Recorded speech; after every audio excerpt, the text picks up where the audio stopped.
Rest of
All right, good afternoon, chat. Hope y'all are having a good one today.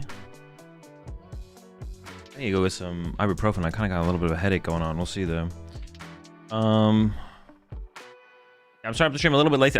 I meant to start up the stream earlier, but I not only had one dentist appointment earlier today, but apparently I had two, and I didn't know about the second one. I had like a checkup this morning for my implant that's getting done, and then apparently I had a cleaning the same day today. So I had to go back in. I was like getting ready to start up the stream, and then I looked at my phone and I had a text or a voicemail being like, oh, by the way, you also have a cleaning today. I know you're just in the office or whatever. And I was like, oh shoot, all right, sure. Thought it was next week, but yeah, two dentist appointments today, back to back. So got that taken care of. You're having chip implanted in you. Hi, I'm Marcel from round 6 in Gdansk. I want to say sorry, guys. I was really nervous, and my opponent said that wasn't enough for the knockout.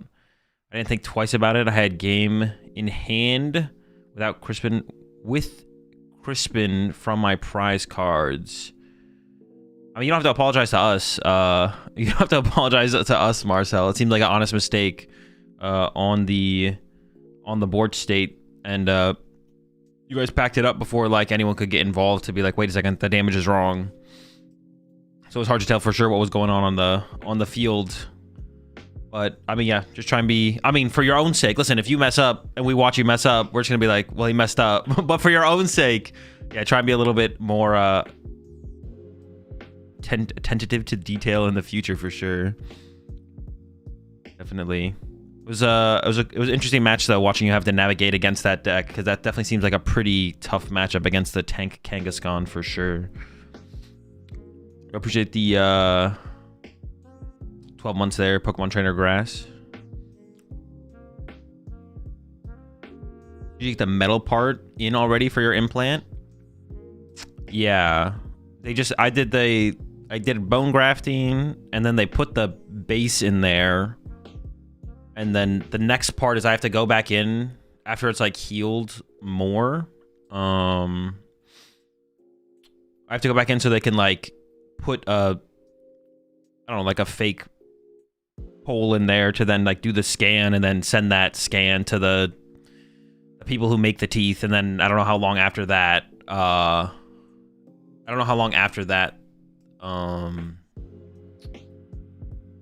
They will actually put the tooth in there. But yeah, like 2 months from now I have to go in so they can actually like scan the area fully and then send that over to the factory where they make teeth, and then they'll make me my tooth.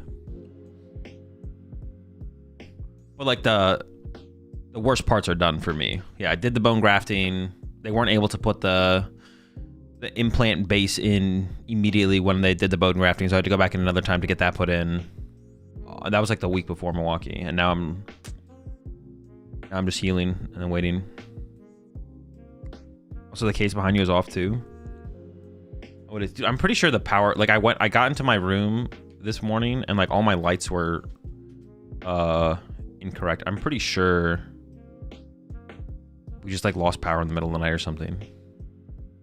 I don't know when though. Can we VOD review round 6? Nah, but we are gonna.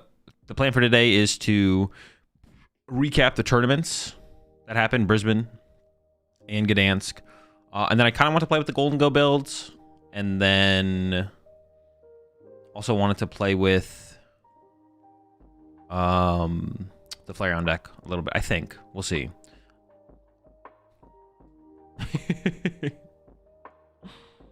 Who's Mega Gengar's partner? I don't know. Card seems kind of mid right now. I don't think there's anything great to go with it.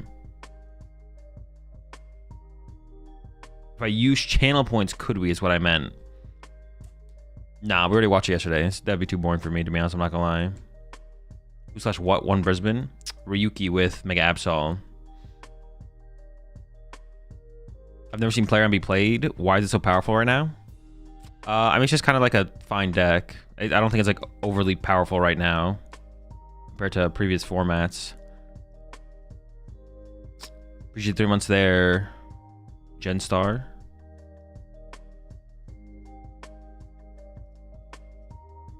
Yeah, I don't think Flareon's like overly. I don't think there's anything that happened in the metagame that makes it that much more powerful than it has been previously.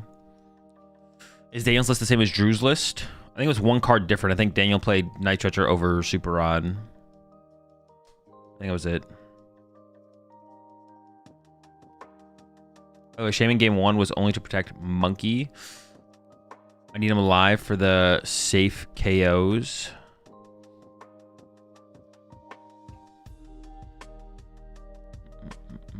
Okay, yeah, I mean, that's what I thought. Yeah, that's what I assumed.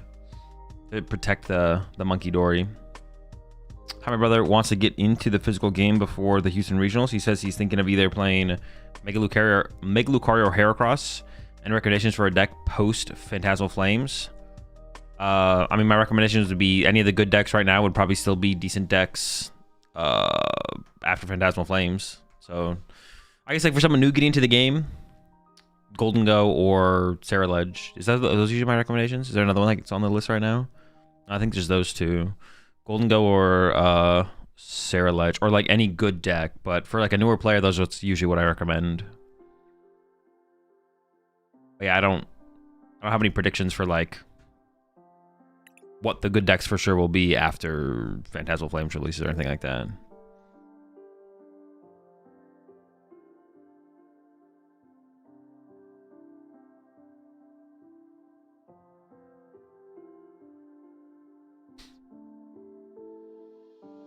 I feel Joltik box is pretty well positioned. No, that deck has to be cheek still. Yeah, well positioned in the trash can.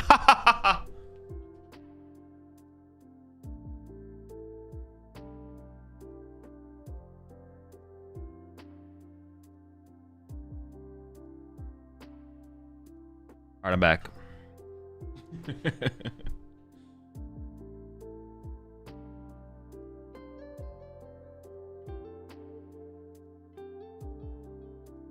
Jar's a good first deck, to be honest. My friend played it when we started 9 months ago. He's never left it. Yeah, Zar's actually not too difficult, especially if you don't play the Dusknoir build. But even the Dusknoir build isn't like crazy hard to get a grasp. I mean, that's what I usually say. That's why I usually say just like any good deck. Like I don't even like overly like recommending like some decks. I don't know. It's really hard for me to judge as well because I don't even know like no matter what Pokemon deck you pick up, you're gonna make mistakes. But like, would a newer player to the game really get less enjoyment out of playing something like Dragapult, Dusknoir compared to Gholdengo? I don't know if that's true. Honestly, maybe the only deck I wouldn't recommend would be Gardevoir. I think that maybe the only deck I don't recommend is playing Gardevoir. Or some of maybe the Terra decks as well. But even those aren't like that hard to grasp, I don't feel like. I don't know. I haven't really experienced like watching a new player pick up the game and start playing the game for a while now, so for me to like make too strong of a judgment call. Zoroark. See, the thing is, like, you'd make a lot of mistakes with Zoroark in terms of resource management and sequencing, but you'd still be playing Pokemon. I don't know. Gardevoir is the only deck I could, like, picture where you'd have, like, a miserable time if you were a newer player, maybe. Because it's... Yeah, I don't know. That's, like, the only deck that I can picture where it'd be, like, kind of unenjoyable to maybe be playing as a newer player.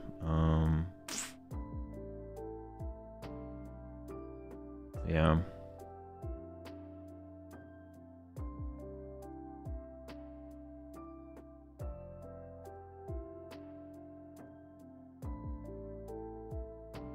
I started with Dango and then now to Ceruledge. New player would probably hate Terrabox. You got to know the matchups. Sure. Okay. Yeah. Maybe that's actually a good point. I didn't like think about it that way, to be honest. Like matchup depth would be a reason where some decks would be less enjoyable to like learn early on. True. So like that means yeah. So then stuff like Poltnor, honestly, there's not that much matchup depth to Poltnor. So like Gholdengo, Ceruledge, Poltnor, Charizard. There's not that much matchup depth to those decks. Set up your main attacker, attack with main attacker. But yeah, like Gardevoir, Terrabox, or Terra decks in general, there's a lot more matchup depth in those with those decks. So those would be like probably less enjoyable to pick up and just start playing the game. Because you just want to like play your deck, right? You don't really want to have to play the matchup when you first learn how to play. You just want to learn how to play your deck and play your deck. But playing the matchup, obviously there's always gonna be some matchup nuances, but there's less so with some decks than others.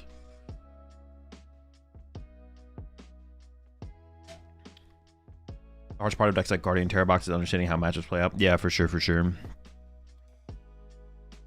Yeah, that is it's a really good point, definitely.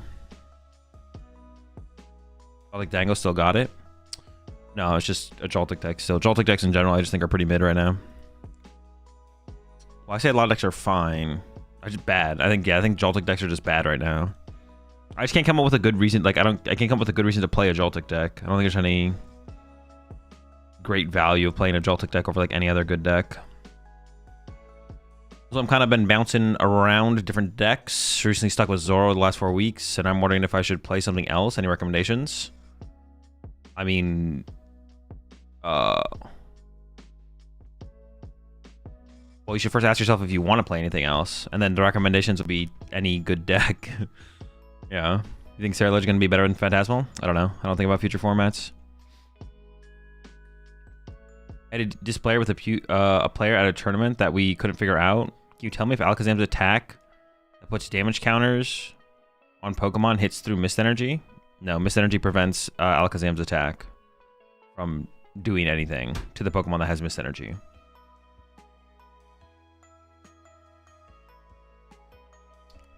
Does Absolbat box have a good win condition into Dango? Not really, no. If they don't have a Cornerstone answer, then playing Cornerstone's a good answer. But otherwise, you don't really have a good answer, no. It's just kind of a bad matchup. You sometimes feel exhausted or bored with Pokemon? Sometimes, yeah. Since you're already more involved with the game than normal players, you also take specific breaks. Not specific, no. Just kind of whenever I feel like I need a break. Like after Worlds, I took like a week off from like streaming or making content. Just kind of taking a break from everything in general. That's like another factor in it for me as well. Like, is like the content side of things in terms of like taking a break from that sometimes. But what's your win-loss stats on this account?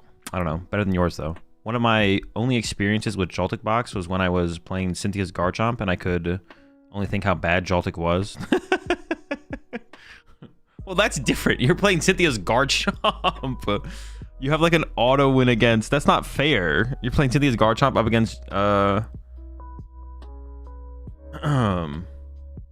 playing Cynthia's Garchomp up against Joltik Box. Yeah, if you have a really good matchup against a deck, the deck's gonna seem or the deck's not gonna be very good against you. Yeah, the burnout thing. Yeah, just kind of, yeah, definitely. Nothing specific, but just like kind of whenever I feel like, I just kind of want a break. I'll take a break. Take a day off streaming. I mean, streaming's a little bit different. It's like there can be burnout. For me, it's like burnout for streaming versus Pokemon. It's the same thing as anything, right? If you just feel burnt out on something. Yeah. I was surprised that Dangle lists in Gdansk didn't seem to have Cornerstone text. Not sure if Dangle did or not, but the other top 8 lists did not. Well, the reasoning for that is all the Absol players cut Cornerstone. And also Absol was like less of a threat in this tournament than the previous 2 tournaments. So less of a threat just due to... It was like similar popularity though.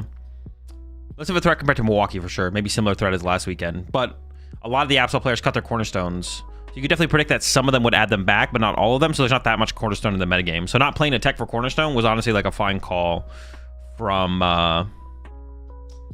definitely a fine call from...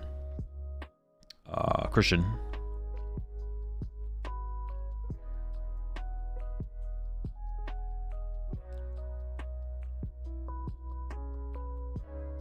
Although I did say it's not worth the tech for Cornerstone this tournament. Yeah. But like come Vegas, that's going to be like a whole different prediction for Gholdengo players to have to like make. Because Vegas is pretty removed from this tournament, from this format. So, and Absol's like 6% anyways. Yeah. Like even if all Absols were playing Cornerstone, it's still only 6% of the metagame. So, but it was probably half or less were playing Cornerstone. So that's like 3%. Like we're really teching for 3%. It's not necessary. But the Mawile is kind of cool. We'll talk about that a little bit more actually when we get into the breakdown. The Mawile is just kind of cool because it does more than just counter Cornerstone. It actually has some like depth to it in terms of matchups. Ian says Jelly Guardy could be the play for Vegas. Bro, when was the last time Ian even won a tournament, bro? Oh, I'm just joking. I'm just joking. Jelly Guardy? No, probably not. I think Zork's not that popular. Absol matchup is bad as well, though, right? Zork and Absol probably makes up too much of what's it called. I think the Zork and Absol have too high a potential to be successful. Jelly Guardy is probably a good play for the tournament to make top 8, but it's probably not a good play to win the tournament, I would say. IMO.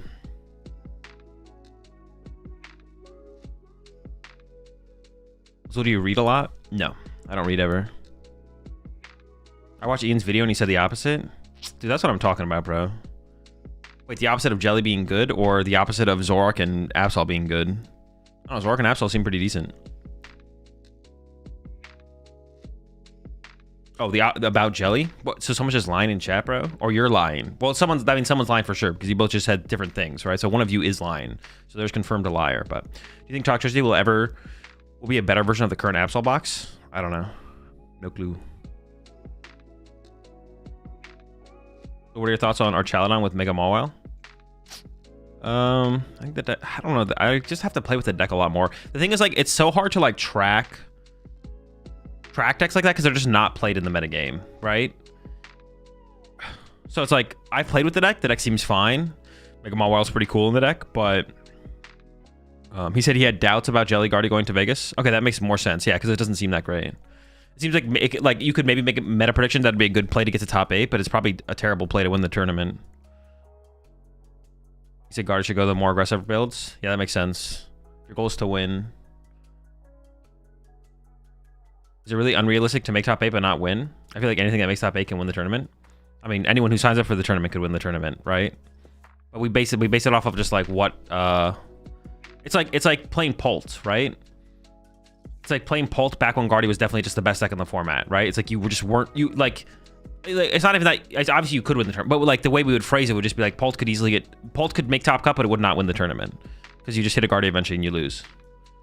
Now obviously you could dodge Guardy all of top cut or beat a Guardy. That is possible, but that's not how you like preemptively predict the meta into what is actually the best plays and why they are. You have to like put some solid like restrict. You can't be like everything's equal, everything could win. Like technically that's true. Someone could show up with quad Bidoof and literally win the tournament if all their opponents should just brick for every single tournament round until they win the tournament, right? Obviously that's like an extreme, but you get what I'm saying. You actually want to like have opinions on like strong opinions on things and not be like, well, anything could happen.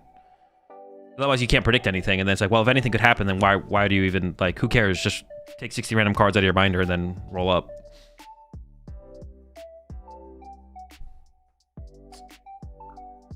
Or at least top cut. It doesn't have to be top 8 specifically, but top cut. That's how I would view a deck like Jelly Guardy. Like I could see it making top cut, but I doubt it would win the tournament. And we're always like, I'm always analyzing the meta and the formats with the goal of winning the tournament. Like so that's why I'll say some decks that are like good decks, I'll like this is just not a good play for this tournament, and because I don't think it can win the tournament, even if I think it could top cut the tournament, because top cutting is such a lower standard than winning the tournament. I feel like winning the tournament is such a higher, like there's a big separation between top cutting and winning the tournament. There's a big separation between those two things. Maybe that's how I should have explained it to begin with. I just think there's a big separation between making top cut and winning. Obviously anything that makes top cut could win, but we don't want to just be like, we don't treat 1% the same as we treat 50%, right?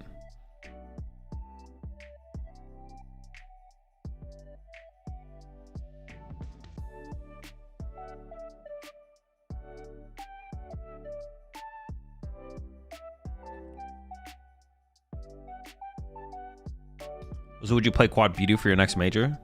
Well, I can't leak that. It could be Penta Bidoof. You think Dango Rocks or Guardy is a better play for Vegas?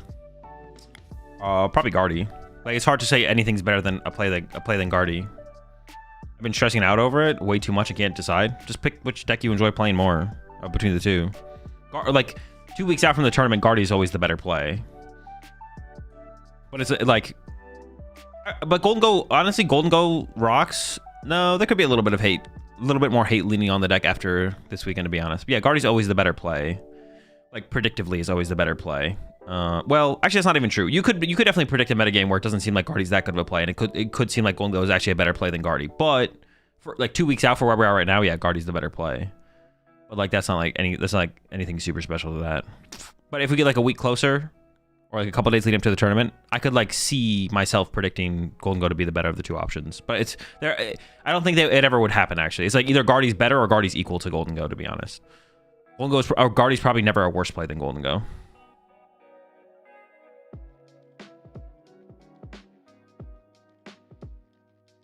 Emma leaked her 63 months ago, and you can't even leak what archetype you're playing. Shame. I mean, dude, if people knew if I was playing 4 or 5 Bidoofs, bro, the tournament could drastically change. The amount of Bidoofs in the deck is huge.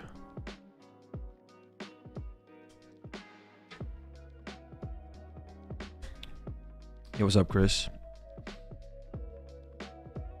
Yo, I also appreciate that gift us up there, Fabric.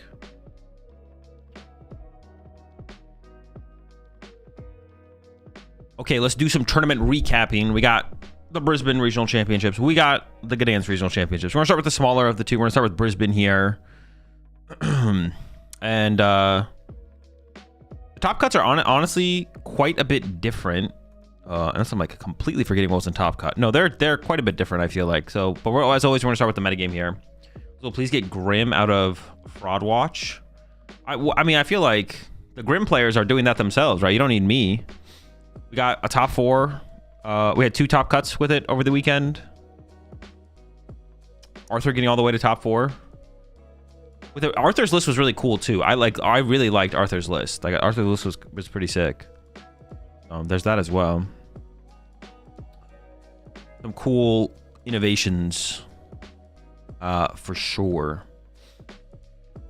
All right, let's put the group pairing on. All right, so Guardy, 17% of the meta.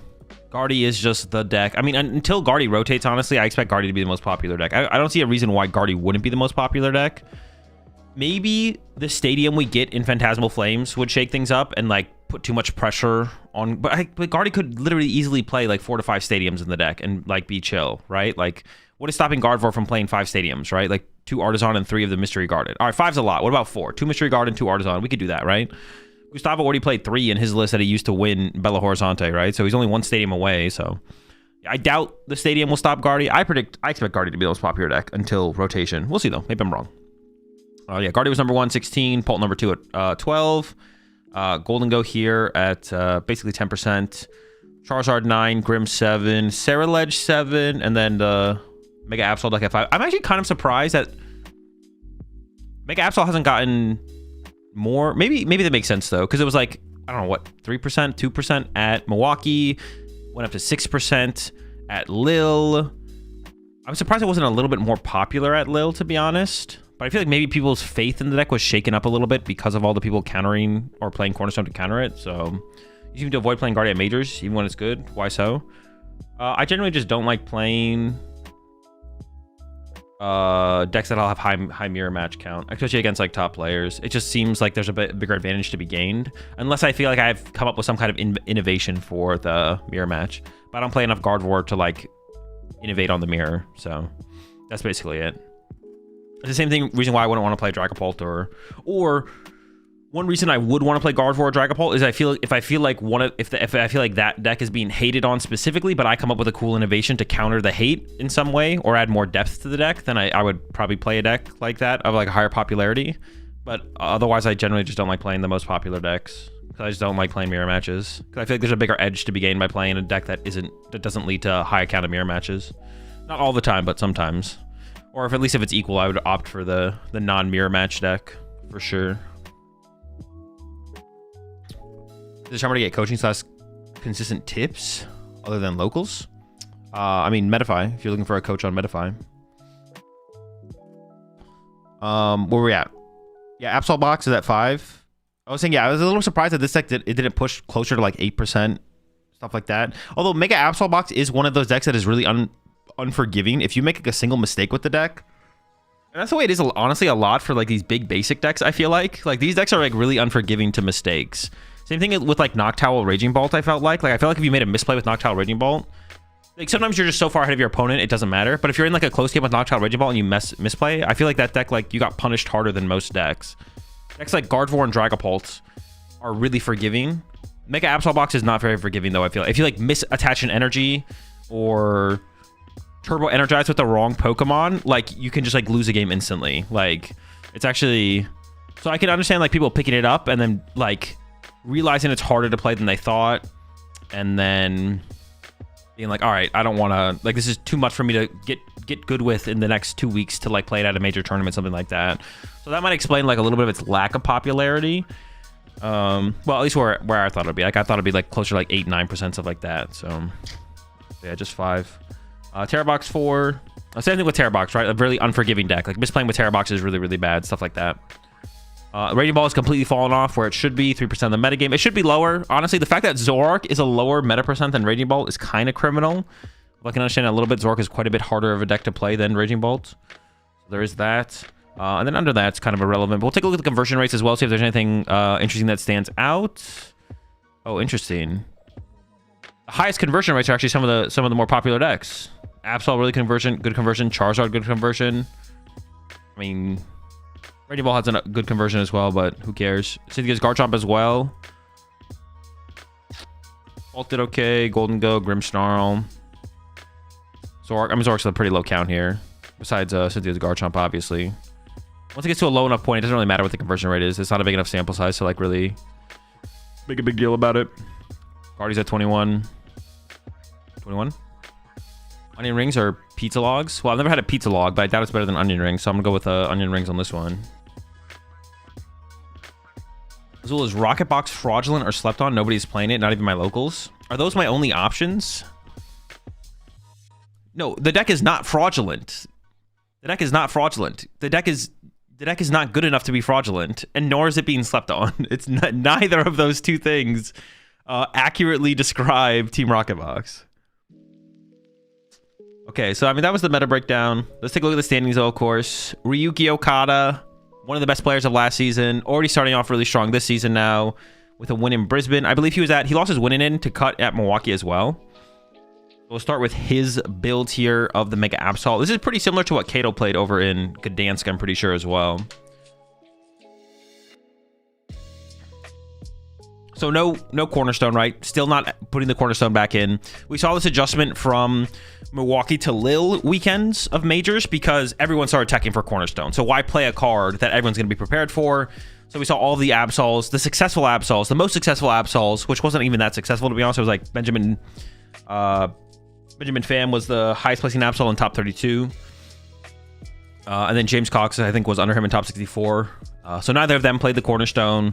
And we see that continuing here from Ryuki, not including the Cornerstone still, which I think is still probably a good call. I think it's a decent call that most people who played the Cornerstone counters would probably keep them in their decks. So makes that call again.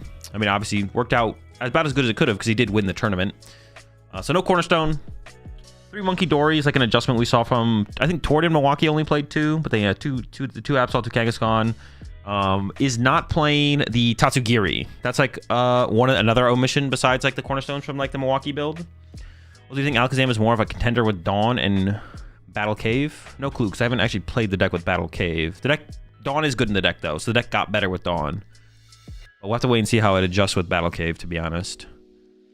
Still the trolley build, so heavy Arvids, obviously, and then this is adjustment we saw from the players at Lille. They gave up the Cornerstone, but they don't want to completely give up on the Gholdengo matchup. They still want some more depth to the deck to have options. So we see the Eerie here and the Zerosix Machinations, which both synergize pretty well with Mega Absol, of course. Eerie specifically is very strong against Gholdengo. Zerosix Machination can be pretty strong. Their hands can get pretty big, and you can kind of delay and slow down the game with Yveltal to kind of force their hand to be built up, because obviously, at the very least, even if they're not using their Golden Gold abilities, they have to draw for turn every single turn. So you sit there and you clutch a Genesect or a Soul Rock or a Lunatone or whatever, and you hit them with an Eerie, hit them with a Machinations, try and gain a resource advantage or run them out of resources so they just can't draw enough prize cards to win the game anymore. Also include the Enhanced Hammer here. Good in the mirror match. Some other matchups I'm missing. Good against Charizard if they have Mist, but the Charizard matchup has got to be honestly pretty, like, no Cornerstone, no TM Devolution. That's another thing we saw some of the players in Lille playing was the TM Devolution. You just lose to Charizard, right? This doesn't beat Charizard. Am I missing something? We just lose, right? Giving up on the Charizard matchup completely. I mean, you got the Enhanced Hammer. You can take away a Mist Energy, but I don't think that's going to be the big difference maker up against Charizard. I think they're just going to run through your first... They're going to pressure you through your first Absol, and then the game's over, I think. E-Hammer good against Pult. E-Hammer can be good against Pult. That is true, yeah. Can be good against Pult. So it can come up there, of course. That's fair. Besides that, I don't think anything too crazy. Went up to 3 Nest Ball. I'm actually surprised to only see 1 E-Switch. Like, I feel like E-Switch is one of the cards that I see have the most impact. Like, it's like such a high impact card. And sometimes I even see it come up multiple times during a game where it's like, not that they use multiple E-Switch, but it's like, oh, boom, that's a really good E-Switch play on turn 2. And then it's like, as we get to the late game, it's like, oh, this is another possibility for a very strong E-Switch play. And the E-Switch plays, I feel like, are almost the most impactful plays possible with the deck. So I am kind of surprised to see only 1 E-Switch in the deck, to be honest. We've seen quite a few lists with 2 of them. So that's definitely an interesting omission here is like the lack of the E-Switch. Because I just feel like every time I play with the deck or watch people play with the deck, the E-Switches are like one of the highest impact cards in the deck for like the double Monkey Dory plays, getting to your next attacker, stuff like that. So that is an interesting omission there for sure. All right, I'll take a look at the finalist deck here. Both players who made the finals were Japanese.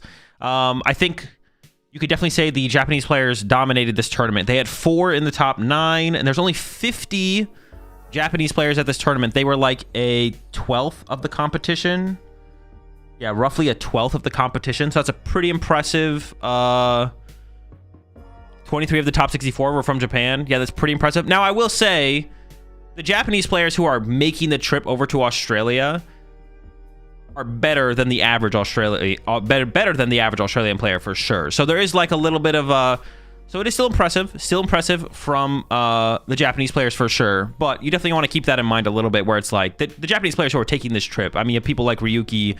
Obviously, not every Japanese player here is as good as Ryuki, but they're definitely better than the average Australian player for sure if they're making that trip over from Japan. So, but Sotaro here played Poltmore. Nothing crazy in the list. No Hildas. That's an interesting lack of inclusion. Some of our players were in Poland. True, bro. You had Henry Brand over in Poland, not there to help defend the homeland. Wasn't there to help defend the homeland. Yeah, no Hildas. That's something we've seen from Alberto Conti. He didn't play no Hilda. He played 1 Hilda and 2 Brocks. But actually going back to the Jack here from Sotaro, which is interesting, seeing the double Jack, is playing a little bit higher of an energy count than most Poltnors, is playing the 8 energy. Oh no, it is still 7. I don't know how I counted 8, but it actually is still 7. So I was like, all right, that maybe makes sense for the lack of Hilda, but actually it's 7. So yeah, the 2 Jack, you don't see that as much. 2 Nest Ball as well, so a little bit higher outs to basic Pokemon than the average list. Maybe I feel like most people are on 1 Nest Ball. I feel like, am I lying when I say some people play 0 Nest Ball? Maybe not. Besides that, nothing crazy. The Jax is like the standout inclusion here, I guess, over the other Pokemon search cards. It's really interesting to see like the Pulp players like not agree. There's like not a universal agreement on what is the best Pokemon search supporter, for sure. We had Weipan from Hong Kong here with a Charizard getting 3rd place, and pretty standard Charizard build. This looks pretty close to the list we saw from Jackson when he took down Milwaukee. This actually might be, I'm not gonna lie, this might be the exact same 60 cards, except was Jackson playing like a mist over a jet? Is that maybe the only difference? No, mist or jet is crazy. Yeah, that's as wild as it gets these days with Pokemon lists. Everyone just copies each other, bro. It's just a lack of mist, right? Yeah.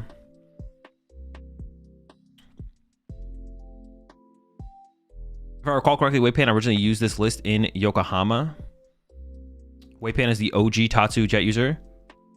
Oh, is he the player that... Hang on, I'm gonna look this up real fast.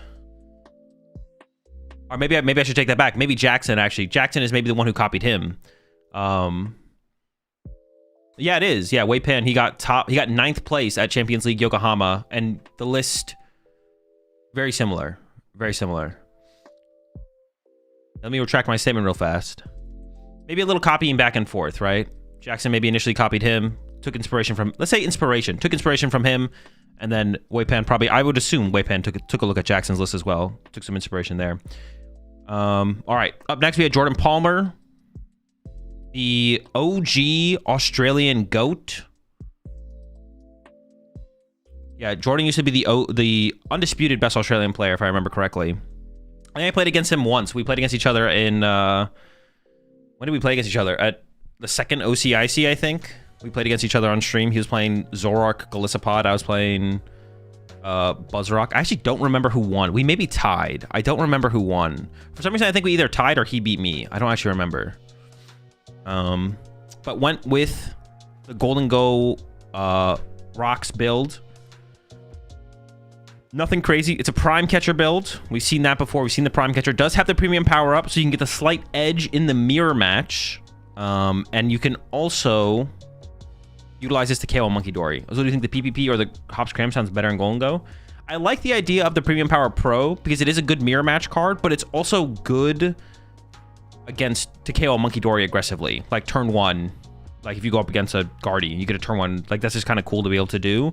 I have to like play a lot more with the deck to like have a super firm opinion on it, so I don't have like a super strong opinion on that, but I generally lean towards cards if they function similarly. Like the goal is to get an advantage in the mirror match to an extent, but if you could also get an advantage in other situations, I generally favor that card over others. The one Premium Power Pro is something, but it feels too cute to me. You need your whole supporter for a turn to get Vitality and PP up. Then you have the Energy, Lunatone, get Soul Rock into active. But in the mirror match is like really slow though. The mirror match is really slow though because you're just sitting there punching each other with Soul Rocks. Because no one wants to put a 2-prize Pokemon in play. So you have plenty of time to like initially set up your Solrox and Lunatone and then get into your Premium Power Pro with ease. So it's not that difficult. This build specifically though from Palmer is super teched out against Item Lock. So that's Jellicent. Specifically the Lana's Aid is really, really good against Jellicent, Guardy, to get those a couple extra energy at the end of the game to close it out. But then also plays a 1 of Brock Scouting, which similar, not as good against Guardy Jellicent, I don't feel like. It can be utilized there, but I feel like it's a better card specifically to help against Holtnor. So, I mean, as far as teching for Item Lock goes, this is about, I mean, I don't know if you'd go much further than this. Would you ever play like a second Brock Scouting? This feels like maximum teched for control from Jordan here. Picnic Basket. Yeah, pretty standard build besides that. Prime Catcher as the ace spec. And we'll take a look at Daniel's list eventually. We'll see that Daniel played the secret box. Another Poltnor here from Max. Was playing the Hildas, not a surprise there. Only the 1 Nest Ball. Did play the 3 Boss. So pretty similar, it looks like, to the Alexander or Henry Brand list. I mean, they're also similar at this point. The 3 Boss is the only like huge standout card from them previously. Another Zard Pidgeot. Once again, Nor, Klefki, Jet. No Shaman is maybe a little bit of a standout here, but we've seen it before. Nothing crazy. Got a couple more Mega Absol boxes here. One from Leighton and then one from another Japanese player here, Teisei. We'll take a look at Leighton's first. Did choose to play the Cornerstone. So some people did choose to put the Cornerstone back in there. Leighton was one of them. Also, Leighton is playing the Unfair Stamp build, actually. Is going Unfair Stamp route. So heavy on the Nest Balls, the Mega Signal. This build originally is from Gabriel Fernandez, who got second place at Belo Horizonte to Gustavo. Was going the Unfair Stamp route, not the Trolley route. We see Leighton here playing this build. This build, there is some advantages. I do think Trolley is better overall. Now that I've played with both builds of the deck, the Trolley build does feel a little bit better. But I could see it actually being metagame specific. The Unfair Stamp is like really, really good up against those more aggressive matchups. Stuff like Sarah-Ledge, Gholdengo. I think there's another matchup I'm missing where it's like, it felt really, really powerful. I can't remember off the top of my head. But those are like the two specifically that stand out to me, where it feels like your Sarah-Ledge matchup basically feels terrible. But with Unfair Stamp, it actually doesn't feel that bad. Same thing with Gholdengo. Like, Gholdengo's a little bit tricky because you can play the Cornerstone, but if they have the answer to Cornerstone, it kind of doesn't matter, and the Cornerstones are basically useless. So it adds a little bit more depth to that matchup. And I would say it adds a little bit more consistent depth to that matchup than playing something like the Eerie and the Zerosic. Like, I think the Unfair Stamp is way better than Eerie or Zerosic up against something like Gholdengo. Just being able to, like, they take the first knockout and you just go Unfair Stamp attack with Mega Absol, just try and, like, destroy their board state from there. So there's like advantages to playing the Unfair Stamp. I think overall, if you just could neutrally pick one of the two, the Trolley is better. However, in certain metagames, like I said, up against like those more aggressive decks, that's where the Unfair Stamp can shine for sure. Oh, the EXP share is interesting here. I didn't see that. EXP share monkey is so good. More decks should use it. Yeah, the EXP share is pretty cute here. It can also be used to chain Absols, right? You can EXP share your benched Absol, so when your first Absol goes down, you get another attacker, or to the Pecharunt, or to the Kangaskhan, whatever you want as your backup attacker, depending on the situation. It can lead you to more options. Or like you said, the Monkey Dory is actually cool as well for the EXP share. It feels like that kind of replaces the counter gain, right? That's something that we saw Gabriel choosing to play was the counter gain. The EXP share, playing both of them feels a little weird. That feels like a little bit overkill probably. But the XP share is a cute inclusion. All right. Teisei's build here is a Trolley build. Is playing the counter gain. Is playing the TM Devolution. No Cornerstone. Has a Judge in here. Okay, this build is definitely a little bit different. Has a Judge. More aggressive disruption to synergize with your Absol. Did go down to 1 Mega Kangaskhan. I've been seeing some players do this. James Cox over at Lille did this as well. Went down to 1 Kangaskhan, but did have the Tatsugiri still. We saw like Ryuki's build was playing 2 Kangaskhan, no Tatsugiri. So maybe players are just coming to, like, they're picking between the two. They're either playing a 1-1 split or they're playing 2 Kangaskhan, no Tatsugiri. Here's what I made my first phase 2 in Gdansk. My second regional ever. I went 0-4-1 after that, but it felt so good winning in round 8. Thank you for your content. It definitely made me a better player, of course. Glad you enjoyed the content. Tool Scrapper. There is a Tool Scrapper in here. What are we thinking with that? Guardy. Take away air balloons and trap something with an Absol in the active, maybe. The main reason has to be Gardevoir, right? Or am I missing something else that Tool Scrapper could be? Zoro Cape? Man, I feel like the Zoroark matchup is so bad, though. Like, I don't think it's going to save you. The Zoroark matchup is just so bad. I feel like the Zoroark matchup is just terrible.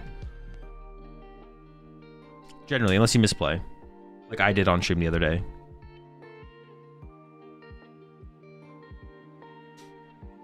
Watchtower with Baron Kanga in your deck feels crazy, but I guess you can play around it. Well, yeah, you only put it in play when your opponent's win condition is Ursaluna, right? And you can win the game in other ways. You're like, well, my opponent can only win through Ursaluna. All right, Watchtower, knockout, I win next turn. Unless you can, like, bump it and attack. Tool Scrapper for Dango? That's what I'm saying. It's, like, not even that strong against Dango, because they're always just going to save an air balloon. It's, like, okay against Dango, I guess. But it doesn't seem like a real win condition against them. The real win condition is, like, the Eerie. But maybe, like, a little bit extra disruption, right? Remove the air balloons. You can trap a Genesect for a turn, maybe, or... Doesn't seem real. Seems kind of fake, but... Yeah. It's not a terrible card. Just like, is it worth it? In the mirror match, it could also come up maybe to get rid of the opposing opponent's Bravery Charms. But I feel like if you're going to tech for mirror specifically, you'd want Enhanced Hammer, probably.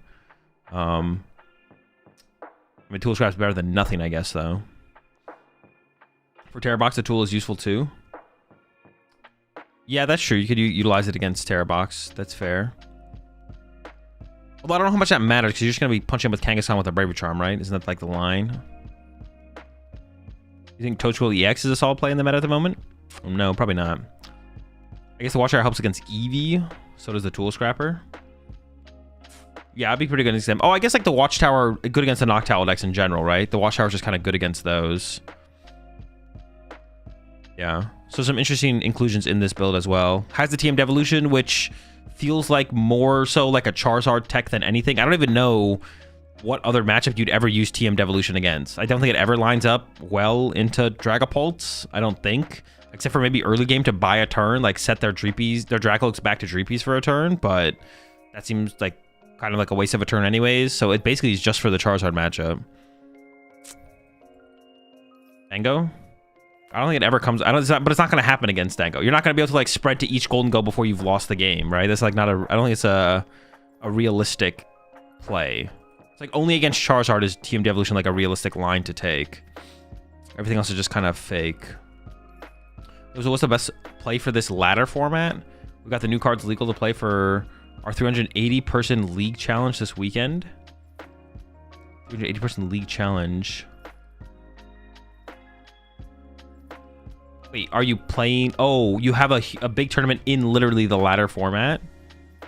And what do we actually gain? Dawn.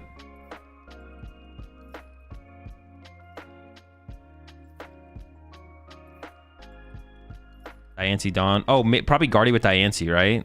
Probably Guardy with Diancie, yeah. That'd be my guess. And then we had Brent Tonneson getting into asymmetrical cut here. I don't know if Brent was actually 9th seed going into cut, but... Well, he had to be 8th or 9th seed, right? Whatever. Made top cut, had to play the asymmetrical mass, lost, and he was just playing Dragapult Dusknoir. All right, let's take a look down. I'm going to go down. We have 2 tournaments to review here, so I'm going to go down to 32nd. It's located at 32nd. If there's any... Once I get to 32nd, if there's any other lists y'all want me to check out that are interesting or cool in Phase 2, or even in Phase 1, to be honest. It doesn't even matter. A cool list is a cool list. You can let me know in chat, but let me go through the top 32 lists here first, and then we'll take a look at that. First up, Charizard, and it's Charizard Dusknoir. Next, Paltnor. It's Paltnor. Next, Grimmsnarl. Anything cool in the Grimmsnarl build? The Grimmsnarl builds in the other tournament are actually pretty interesting. This build looks pretty vanilla. Yeah, looking pretty vanilla. Nothing crazy. Actually, I should probably go... Another Mega Absol, Mega Kangaskhan list. Did play... Oh, okay. This is interesting. The Hero's Cape in this build. That's definitely interesting. Does that extra 50 HP on like an Absol make that big of a difference?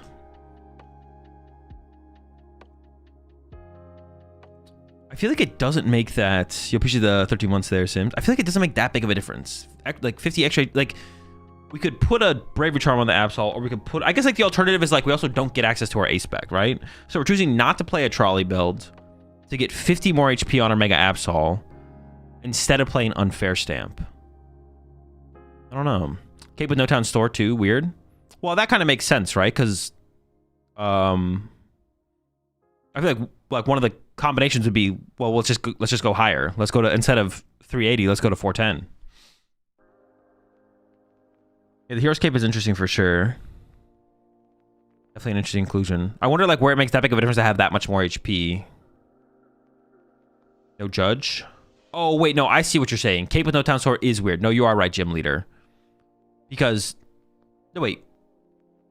Well, actually for this build, it's not that weird because they don't actually play that many Lilies. It's like an Arven build. It's an Arven based build, or a heavier Arven build, 4 Arvens. But then is not playing Trolley. Dude, finding your Pokemon just seems miserable in this build. It seems so miserable to try and find your Pokemon in this build of the deck. Because it's not like you're playing, it's not like the Gabriel build where you have 4 Lilies and you're like, oh, well, I'm drawing, 8 cards for the first 2 to 3 turns of the game. I'm chill, right? Or like shuffle draw 8, whatever. You're playing Arven to find a single Nest Ball to get a single Pokemon. So I already found when I was playing Gabriel's build that finding Pokemon was kind of tough. And this build also doesn't play the no Mega Signal at all either. But it does have 3 Monkey Dories, so I mean that's going to increase your odds of finding those specifically a little bit higher. And finding Monkey Dory in most matchups is pretty good. Yeah, I'm not gonna lie, I'm not sold at the Hero's Cape. I'm not sold on that Hero's Cape there for sure. It's an interesting inclusion. All right, got a Guardian Jelly here. No Guardian cut, I guess is worth mentioning as well from this tournament. And there's definitely a better way to do this. Let me pull up the other page real fast. Do this.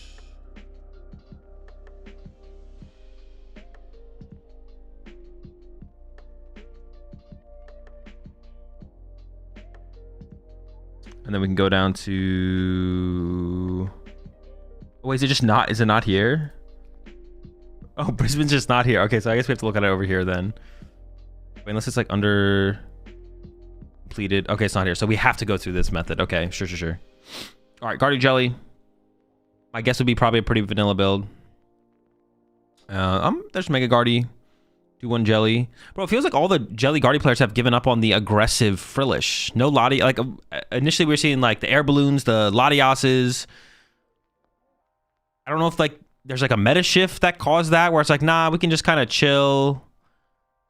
This build also specifically is playing the 2-TM evolution. Usually, I feel like in Jelly Guardies, it's usually like 1-TM evolution because the potential of an aggressive Frillish, or if you go first, just turn 2 Jellicent. Pushing that in the active is like, you have other more aggressive options or whatever. So yeah. No Fez. Oh yeah, I didn't even realize that. No Fezandipity as well. 2 Mystery Garden. So that's another standout as well. Heavier on the TM Evo. Would usually like 1-TM Evos always see in these Jelly builds. No Fez.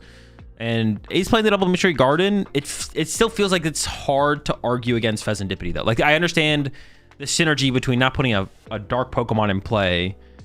But yeah, it's really hard to argue against the power of Fezandipity, even if you're playing the heavier Mystery Garden count for sure. Not sure about that. I don't know if I'd keep Clefairy with Mega Guardy. You definitely have to. Your opponent, it would be pretty easy for the Pulp player to make it so you can't get to Mega Guardy. Also with Mega Guardy, you need so many energy in the discard pile. And when they're Badoo item locking you early on, it can be hard to build up enough energy that when they break the item lock, that you'd have enough energy in the discard pile to with a Mega Guardy one hit. So you have to play. If you want to have a good Pulp matchup, you have to play Clefairy. If you cut the Clefairy, you definitely would just have a bad Pulp matchup. Oh, that's not what I meant to do. Hold up. Neo here with a Guardy build. Pretty standard stuff, right? Is the Mystery Garden more aggressive build? Double Bravery Charm. Another Gholdengo Solrock Lunatone is playing the Mega Mawile. And we'll talk about Daniel's list here when we get to the other tournament. But we did see at Lille, Drew with the Mega Mawile was including the Turbo Energize. But then we see this weekend, no one's playing the Turbo Energize alongside the Mega Mawile. In the deck, playing Iono as well. You don't see the Iono and Gholdengo basically ever anymore. And then also chose to include a Call for Family Gimme Goal, which is another card that I feel like doesn't get played very often. Manually attaching to Mawile twice seems awkward. No, it's pretty easy. I mean, you have to do it 3 times if you want to KO a Cornerstone, though. It's the thing. It's not that hard to do, though. The thing is, like, you have to, like, if once you identify you're up against a Cornerstone and that you're going to go into Cornerstone, you just have to bench Mawile, attach a Mawile, or you just have to, like, draw 4 prize cards with Gholdengo, and then, or even 3 plus Punch with Soul Rock, then attach twice to Mega Mawile. It's definitely not that hard to get Mega Mawile online against a Cornerstone, especially if you're able to draw prize cards early game. Like, if you draw enough prize cards early game, and we see this build is playing the Prime Catcher, so, and has the Iron Bundle as well. Yeah. Iron Bundle and Prime Catcher as well. So a lot of aggressive outs to draw prize cards here. Another Guardy Jelly build. Same thing, no Fez. This might be one of those things where it's like... I mean, we'll see where the evolution of Guardy goes. But I'm pretty sure every Jelly Guardy player in the TPCI regions plays Fezandipity, right? I'm not like... I don't think I'm trolling there, right? If I go back to the results from even just Lil, let me see if I'm... Nope, that's a Fez in Kim's build, and then Julio also played the Fezandipity. This might be like one of those rare occasions where it's just like... And this is what we saw with Raging Bolt in Japan. In Raging Bolt, they just don't play Mew EX. And also in the early tournaments, or the Champions League... When we saw Jelly Guardies on stream, I don't think they ever had Fez in there. And we're seeing that trend continue. Japanese players not playing Fez in their Jelly Guardies. Another Grim here from Michael. He's playing the Tatsugiri still. I haven't seen the Tatsugiri in a little while. Don't see him as often anymore. Riku with a Mega Absol. Stuck with the Cornerstone. Is playing 2 Kangaskhan and the Tatsu. That just feels like an adjustment that we've started to see players make. It's also playing the Hero's Cape. Another Hero's Cape build. Interesting. Also chose, and I actually don't hate this, to be honest. This actually might be better. This might actually be better here. 3 Frostlass. Oh, did I miss that here from Michael?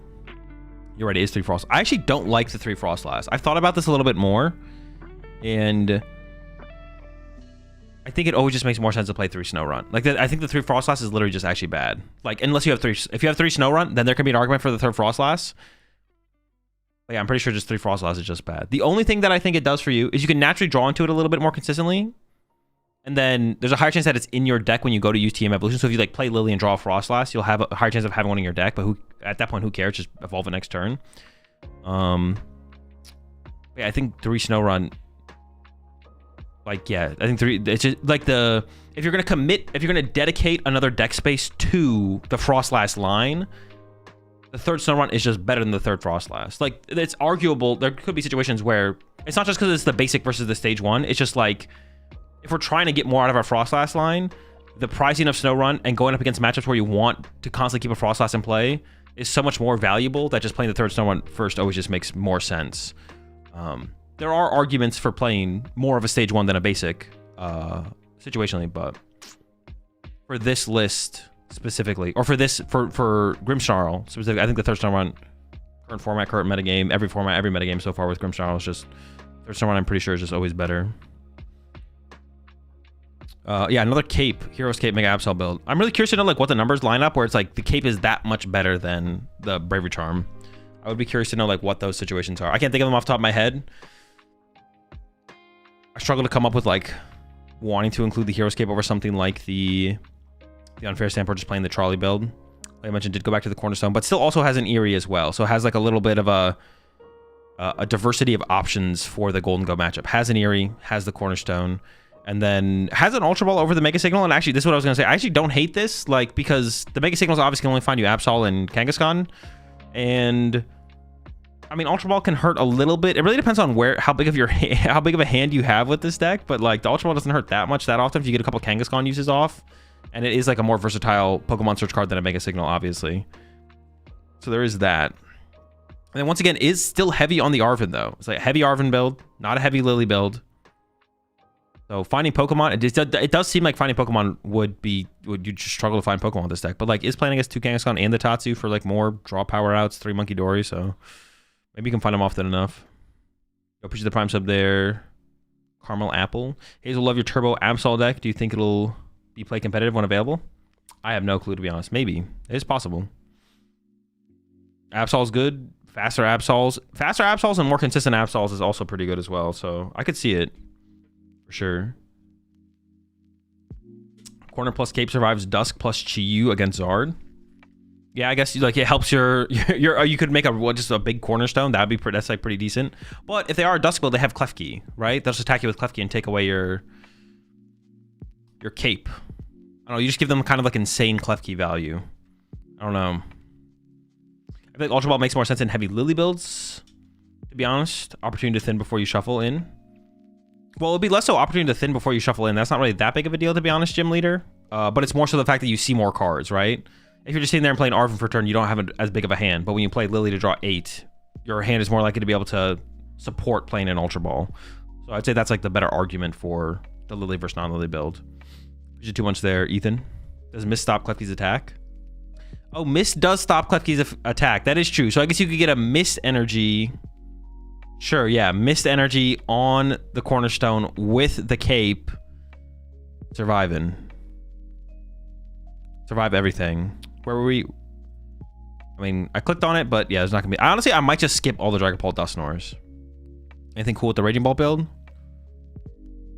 It is the Briar Terrapagos Trumpet build, so you have a little bit more depth to your prize exchange potential.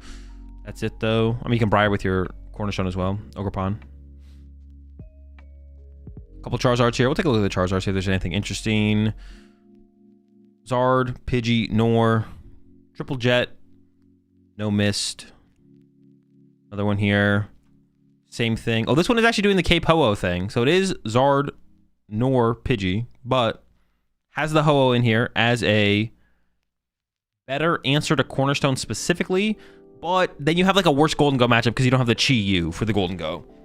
And this build is the Hero's Cape build as well, which the Hero's Cape is also honestly pretty good against Gholdengo. It's like it's not bad.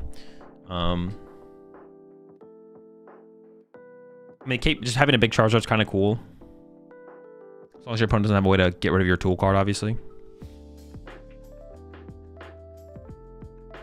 I'm just going to skip the Pultnors. There's no way they're interesting. There's no way it's not just literally the 58 cards.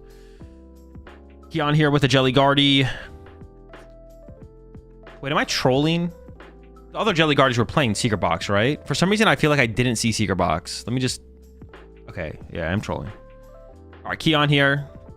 Jelly Guardy is playing the Air Balloon. This is like... Yeah, I would like it... So there is still some people out there playing the Air Balloon / Latios. Just a way to aggressively get into the Oceanic Gloom is still a inclusion. Also, another cool thing that the Air Balloon adds to the deck, to be honest, is it makes it harder for your Guardy to get stuck in the active. I'm gonna see it come up all the time. Yo, appreciate the 40 months there, Danny House. How's it going, Danny?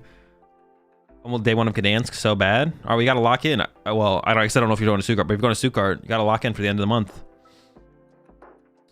Yeah, Jelly Guardy here with the Air Balloon. The Air Balloon is like, the Air Balloon's cool because it does a couple things. It can, you know, gives you the mobility to get into Oceanic Gloom turn 1. It also, like, we see it happen all the time, right? Where like a play from the player up against Guardy is gust up your Guardy, trap it for a turn because you don't have enough energy developed in your discard pile. This usually comes up as with Dragapult versus Guardy because they item lock you early to stop your Ultra Balls and your Vessels, and then you gust it up, trap it for a turn. But another thing someone mentioned in chat, you can put this in the late game, you can put this on your Pheasantipede, right? And then as long as you have energy in your discard pile, everything else is psychic. Fez is not psychic, so now everything's mobile. So like Iono Countercatcher isn't like an out to trap your Pheasantipede as well. So I mean, I like the idea. I mean, if you're playing a Frillish build, like I like the idea of the Air Balloon or the Latios, just something to be able to abuse turn 1 item lock. Just sounds kind of good. Or just open the Frillish, I guess. Could always do that. Toshiro with a Guardy build here. Pretty standard aggro Guardy build, but does have a lone Frillish here for a little bit of item lock cheese. Yeah, it does have the item lock cheese potential there. Oh, Jelly. Oh, this is... Wait, is this literally the exact same 60 that Keon was playing? Or it's close to it, right? This is 3 Arvin. I think Keon had 1 Researcher. That literally might be the only difference between these two builds, though. But they ended up on a pretty similar build here, it looks like. Unless I'm missing another... No Fez! No Fez! Bro, literally, the Japanese players, they don't like Fez in Gardevoir. It is like people will ask me like, Azul, what is the difference between next year ECIC? You got to get more reps in. But Fernandez Brothers and Cal Connor proved my deck was a good idea, so I'll live with that. You got a lot of time to lock in then though, but lock in nonetheless. Yeah, the Japanese players just do not like playing Fez in their Guardy Jellicent builds. I don't know why. I couldn't tell you why. But they refuse to put it in there. Even despite I see there is Mystery Gardens here, but I feel like, dude, Fez is just, I mean, Fezandipity is Fezandipity. Like, yeah, people ask me all the time, what's the difference between Japan's meta, or do Japanese players play different decks or decks differently than other players, or like does Europe play different than America, yada yada yada. The answer is almost always no. It's like literally almost everything is the same. But sometimes, and I feel like it's usually the Japanese players, sometimes the Japanese players just be doing weird shit, like not playing Fez and Gardevoir, or not playing Mew EX and Raging Bolt. Yeah, sometimes wait, did I lose internet there? Okay, I am back. Yeah, the internet just dropped for a second there. Wait, dude, this happened the other day as well. Dude, I might need to call up the internet company. Unless it's like my computer, but I doubt it's my computer.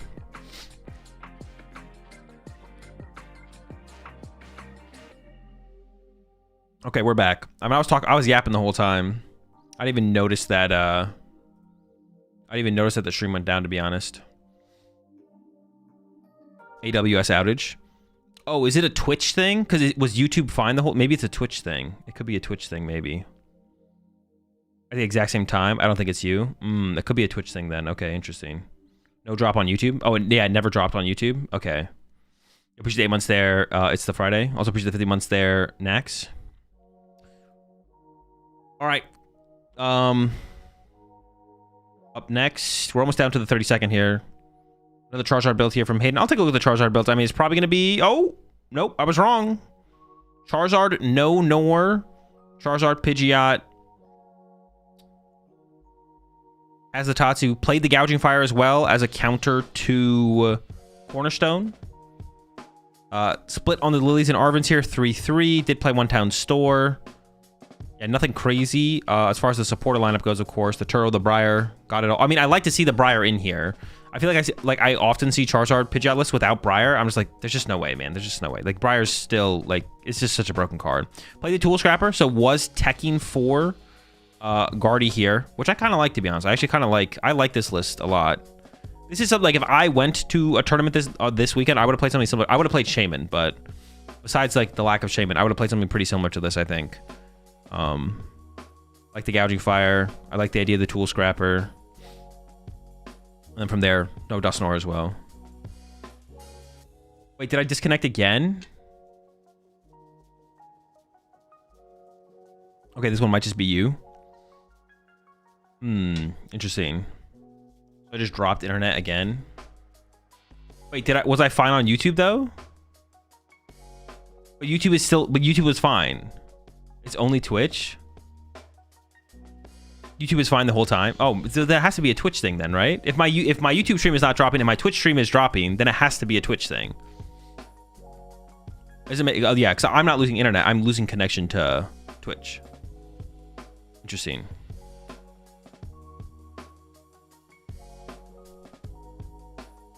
All right. Charizard. Hero here with a Terra Box build. Is playing the Absol in here. No Hoopa, though. I think the time I've seen the Absol before, it always has Hoopa in there as well, but... Absol... I do kind of want to try a Terra Box build with Absol. You have to play so much more energy. Isn't this like this is a higher energy count than you usually play? Because you need such a high dark energy count, right? Or is it pretty close? Is it maybe still pretty similar? Tool Scrapper and Zard? Just to, like, destroy Gardevoir. Brave Charm Guardy can get kind of close, so...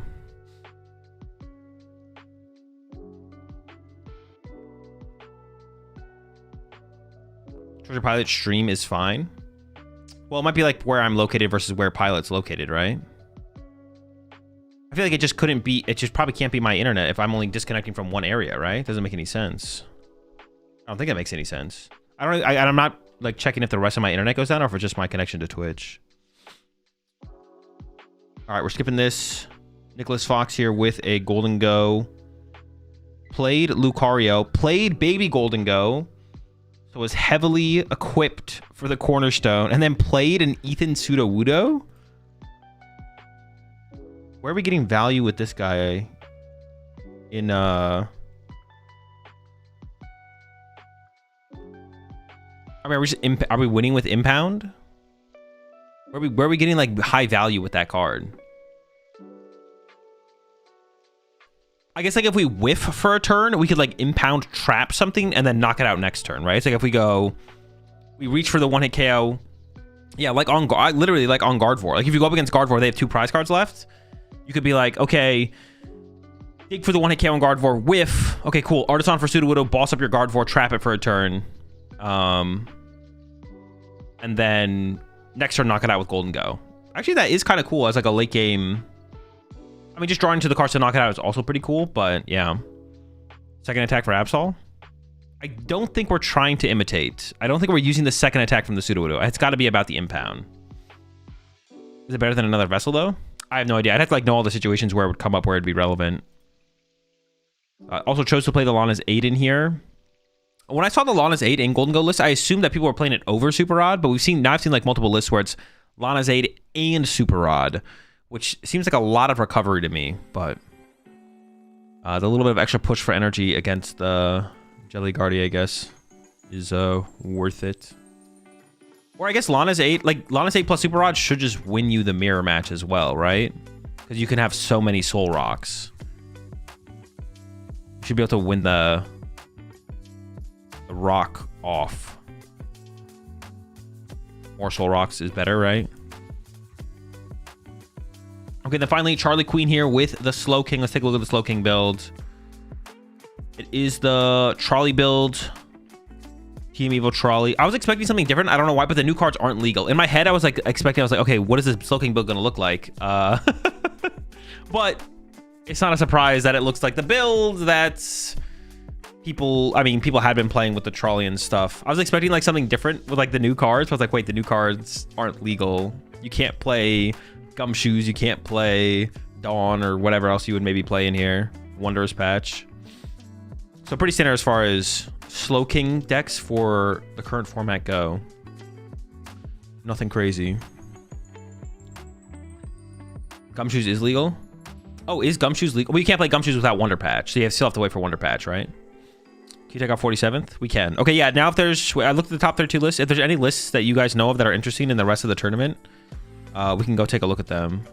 I'm gonna check out 47th. Yuki here with the Gardevoir. Oh, this is the Gardevoir Nor build. This build is cool, for sure.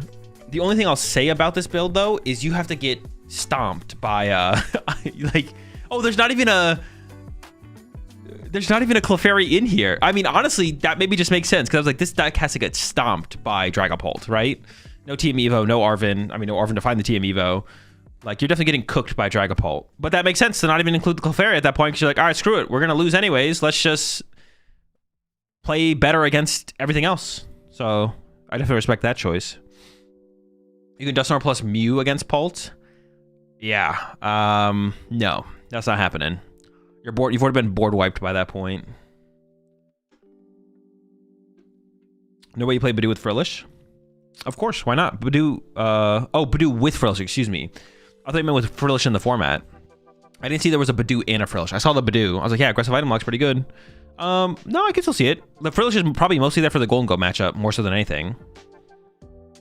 Frillish is super, super strong against Gholdengo, so there's probably other reasons to play it as well. But yeah, like late game item lock, where you like can build up energy on the Frillish and then use Monkey Dories and retreat the Frillish into... You could do like a item lock them, then next turn Gardevoir to the Frillish, retreat the Frillish into Dusknoir, pop Dusknoir, re-promote Frillish, Monkey Dory damage over, use Frillish, item lock them again into Gardevoir, build up energy on Frillish, retreat to a new attacker, win the game on the next turn, something like that. So specifically with Dusknoir, there's like some synergy there, but then also Frillish is just kind of good against Gholdengo. It's not a bad card to put in Gardevoir ever. And they definitely do different things. Like, Frillish is definitely different than Badoo in quite a few ways. All right, any other coolest to take a look at? 68, Greninja. All right, we can take a look at 68 real fast. Oh, had Zoroark in here as well. Mindjack, Zoroark, Greninja. I guess that's like your Gardevoir matchup out, right? The only way you're beating Guardy is... That's your win condition against Gardevoir is playing a small Zoroark line.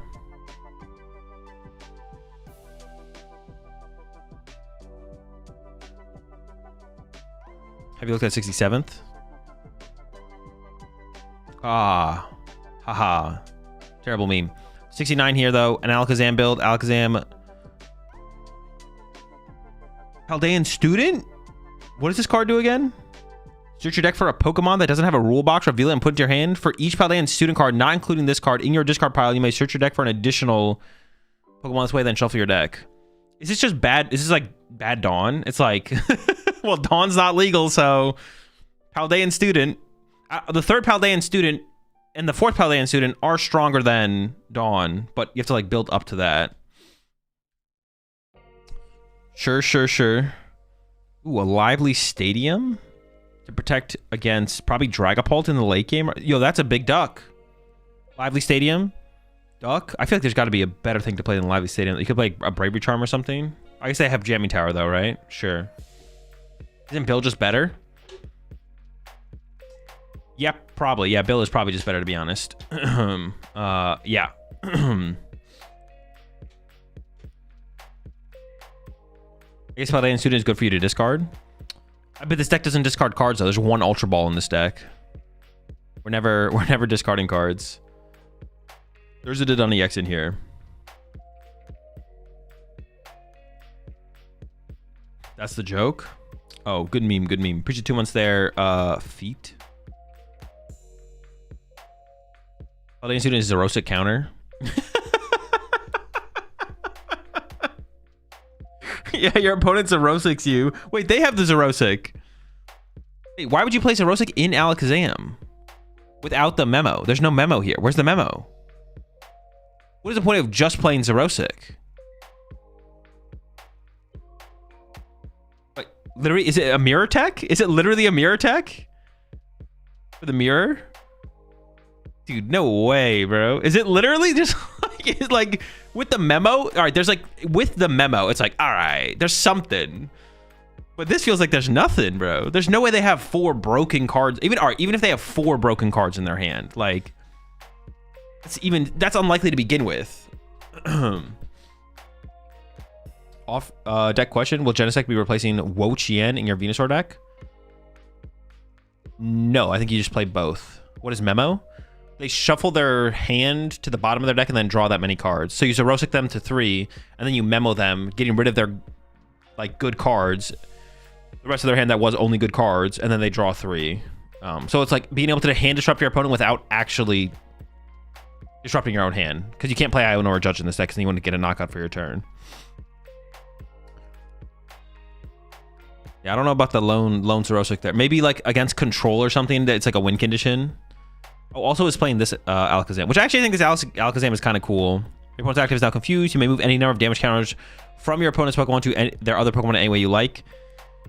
So you can do... I don't know if Psychic is actually a reason to play this card. Psychic seems kind of terrible, obviously. But like if you hit like a Dragapult for like 290 damage, you can then Strange Hacking the next turn and take like 3 prize cards off their bench or something like that. So the Strange Hacking Alakazam is actually kind of cool. Psychic, you're probably not getting value out of Psychic, and then they're also confused, which is cool as well. In fact, that is a reason to play like an Iono. You could like Iono Strange Hacking, and that's actually not a bad combo there. Or Zerosic, no memo. Okay, let's go to the other tournament. Tournament number 2. There was 2 tournaments this weekend, of course. We had the Gdansk Regional Championships. Gonna start with the metagame, and then we'll get into the top cut. The top cut is definitely interesting compared to what we're used to. Take a look at day 1. Guardy was number 1, of course. Actually, not by that much over Pult. Actually, that's kind of interesting. If we turn the pairing off, Pultnor... Oh, yeah, Guardy was like not... He's number 1, but not actually by that much. I thought it would be by more, to be honest. Yeah, number 1, number 2. Gholdengo actually was super popular day 1 as well. What the heck? So Golden Stones, Golden Rocks was almost 11. And then there was Golden Joltik. Gholdengo was right there as well. And then there's a pretty big drop off to the Grimmsnarl at 7.5. Cerulege at 7. Yo, Cerulege just keeps going down in popularity. You know what? Maybe I just need to show up to Vegas, win the tournament with Cerulege to prove that it's a good deck. Or maybe I'm just wrong. Actually, you know what? No, I'm not wrong. Cerulege is good. Everyone's just playing Carmine and no Drillbur, so I mean, I can't choose what people choose to play in their Cerulege decks, you know? I can only do so much. I put the information out there. What people want to do with it is up to them. Charizard at 7. Terrabox at 5. Mega Absol deck was only at 4%, actually. Raging Bolt's still at 4. The fact that Raging Ball just continues to be more popular than Enzorg is just it's criminal. And then from there, it's kind of irrelevant. But we'll take a look at the conversion rates, to be honest. See, number 1. These are high conversion rates, obviously, but once again, like I always say, this is not relevant until you get to like a certain sample size. So even like Flareon, it's only 23. It's like, it's okay. But then we get down to like Gholdengo. Like, this is actually a fairly relevant percentage. 200 people played this, and they had a 26% conversion rate. That's like pretty good. Why am I Raging Ball hater? I'm not. I don't hate Raging Ball. It's just a bad deck. The fact that it's more popular than like Raging Ball's bad. Like, Raging Ball's a really bad deck. Zoroark's a really good deck. So, like, on the spectrum of things, there's, like, a lot of range in between that, where there's, like, fine decks and mid decks. But, like, Raging Ball's terrible. Zoroark's really good. The fact that it's more popular than a really good deck being a really bad deck is just it shouldn't be legal. I'm not a hater, though. It's just facts. Like, I'm just talking facts, you know. I can't control what people play. I can't control. Like, if they want to play Raging Ball, that's fine. I'm just saying. Whatever they want to do, it's fine with me. All right, Terrabox here, 24%, pretty good conversion rate as well. Mega Absol had another good conversion rate in this one compared to the last one. Joltebox also, actually, Joltebox has been having good conversion rates. Like, besides Diego's top 4 at Belo Horizonte, though, I think Joltebox, they've been like right outside cut at a couple of these tournaments, right? Not Lil, was it Brisbane? Dude, I swear there was a Joltebox like right there. Was it at Milwaukee? Am I trolling? Was it Pittsburgh? But Pittsburgh, who cares about... Yeah, there was a Gholdengo Joltec box, but I was talking about in this format. Nah, I guess maybe I'm just right. Joltec box just kind of sucks. I thought there was like... The conversion rates from day 1 to day 2 have been decent. Oh, it was actually at Gdansk. It's right there. Will Gracie. Yeah, but Joltec box I feel like has been consistently having good conversion rates, but the deck is just like... I have heard people say this in the past before as well. Like, Joltec Box is a good deck to get from day 1 to day 2, but then once you get into day 2, you just get exposed because your deck is just kind of mid. I think it was Jesse who said that, actually. Or that was, like, Jesse's analysis of the deck, which I kind of agree with. I think it definitely is one of those decks. Right, Joltec Box is, like, really consistent. Really easy to play. And it's, like, not terrible. Like, Joltec decks aren't terrible. They're not truly awful. Bella got 3rd. Yeah, Kasiaraga got 3rd with it at Belo Horizonte. I appreciate the prime sub there, Ink. Now, Raging Ball is overrated. Honestly, you might be onto something. Raging Ball actually might be overrated for where it currently is. You think Pidgeot Control is a good deck for locals? I mean, yeah, it's like fine. I want to learn, but I'm afraid it won't be effective outside of the regionals meta. Is the deck okay at lower skill levels and against some rogue decks? I mean, rogue stuff can get weird. But, like, if you're just trying to get good with the deck, it doesn't matter what you go up against. You know, try and get creative with your win conditions and stuff like that. It doesn't really matter if you're going to, like, a good metagame or a bad metagame. You're trying to just get good with the deck. All is literally good in this meta. That's what I'm saying. I've been saying that for so long. Like, Raging Ball is broken. Tier 1 deck. It's been Tier 1 deck for a while. People aren't taking advantage of the power right now for some reason. I don't know. It's kind of weird. Anything else stand out for the conversion rates here? Oh, both Joltec decks had decent conversions here. Gholdengo and the box. And then from there, everything else is pretty normal. So nothing crazy. But I'll take a look at the standings. Daniel Magda took it down. First major tournament win of the season. Wait, what did Daniel... Am I trolling? Did Daniel not win a major last year? For some reason in my head, I know he top cut 2 ICs. But did Daniel actually not win a major last year? Maybe he didn't. I don't remember. Gholdengo rocks. Was playing the Mega Mawile without the Turbo Energize. I talked about this when we saw the Mega Mawile on the other build in Brisbane, which is definitely an interesting... Lost to Miloslav. Yeah, I remember that. Yeah, he didn't win an IC, but did he win a regional outside of that? I thought he did. He didn't? Oh, I thought he did. I don't understand why people think Bolt is a bad matchup for Bolt. Bolts are literal Bolt food. Yeah, exactly. I've been preaching this for a long time. I'm with you. I agree with you, Sims. It's kind of criminal that there's not more Bolts in cut. And it's only more popular than Zoroark as far as good decks go. People just don't get it. Or they're just not very good with the deck. It's one or the other. Yeah, has to make him all wild. Did not play the Turbo Energize. I believe he played this deck at Lil and was playing the Mega Mall Wild plus Turbo Energize. One big standout actually from Daniel's list compared to other lists is I feel like most of the other lists we just took a look at were playing 4 Fighting Gong and like less Nest Balls.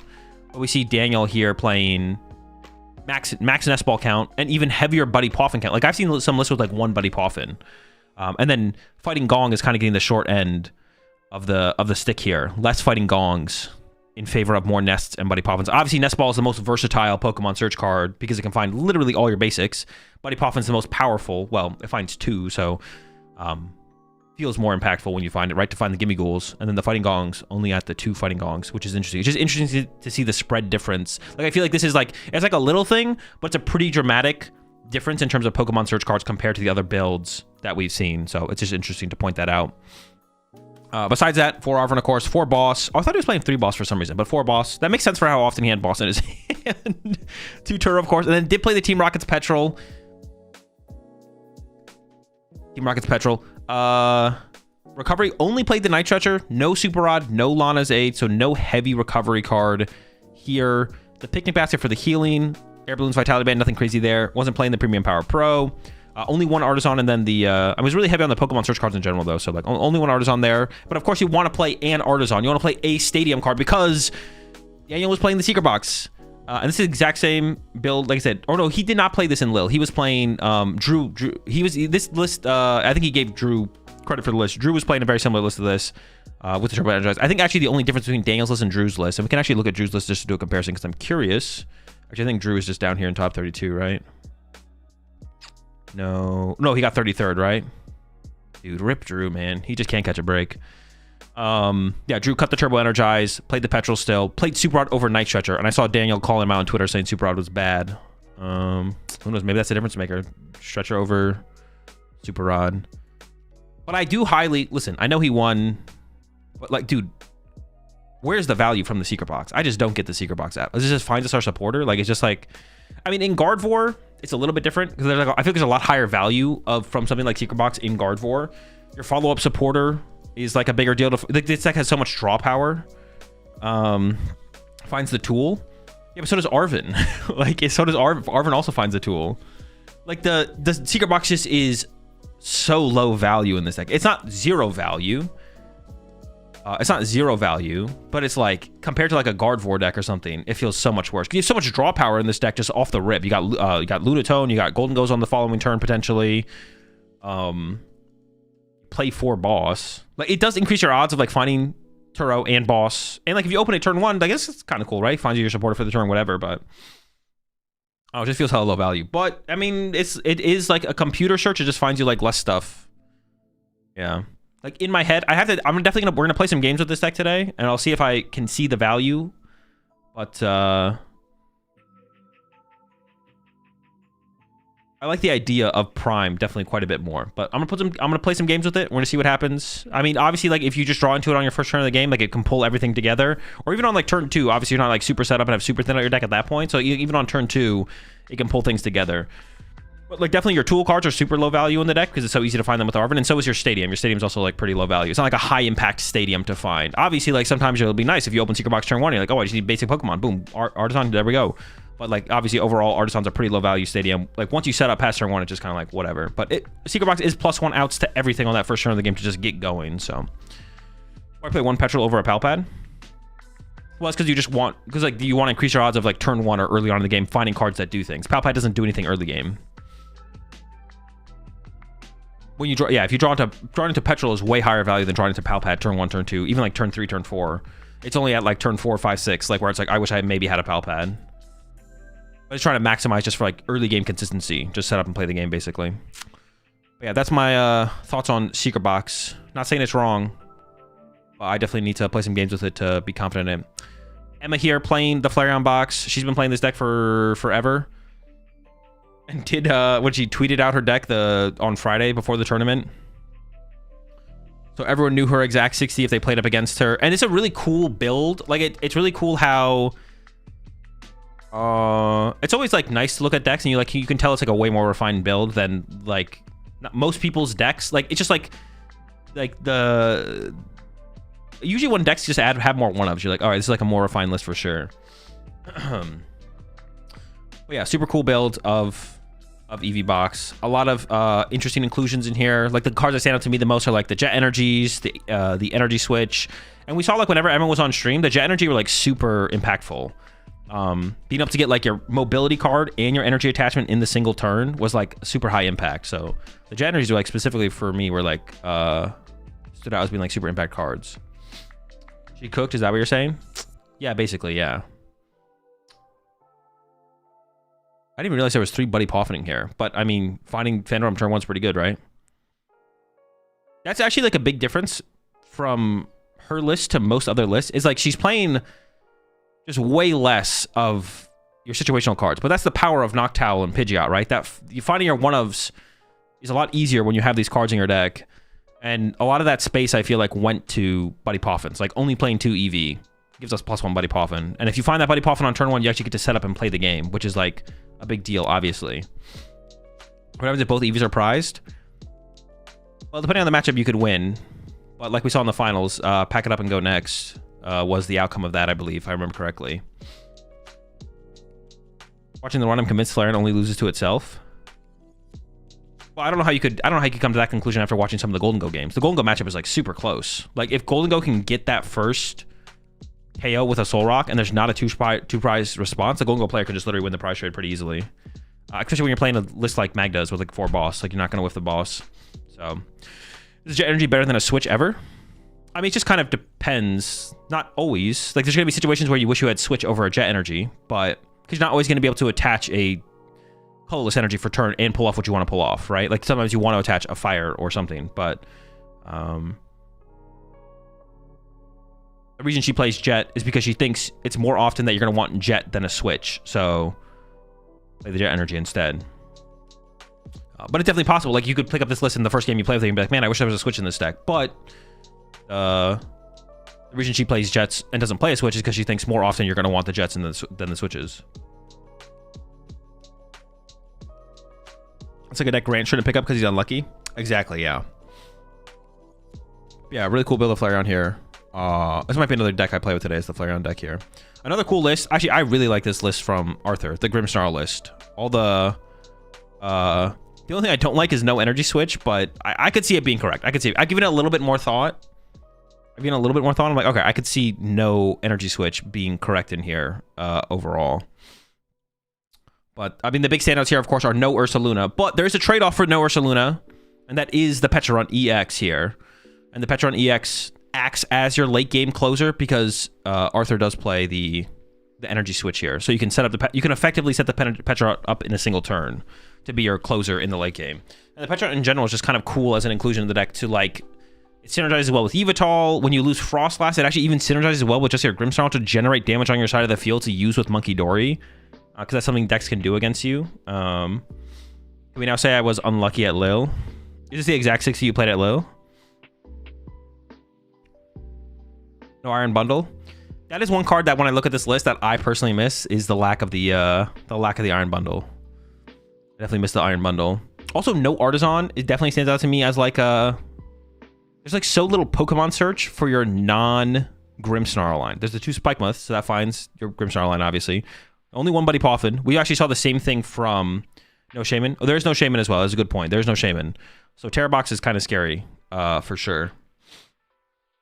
Or even Gardevoir. But Gardevoir doesn't always come up against Gardevoir, to be honest. It like sometimes comes up against Gardevoir. Yeah, it seems like everyone's on the 1 Poffin train now. No Artisan, though. Only 2 Nest Balls to help find our basic Pokemon. 1 Poffin and Grim will always open it. Yeah, I guess when you have that, like, covering your back as a Grim player, like, you know you're going to open your 1 Buddy Poffin anyway, so who cares if you play 1 or 2, right? You only need that first one to get going, so. Also, you should take a look at the 4th place in Seniors Division. I promise you won't be disappointed. If I am disappointed, I'm banning you. Yeah, no Shaman. But Shaman is like one of those things where it definitely is like, I opened Poffin so many times, bro. It's just so disgusting.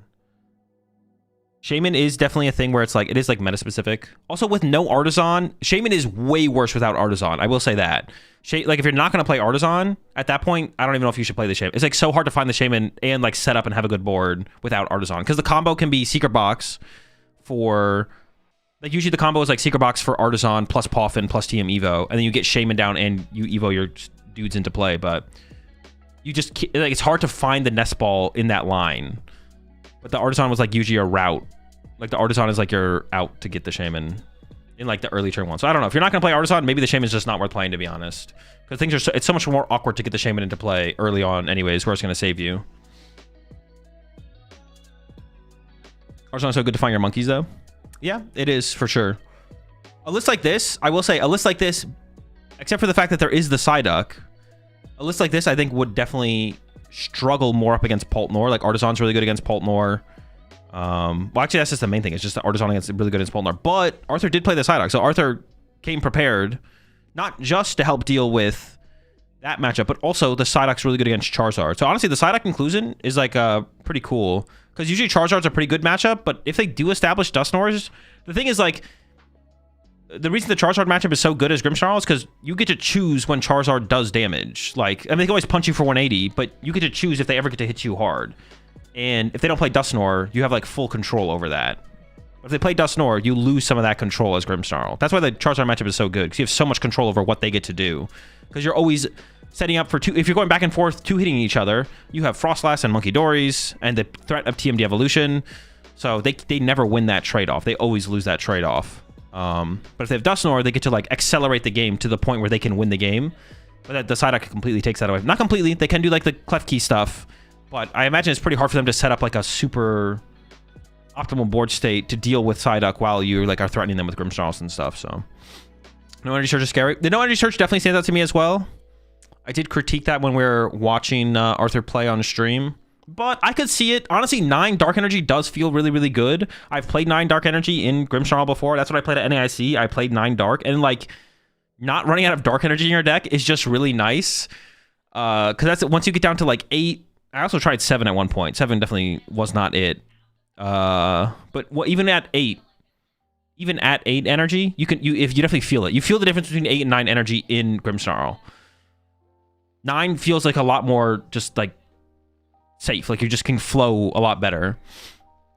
So I could see it. It does. You do lose the out to Arvin for energy search plus TM Evo after you open your Buddy Poffin, obviously in your opening hand. But if you just naturally draw into one, you're good. You lose the out for the Secret Box combo as well, which is can be big. But as long as you draw the energy, you're chilling, obviously. So but yeah, really cool build of Grim here from Arthur. I really like the build overall. Definitely chill. Then also had the Pheasant here. I didn't mention the Pheasantipity, but that's in here as well. So I might play a game or two with this as well today. We'll see. Grim. We had Christian with the Gholdengo as well in the top 4. And Christian was playing the Prime Catcher instead of the Secret Box. Also played the Lana's 8 plus Super Rod. Bro, this just feels like so much recovery. I just like assumed when people were playing Lana's 8, they just weren't playing Super Rod. But apparently I'm wrong. You're playing both in here. And then did play the Premium Power Pro. KO Monkey Dories with your Soul Rock. And then give you the edge against the Mirror Match. And chose only 1 Buddy Poffin for Fighting Gong. It's really interesting because obviously, to put this in perspective, there's a correct line of Pokemon Search cards. There's a correct line of, there's a correct split of Nest Ball, Fighting Gong, Buddy Poffin. What is it? I don't know. But it is interesting to see how different the lineups can be in some of these lists. To me, the lower Buddy Poffin count makes sense, but I can't argue against opening Buddy Poffin to find Gimme Ghouls either, so. Besides that, though, pretty standard build here from Christian. And then we had another Flareon box from Thomas. I think, was Thomas playing almost the exact same 60 as Emma? It was pretty close, right? Only 1 jet. Played a switch over a jet.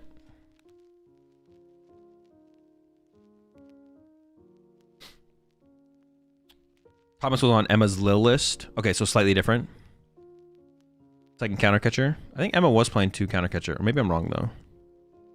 No, Emma was on 1 counter catcher. Okay. So slightly different list, but nothing too extreme. Calvin Connor with a cut here, playing Zoroark. And we'll take a look at the list that Vinny and Gabriel played here in a second as well. It's pretty close. So all of them were playing the Mega Absol as your cornerstone answer, plus just like a powerful attacker in the deck. No Darmanitan, no Toedscruel. So the Gholdengo matchup is just bad. We do see Calvin here playing the Eerie. Vinny and Gabriel played the Xerosic. Neither of them are good answers for Gholdengo. However, you could win with them, possibly. So the Gholdengo matchup is just really, really bad for these builds of Zoroark. And I would actually say, I think moving forward, like if you're someone who wants to play Zoroark for Vegas, you probably want to get the Toedscruel back involved, to be honest. I think Toedscruel, or you make the Cornerstone call and go the Arven route. But the thing is, the Cyrano build, I think, is actually just like considerably better than the Arven build of Zoroark. I think the Cyrano, now having played more with both of the builds, I think the Cyrano build of Zoroark is considerably better than the Arven build in terms of the deck just functions way better. So you don't really want to go to the Arven build to play Turbo Energize plus Cornerstone. So Cornerstone doesn't seem like a realistic answer. The thing is, the Toedscruel package is just like a lot of cards to fit into the deck.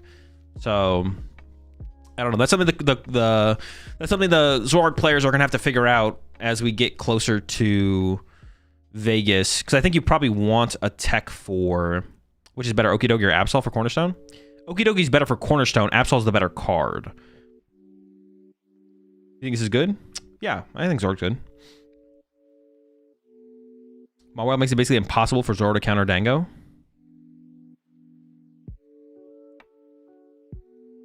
Does it though? Because they have to bench the Mawile ahead of time. I don't know if that's true, to be honest. Like you go down to, like Zoroark can go down to 4 prize cards, and you go bench Mawile attach, and they go, okay, cool, boss your Mawile punch. I don't think that's true, actually. You just punch them. Like the Mawile can't come down the next turn ever, unless you play E-Switch. That would be like the next level tech, would be to play Gholdengo with Mawile E-Switch. So when they go to 2 prize cards, you go bench Mawile E-Switch attach knockout. What are you dropping for a 2/1 Toads in this list? You probably cut the Absol and make the call that no one's going to play Cornerstone. And then cut the Cleffa. And maybe a Watchtower, something like that. Something like that, yeah. The Eerie is in here as a Gholdengo answer. Not like an answer, but it's like a card that's just kind of a fine card. Eerie's just kind of cool with Yveltal, because Yveltal slows the game down, and then people accrue cards in their hand, and then you hit them with an Eerie. Or Eerie plus Mega Absol is like a combo, is pretty chill as well, obviously. So it's kind of just like a fine card to play if you can find room to put it in the deck. Cut Eerie. Oh yeah, cut the Eerie if you're putting the Toedscruel in. But if Gholdengo didn't exist, you probably just wouldn't play the Eerie at all. It's because the matchup that Eerie is most impactful against is that matchup, and maybe Charizard to take away Super Odds and Rare Candies. So those are the main matchups to get value out of Eerie, is Charizard and Gholdengo, which are both bad matchups and don't solve either of the matchups. You just hope that it works out. And we saw for Vinny and Calvin, it did not work out because Daniel beat both of them 2-0, and I'm going to assume was in a pretty handed fashion. Tato here played the Absol Kangaskhan deck. Did play the Trolley build. No Hero's Cape. No Unfair Stamp. With the Trolley. Ryuki was also playing the Trolley build, right? I'm not trolling. I don't know if this is the exact 60 that Ryuki... No, Ryuki had an Eerie alongside the 06, but it's pretty close. Kato did play the double E-Switch. Ryuki had the third Nest Ball. So it's pretty similar to what Ryuki won with over at Brisbane. Also, did you see the maths on the Kato Emma game? What maths? I did not see any maths, I don't think. Oh, the time taken? Yeah, I did see that. I did see the time. Yeah, it was like, what's it called? I did see that, yeah. Why Xerosic? Eerie is better? Xerosic is better in more matchup. Well, I don't even know if that's true. It's arguable Xerosic is better in more matchups than Eerie is. But it's less good against Gholdengo, so I don't even know, to be honest. It's still a Gholdengo answer. It's not a very good one, though. Like, there is situations where you can use, like in standoffs, there is definitely standoffs that can happen with this deck, and like mirror match and stuff, where someone doesn't want to attack first, and that's where Xerosic you can like pressure their resources, right? So yeah, Xerosic is like better in more matchups, but it's worse against Gholdengo. I don't know how good it is in the other matchups as well. So I'm like I'm not familiar enough with the card in general to know it's all of its strengths, but it's definitely worse against Gholdengo than Eerie. So Pretty good versus Zorak. Yeah, pretty good versus Zorak or Crow's a pretty big hand of a lot of resources. The matchup's not very aggressive. The matchup's not very fast. So, yeah. It's just good for like standoff situations, which can happen a lot with the Absol deck because like no one wants to punch each other because you don't want to give each other monkey dory damage and stuff like that. So I misspoke earlier, was actually 4th place junior division from Brisbane. Oh, for the list. 4th place Brisbane. Okay, I'll check that right now before we move on to Hermione's Charizard.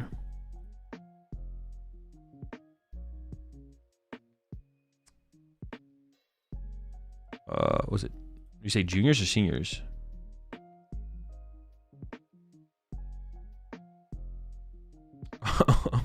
The Jungle Dumper? Mega Venusaur? Okay.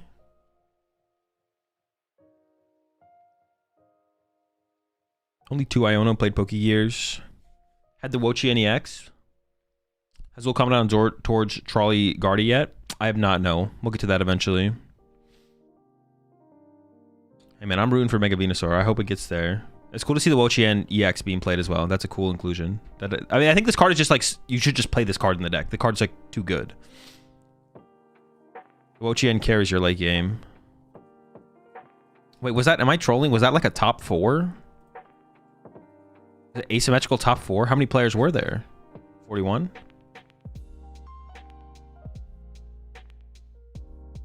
All right, Hermione played Charizard, back-to-back top cuts for Hermione. Pretty good. Played a very similar Charizard list. I actually heard Hermione say on his interview, his stream interview, he actually said that he thought Charizard was like a bad play for this weekend, but a good play for last weekend. I actually disagree. I think it's actually the opposite. Charizard was probably a less good play last weekend because no one was teching for Pult, so Pult was going to have a better time.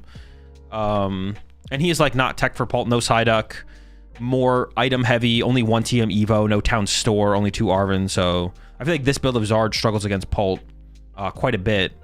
But Pult was like lined up pretty well last weekend, but I think Pult was like lined up worse this weekend.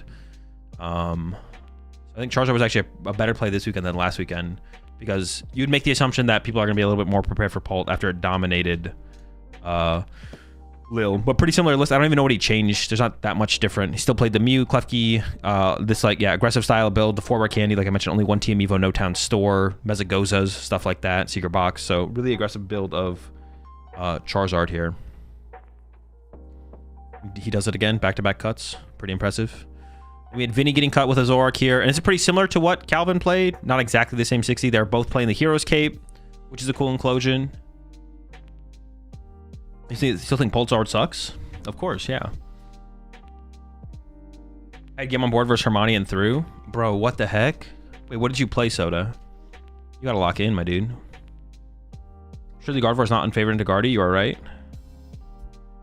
Surely Gardevoir is not... Well, it depends what kind of Guardy. Guardy Jelly is. No, Guardy Charm is probably slightly unfavored, but it's not like a terrible matchup. Oh, you're not talking to me? My bad. Yeah, so the differences between like this build and what Calvin played, there's no baby Pokemon. So we saw, was it Gabriel last weekend was playing Badoo. No Badoo in here. No Klefki as well. They're also playing, Gabriel's also playing the Klefki, or Gabriel and Vinny were playing Klefki. So no Cleffa as well though. No Cleffa, no Badoo. No baby Pokemon for the early game. Cyrano style build like I mentioned. And then was playing the Zerosix where Calvin was playing the Eerie. Dude, there's so many Zerosix. So many people playing Zerosix. And also double Janine instead of the split of 1 Janine, 1 ends PP up. That's gonna be the question moving forward though. How does Zorg deal with Gholdengo? I feel like you gotta play something. I mean, you could cut a Yveltal, to be honest. You can go down to 1 Yveltal for sure. Guardy main still play Drifloon? Probably. Drifloon feels like it's the way to go for sure. Max Roberts with a Guardy. One of the 2 Guardies in cut. Pretty standard aggro build I want to play. I want to say playing the Town Store. I actually really like the Town Store inclusion in these more aggro. I don't know if it's better than Mystery Garden, to be honest. I guess I will say that. I don't know if it's better than Mystery Garden, but the idea is pretty cool, right? You're playing the Heavy Lily. You still have a couple Arvening here, of course, but like, just like how Town Store feels pretty good in Charizard to increase your odds of finding TM Evo through Lily, and then it's also a card that you can use to find like Air Balloon if you play it, or Maximum Belt as well. It's a similar thing in the Gardevoir, right? Town Store, early game finds you TM Evo, late game finds you Braver Charm, and you're kind of going from there. Is it better than Mystery Garden, though? I guess. I don't know, but...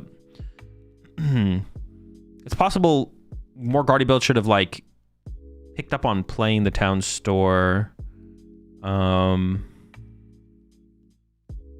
possible town store was, like, better in these more aggressive Guardy builds pre-Mystery Garden. Now there's an argument, it's like, if you're going to play in a secondary stadium besides Artisan, is Mystery Garden not just better? Playing just town store seems kind of bad.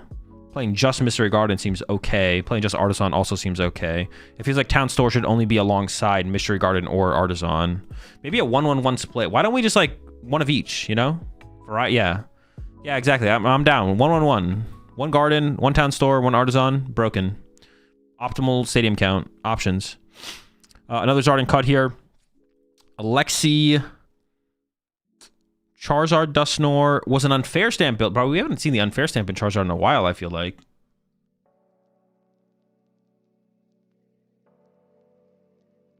UTM Evo Town Store. Had the Ho-Oh in there as well as the answer to the Cornerstone. So a little bit more similar to...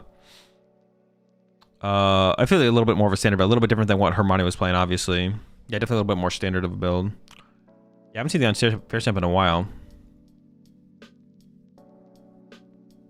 Then we had Jamie here with Gardevoir Jellicent.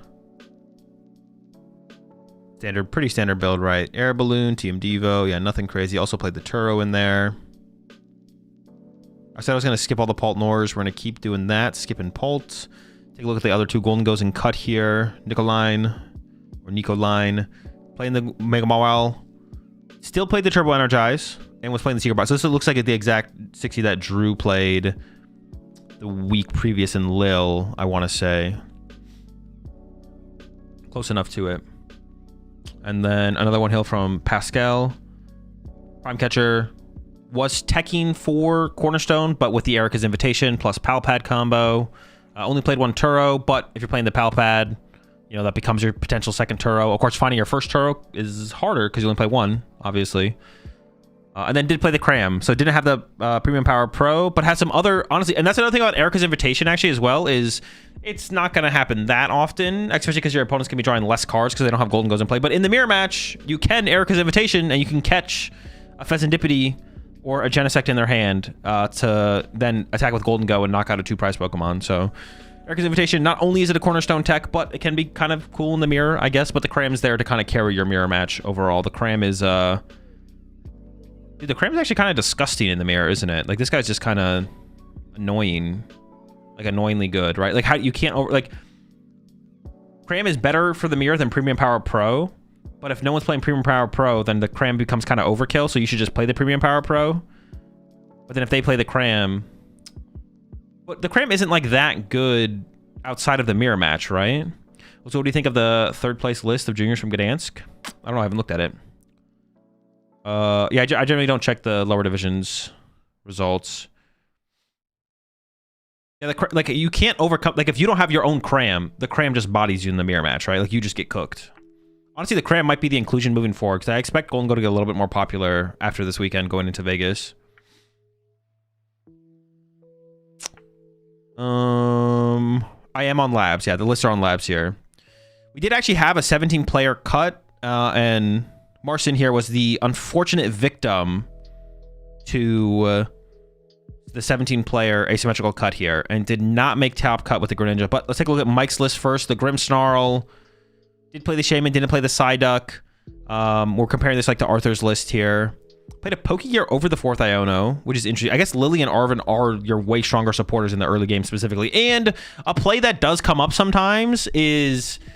You only have Arven in hand, but you want Lily or Iono for next turn, but like you have time, so you go Arven for Pokegear, and then next turn you try and Pokegear into Lily or Iono, because like no item saves you. The thing that saves you is another supporter. Only one boss, but did play the Iron Bundle, had the Shaman for the protection against the Pterodex.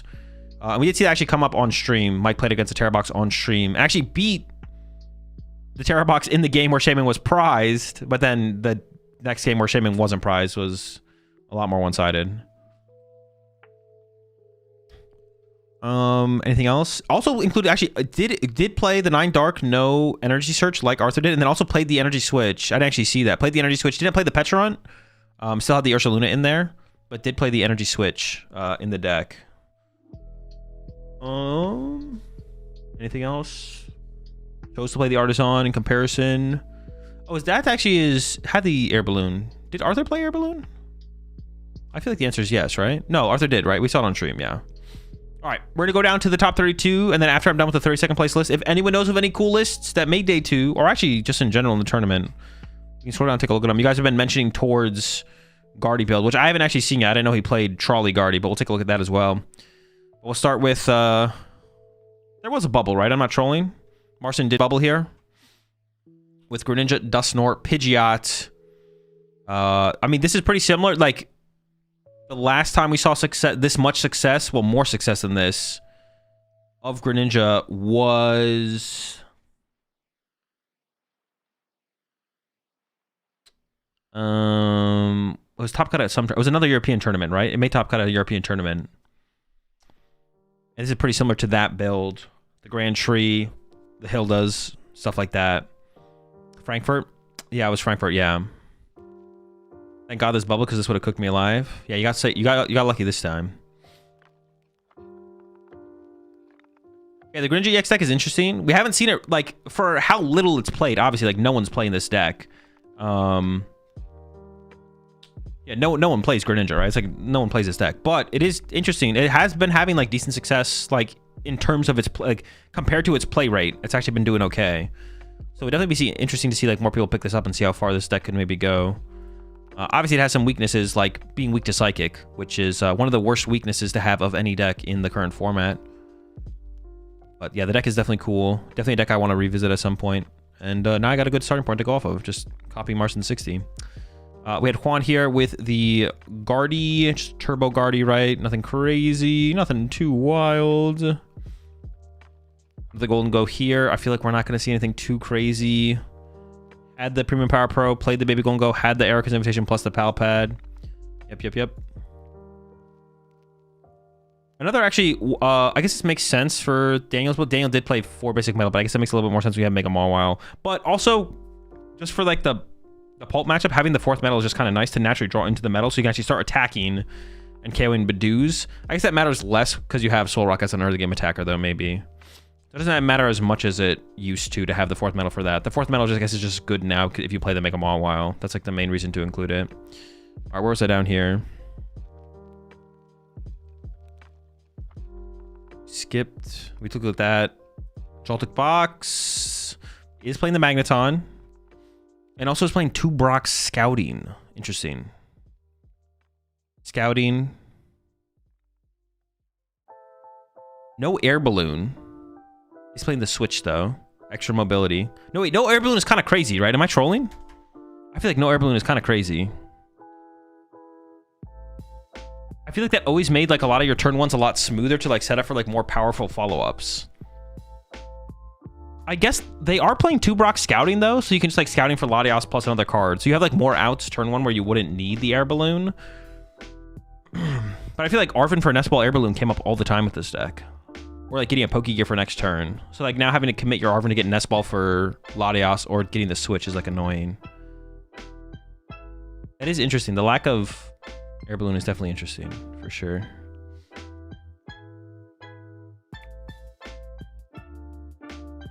Bolt Nor, we skipped those. Raging Bolt, I'm tempted to skip, but we'll take a quick look, and it's Raging Bolt. Bert also played the Grim here. No closer, no Petch or Ursaluna. Did play the Yveltal, of course. Still on the 2 Buddy Poffin. Boston Countercatcher, no Iron Bundle. Chose to play the Tatsugiri still as well. And then is also playing the Energy Switch. I guess everyone's just on Energy Switch now. Is that just like the standard in Grim? I feel like I haven't looked at that many Grim lists lately. Is everyone just energy switching? Also chose to play the Energy Search, which was another difference that we saw from the top 2 lists. Just more energy versus the Energy Search.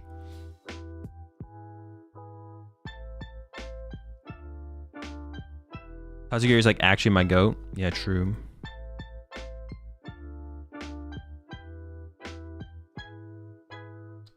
There's got to be some kind of control deck here from Nielsen, right? What else would it be? Control? Oh no, it's Ogre Box. But it's Ogre Box with Area 0. Okay, hold up. Ogre Box with Area 0. Crispins. I mean, this is definitely a deck for sure. I don't even know. It's yeah. So it's. I mean, it's like Terra Box without Noctowl. It's Terra. That's what it is, right? It's Terra Box without Noctowl. That's what it is. And there's a lot going on here.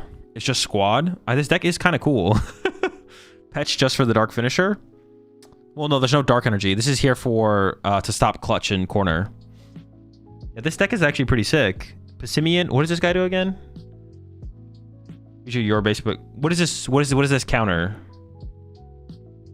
Kangaskhan? Ooh, is it? It's the Kangaskhan counter, right? Kanga counter. Hang on, I gotta go back to the main page. Okay, cool. All right, this is a pretty sick build, actually. Yeah, we might actually play with this today. Oh, also, is playing Sparkling Crystal as the ace spec. Although, I guess what else would you play? Prime Catcher? What was Hubbard's build? Hubbard had Prime Catcher in there, right? Yeah, cool deck for sure. But it only does 240 to it.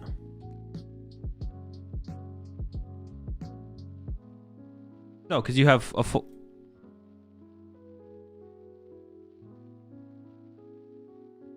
Oh yeah, what the fuck? No, but you have Area 0, but what if they have a Bravery Charm? You don't KO through Bravery Charm, right? Maybe it's just a way to hit it hard.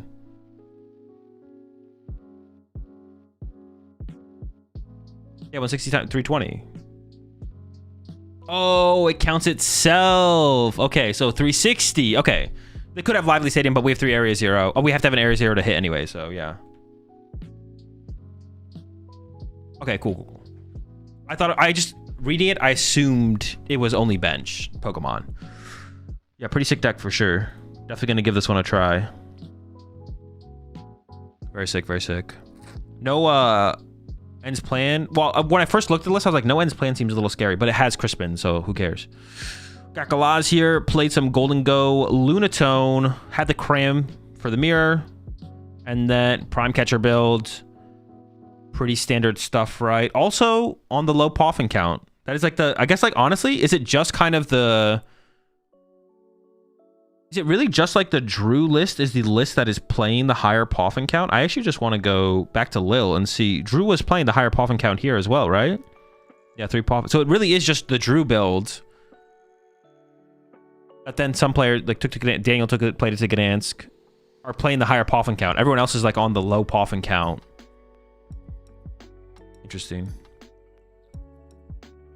Edmund here with some Terra Box. Played the Volcanion. I haven't seen that in a while in Terra Box. Besides that, pretty standard stuff. A lot of mobility, I guess. Has the Turo and the Switch. And the Air Balloon. And the Iron Leaves. Bro, we're not staying in the active long. No Super Rod. 3 Crispin. Those also stand out to me, of course. The no Super Rod plus the 3 Crispin. Rock Scouting is a card I haven't seen in a Terra Box in a while. But it's a good card in there. Julius playing Gardevoir again. How far did Julius go in Lil? Did Julius get to win it? Was it like top 32? I forget if he was on the win-in or not. I feel like it was close. Turbo Guardy build. This is as standard as it gets. Unless I'm trolling. I don't think I am, though. Some more Gholdengo action. Had the Lucario in there. I feel like the Lucario was just outdated at this point. I feel like Mega Lucario is outdated in Gholdengo. Like initial technology, as the initial technology, it was kind of cool. But honestly, I don't think the Mega Lucario was always just worse than Turbo Energize Mawile. And now we're just down to Mawile no Turbo Energize. Yeah, I feel like the Lucario at this point, I think is just outdated technology. Because like, what is the point of running it? I think there's no point of running Mega Lucario basically. Now that we know there's just better ways. The Erica's Invitation is better. The Mega Mawile is better. I'm trying to come up with like an argument as to why you would play the Mega Lucario, but I can't really come up with anything. Is there like a matchup where having just a big dude is kind of cool? Why is Turbo Guard so popular now? This is the most powerful way to play Gardevoir, but it just struggles against Poltnor, depending on your like Evo counts, stuff like that. Will Mawile be outdated when Lopunny releases? I don't know. Maybe. Luke cooks Eevees. Okay, I could see that. Yeah, sure. Because Lucario is cool. Kind of cool, yeah. Sterilage early game. Maybe, but it depends if they take a 1 prize knockout, right? Because if they take a 1 prize knockout, that doesn't matter, right? Because they 2-KO Lucario, KO 1-2 prize, so they win anyways. So I don't think Lucario is messing up Sterilage's prize exchange that much. I think you're just getting cooked in that matchup anyways, to be honest.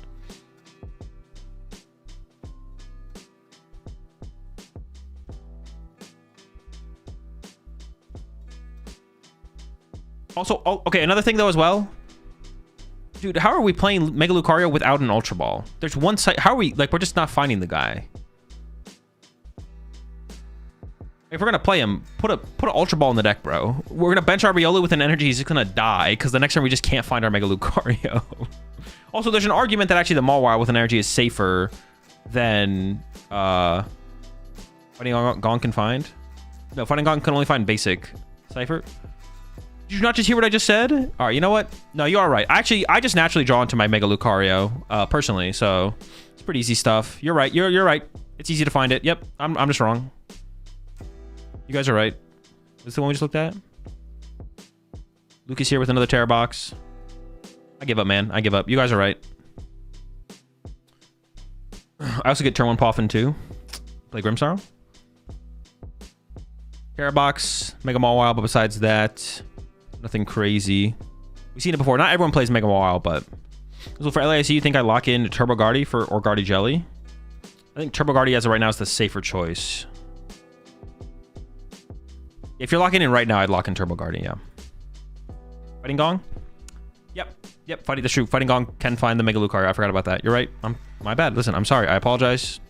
Chat's right on this. I don't want to fight chat. I want to fight with chat. Another Mega Absol deck. Stuck with the double Cornerstone and played double Fighting. Like I said, that's going to be a big question moving into Vegas is if your deck loses to Cornerstone, do you tech for Cornerstone? And if you're going to play Mega Absol, should you play the Cornerstone? If you can find like a new cool innovation, then that would be like the thing to do on both ends. If you can find like a better innovation to tech for Cornerstone, but that's better against more matchups, or if you can find a better inclusion in Mega Absol to beat stuff like Charizard and Gholdengo, dude, that's like so. How are you gonna find a single card that beats both those decks though? You appreciate 200 bits there, Jesse. How are you gonna find a card that beats both of those? The Cornerstone does that. Well, if they're not teching for it.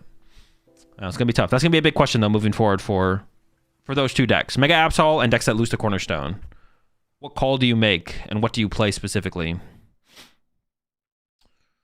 I got a Keon here with a Charizard. That's where we're at in the list, right? Charizard build. Ooh, you love to see it. No Norzard, bro.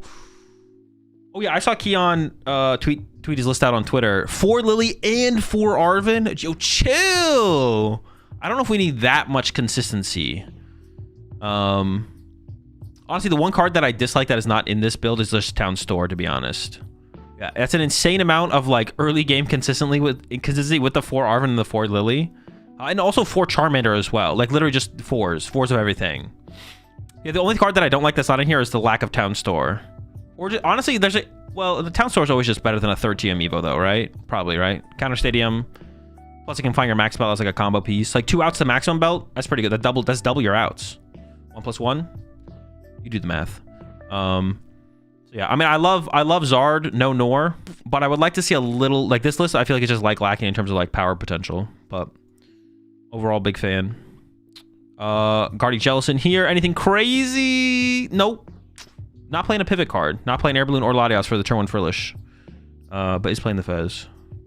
Wait, that's 3 Bravery? What the Oh, this is not just Guardi Jelly. Hold up. This is Guardi Jelly Charm. It's not Turbo Guardi. Well, I don't know. They got 3 candy. What, dude? All right, I don't even know what to think anymore. This is like, but how do they have this much room? What do they not play? How do you have this much room to play 3 Bravery Charm, Drifloon, a 2/1 Jellison, and 3 Rare Candy? No Arven, only 1 TM Evo. I mean, how would you have room for a mobility card? Oh, 2 Dark Energy, 2 Monkey Dory. Okay, I found the space. And I hate it.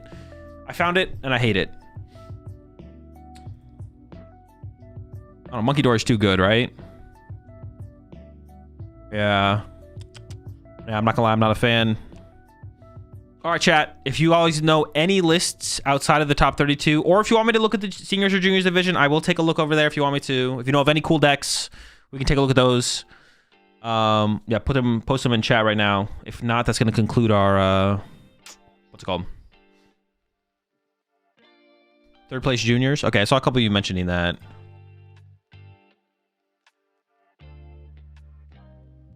Ah, yes, the good old Ho-Oh Raging Bolt.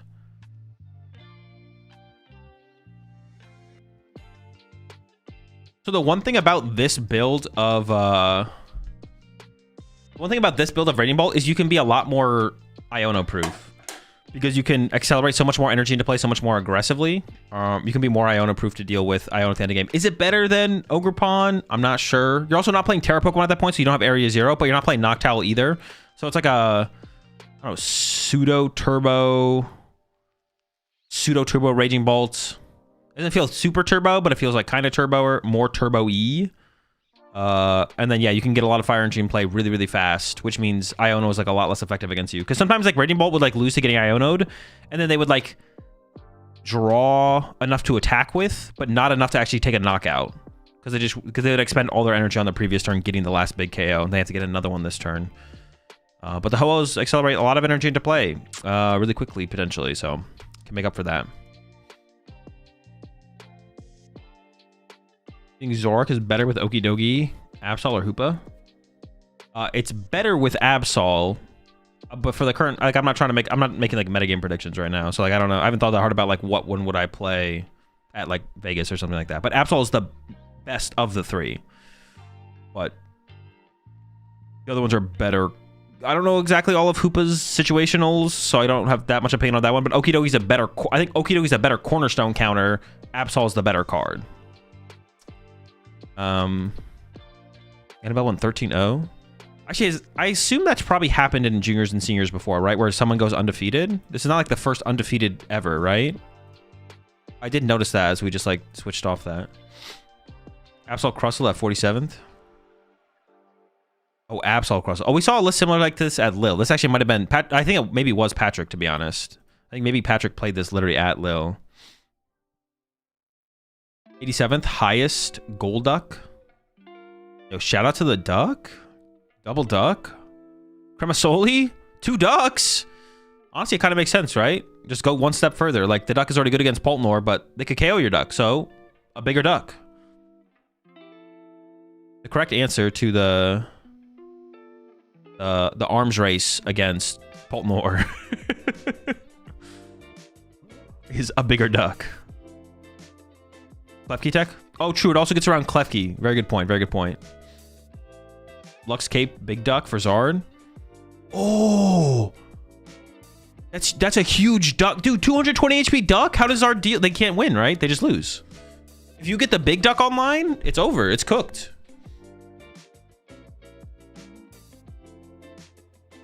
I think you just LGM them to death or something. I don't know. Yeah, it's over. Oh, you guys said what? Tord got 61st. You said it was Trolley Guardy. Triple Mystery Guard. I mean, gotta draw a card somehow, right? So Arven build. Who plays a Poffin, a Nestball? Wait, is Trolley even that good? Dude, this looks like the exact same amount of Pokemon search that Guardy decks normally play. The only thing that's different is, I guess it like fully sets you up turn 1. I guess so it's better with Arven, right? Like, because if you go first, if you go second and you play Arven, you're not playing Lily, right? So you're seeing less cards, you're seeing less basics, yada, yada, yada. You're not playing Artisan. You're playing heavily through the Mystery Garden, trying to abuse Mystery Garden. That's cool. And then, yeah, the Trolley just like sets you up fully on the first turn of the game. And then your Ultra Balls just can be committed to setting up your Gardevoirs and getting your late game attackers. Yeah, so it's a cool build. Heavier on the Arven, so heavier based around like guaranteed setup, I guess, right? Is what you'd say.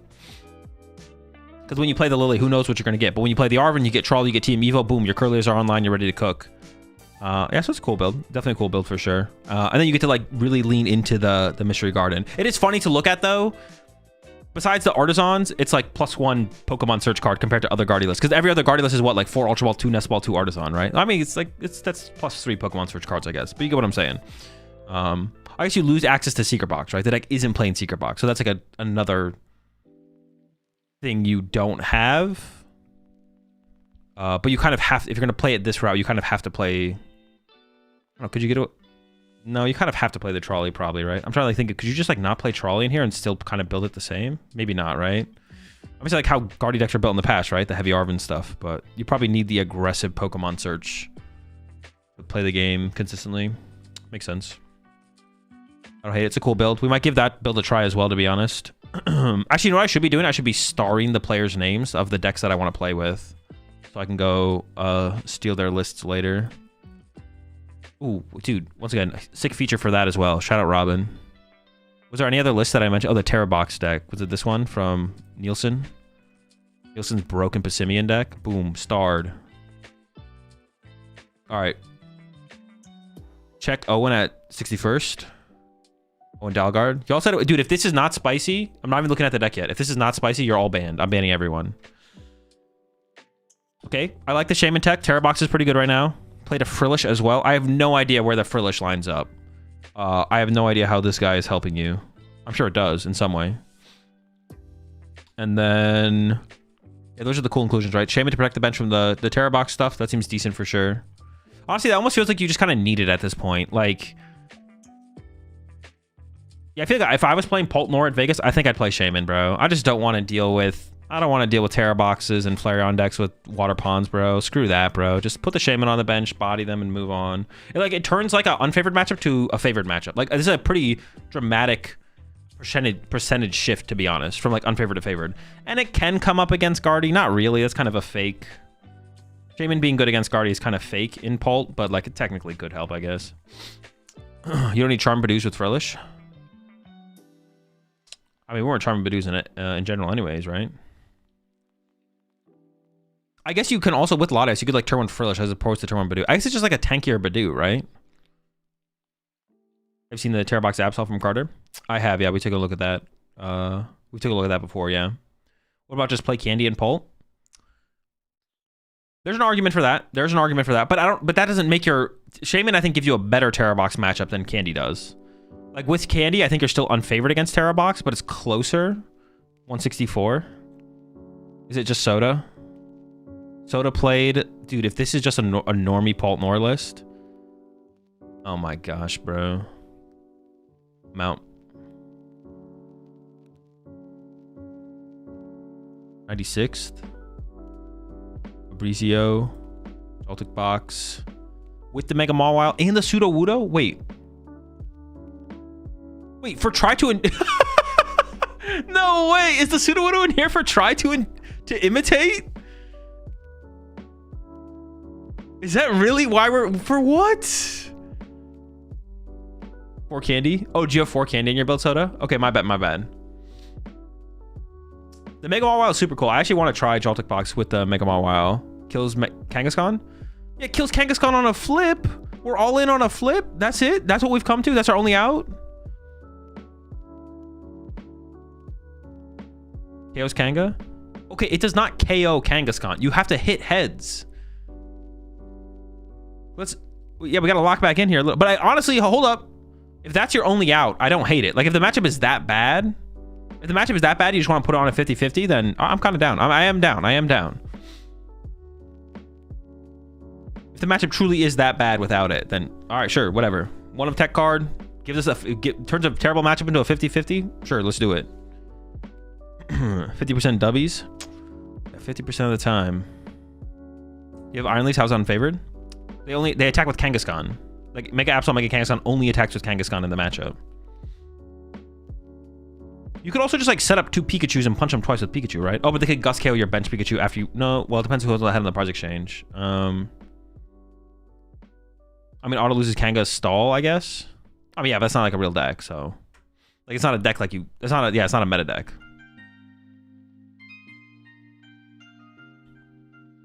Doesn't imitate hit weakness on Kanga? It does, but try to imitate...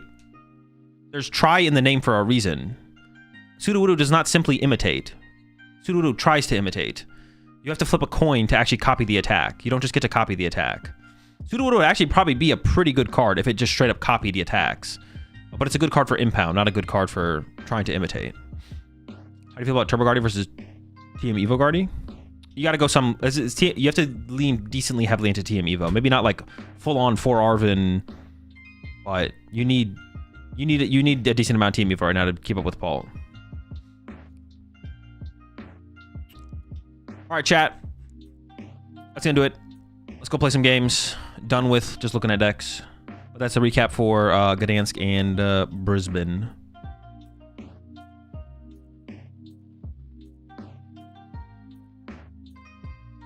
Specials are the best way to play the TCG. This is true.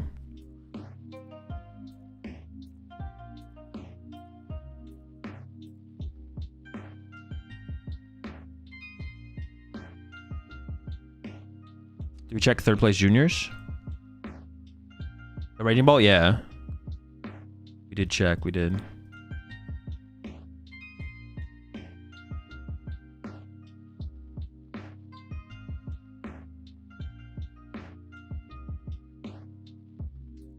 Are you really playing the TCG if you're not flipping coins? Definitely not, because you at least have to flip. You have to flip for the opening of the game, so someone's got to be flipping a coin. If it's not you, then your opponent.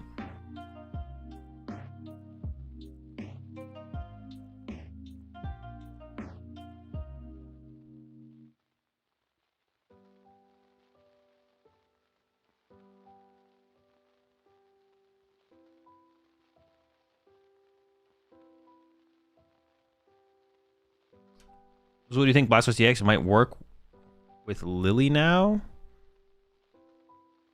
No. Blastoise EX's problem wasn't like draw supporters. It's a lack of powerful options for the deck to play with. Phantasmal Flames become legal on the 15th, right? No, it releases on the 15th. It becomes legal 2 weeks after that. It becomes legal at the end of the month for Stuttgart. I want to play some Gholdengo, to be honest. I'm in a Gholdengo mood. Should I actually just throw a Cramorant in here, though?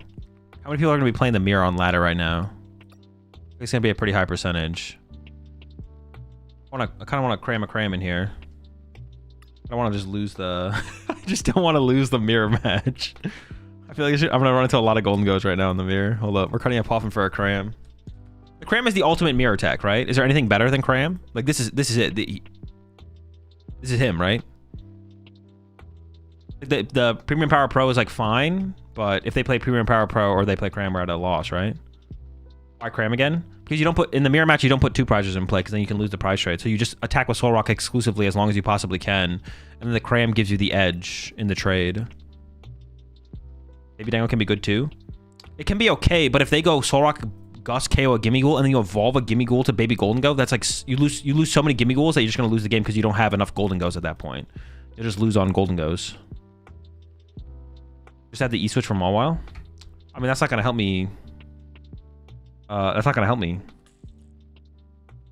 Although there is an argument that because we already just play 4 boss to begin with, if we just get KO Gimmighoul after Gimmighoul after Gimmighoul after Gimmighoul, maybe that just wins us the game then. Like, I can just, like, keep gusting up their Gimmighouls and KOing them with Cosmic Beam, right? And maybe that's enough pressure to win the game. Maybe we don't cram the Cram in here yet.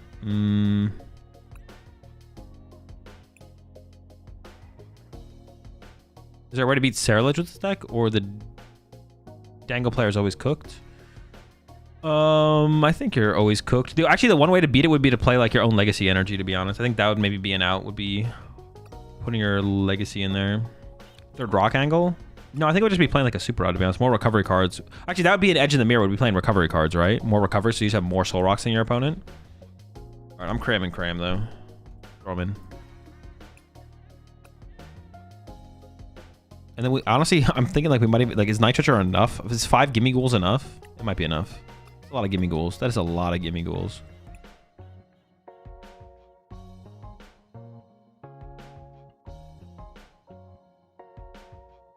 Make a Mawile.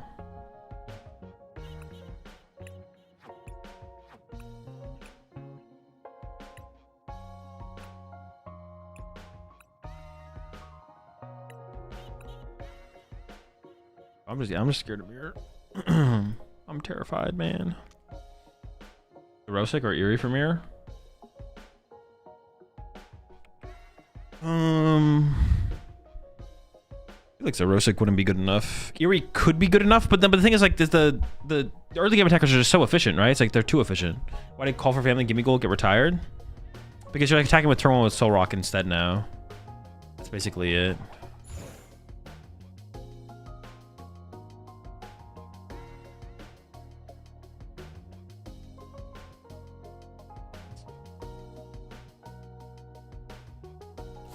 Yeah, I will go first. Thank you.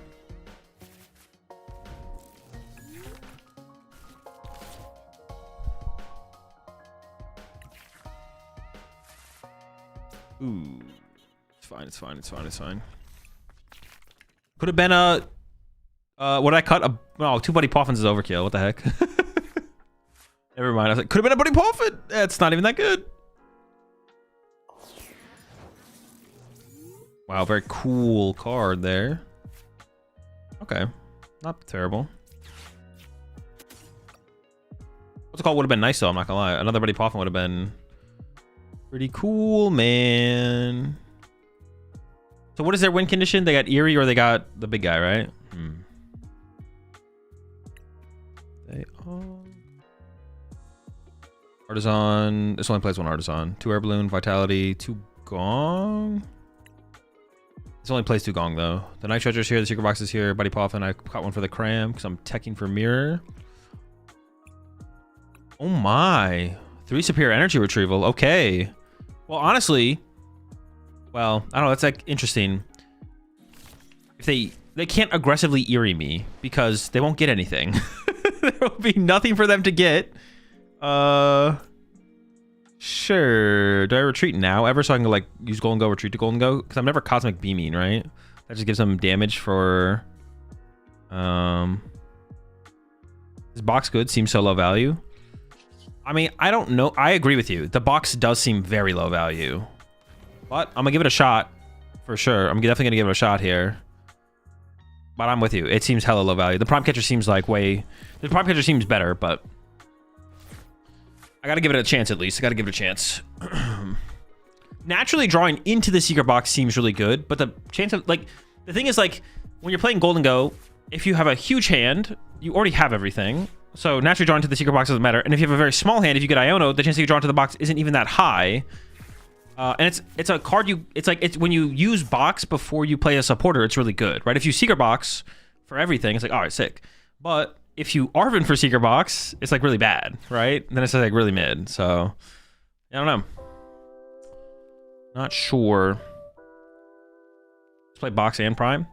That would be sick. That would make your Secret Box value way higher, because then you could Secret Box for Prime Catcher and and Arven and Superior Energy Retrieval and a tool card, and then Arven for another Superior Energy Retrieval. Then that would be pretty good for sure. I gotta be careful about running out of energy here as well. Why not play both so you can box for Prime? I mean, yeah, that's it. That's the move for sure. I'm down. Okay, they do not play Cornerstone. I do have to be careful because this guy's already in play as like a Yveltal target here.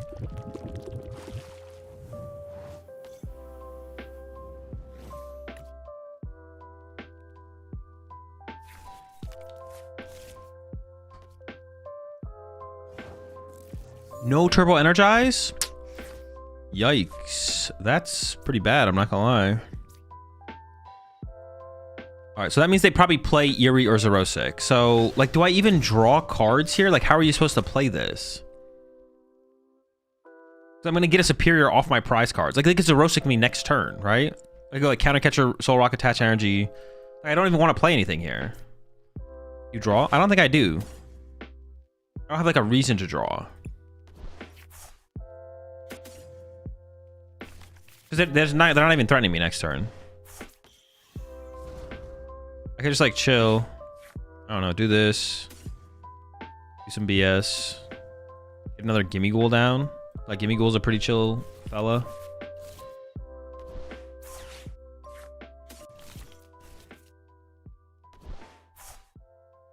No, I can draw. I'm probably over. I can draw.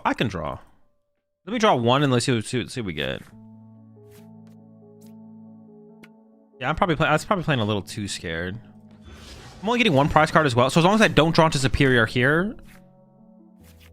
Okay, as long as I don't draw into Superior here, should be fine. Oh, also we have Mega Mawile as a closer as well, right? Alright, we're chill. It's fine. I just can't overextend my rocks for Yveltal to trap for too long to then get bodied by a Sarosic or an Eerie, so I just gotta be careful of that. Genesect was my last prize card. I think Guardy is a good choice for Vegas. Yeah, of course. Guardy is still the best deck in the format. You just have to decide what you think is the best way to play it. Yeah, Guardy is definitely the best deck in the format. Oh, not by a lot, but it is. It's the best deck.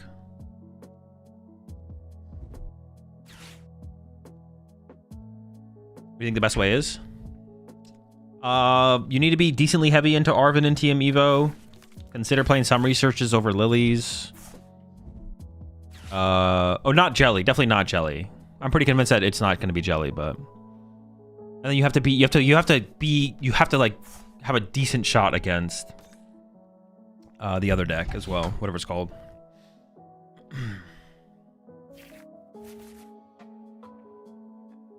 Any chance we'll try including some of the new Inferno cards with EV Box?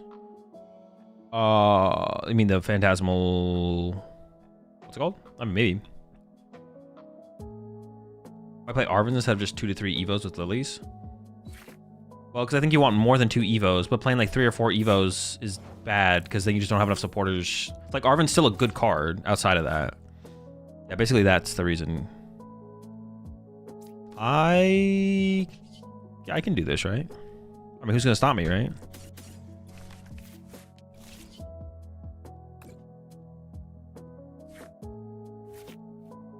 So speaking of Secret Box, it's pretty good. Good card.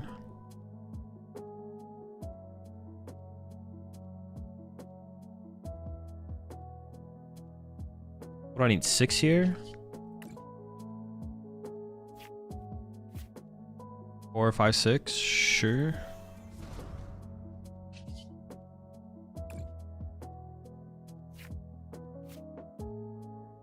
I'm not really scared of Clutch at this point. Boss KO Absol? Oh shoot, yeah I could. Pretty rude, but I could do it. Man, that's so rude. I don't know if I want to be that rude. I don't want to burn my 1 superior because I prize 3 superiors. So if I draw up like 2 superiors off my prize cards and they eerie me, then I need to keep that last superior in the deck, I feel like. So okay. Is my other vessel in the deck? It's not prized, right? So I can actually give up this. I'll be down to 2 prize cards left, so boss KO, a 2 prize would be pretty chill. I'm about to play a boss here as well. I'm about to give up something else here though as well, right? So I don't know, just do this. Grab Arvin's pretty weak. Or actually no, Petrol's really weak. Then we get Vessel. Vitality Band is just a bad card. Is it ever good? I don't need it for this, but I could need it to KO Fez, but I can already KO this. But if they put a Brave Charm on this, then I would be a difference maker for the Fez, I guess. Sure.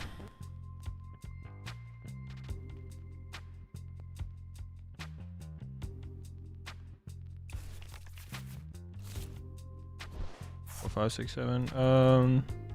I kind of want the other rock here just for drop. Actually, I kind of want to bench Mawile next turn and attach to Mawile is what I want to do, actually. Actually, I want to attach a Mawile this turn, but I can't because I'm out of energy. But I could have actually...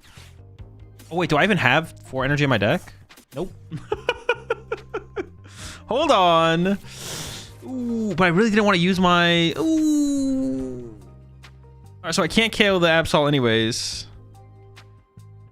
Well, I could get that, but I should have risked that at this point. Yeah, okay, so it should have counted my energy. Cool. Do I ever just boss KO the Fez now? I kind of want to boss KO Fez.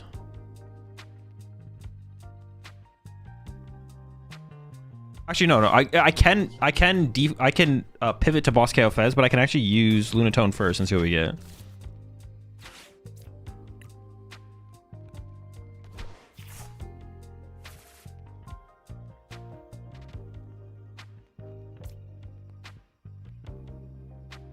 Yeah, we're just gonna pivot to Boss KO Fez at this point.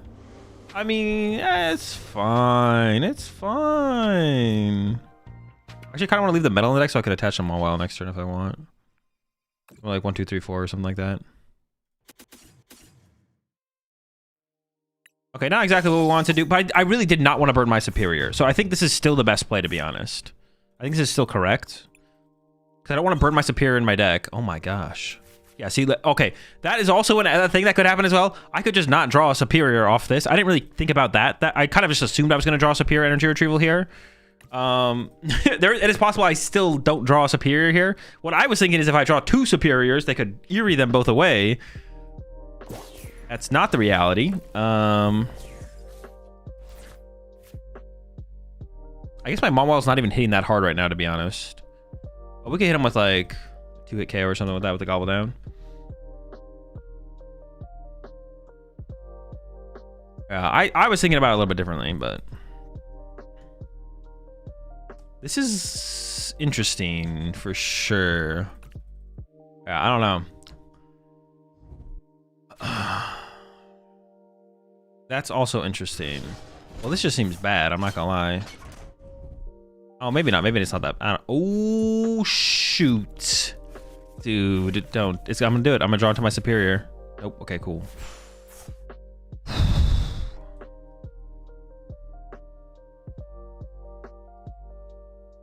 So how much energy do I have left? Honestly, that was a reason to not use the Lunatone last turn, is because now I have 1 less energy. Oh, they're gonna rip away my Turo. Oh, that's pretty rude. Okay. I feel like they should have generated damage here, right? They should have poisoned the Absol. I think it's a mistake from them. Yeah, my Turo's gone. But honestly, that's fine. It's like fine for me. I don't really care. I have to be careful about drawing cards, though. Like, do I even draw with Gholdengo? I feel like I don't even draw. I just pass. I then just go draw for turn pass. If I draw Superior, I literally just lose the game.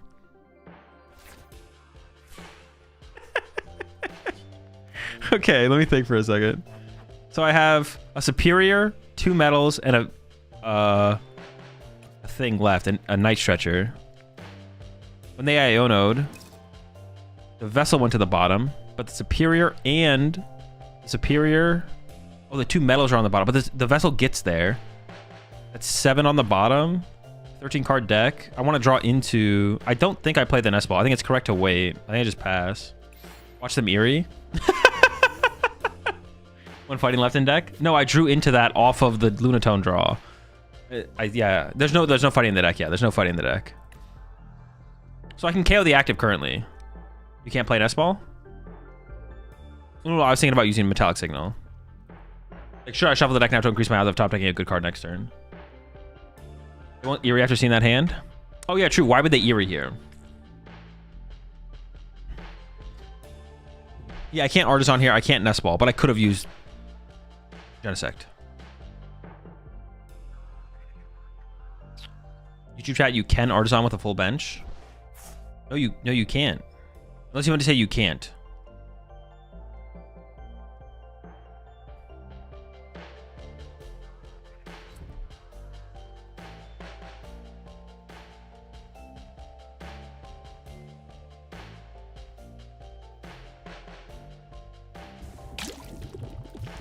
They're gonna KO me with Yveltal. Okay. I can just KO the Yveltal for 2 energy here, which is fine. I also win with a boss play, though.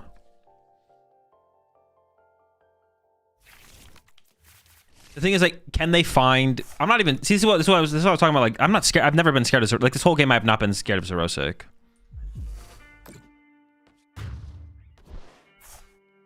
I could KO this and attach to Mawile,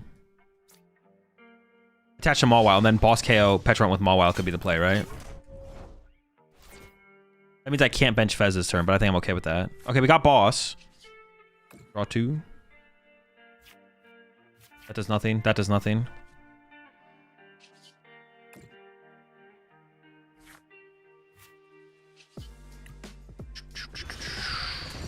If I draw the Superior, I play it. I don't mind drawing into the Superior here. It's funny how weak my hand is, though. Oh, okay. Wait. 5? 6, 7? I think I just get back 3 metal. Oh, I have 1. There's 2 metals in the deck, though.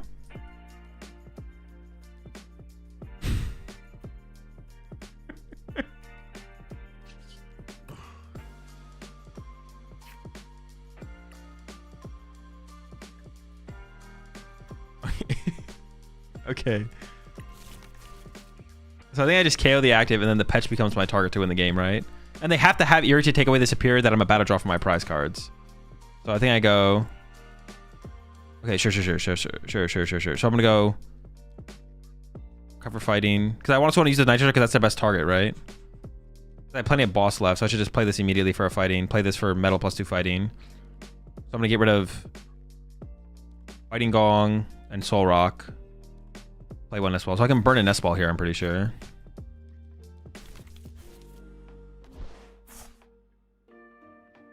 I guess a Rosic actually would hit me.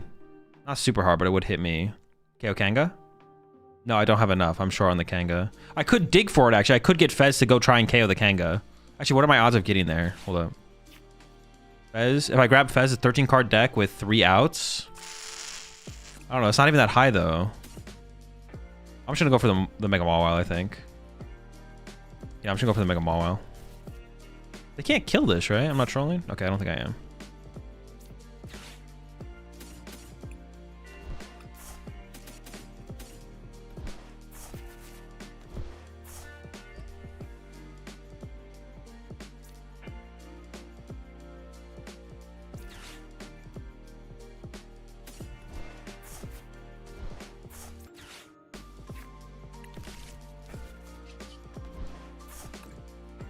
The best.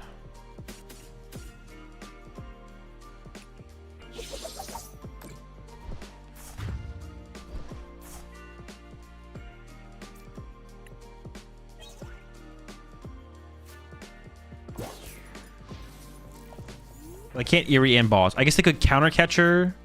You know, Eerie and Boss. Why am I scared of Eerie and Boss? Oh, Turo, my bad. Or they can Penny and counter catcher. So they can Penny this, and then wait, Penny and counter catcher. No, they could. No, they can't do that. They can't do that. They can't do that. They can't. They can't attack my hand and get this guy to play. All right, we're safe. We're safe. Night Issues dug for the boss. KO with Cycle plus Fez. Cycle 1. No, but then I have to hit 2 energy. If I Lunar Cycle, I have to hit 2 energy, not 1 energy. Then I only have 1 out. It would be literally... I guess I could hit double metal. I have to hit double metal or a vessel. I don't think so. There's no reason to be that aggressive. There's just no reason. Because then if I expend all of that and then I whiff, I have Fez in play instead of Mega Mawile with an energy. Okay, but now they can't Penny. They can't Eerie and Penny, or they'd be cheating. Oh, but I can't attach here and attach here. Oh, wait, am I stuck for a turn, actually? Oh, I kind of trolled, actually, maybe. No. I might just let this thing die then, right? And then I go this thing. Oh, now they could Penny. Wait. Or maybe I did troll. No. Okay, I didn't think how I could not move this guy. I'm not gonna lie. What if I just Turo this and then Mawile punch them? They can't KO my Mawile. They could triple Monkey Dory, but they already burned 1 E-switch. Yeah, I can't do both. Doing both would be cheating. I could Turo punch. If I Turo punch, they would need Monkey Dory, E-switch attach. Turo metal attach wins. Does the Mawile kill Absol? Oh, it does 320. Yeah, it does, yeah. I'm trolling.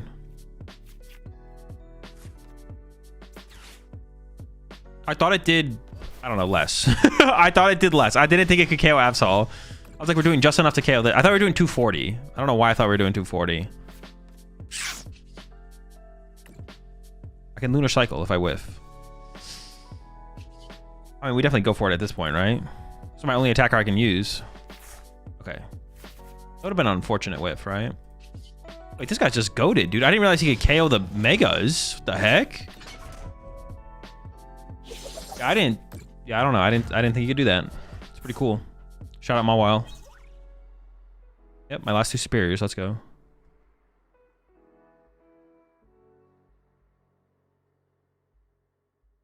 Paul Gardy. Well, yeah, I know he kills Paul Gardy. I just did not process that at all. I gotta have that goblin mentality. Yeah, for some reason I thought we were doing 240. I don't know how I got to the conclusion that we're doing 240 damage, but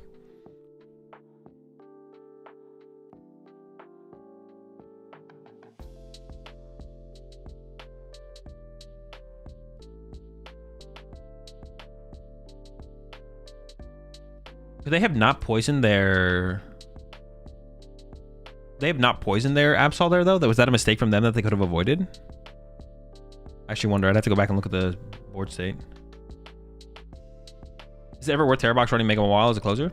Potentially, yeah. Some people play it. And we've seen some people be pretty successful with it, like top cuts and stuff. Not sure it's correct, but like it is a good inclusion. You already play Metal Energy, and Mega Mawile is a really good closer. A really, really good closer. Actually, I do say I think Joltik Box sucks. However, if there is hope for Joltik Box, I think it comes in the form of Mega Mawile.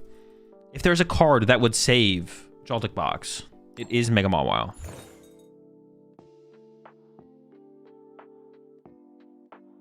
So Joltik Box without Mega Mawile, I think sucks. But Joltik Dex without Mega Mawile, I think sucks. But if there is hope, it is in the form of Mega Mawile. Because that does seem like a cool inclusion, to be honest.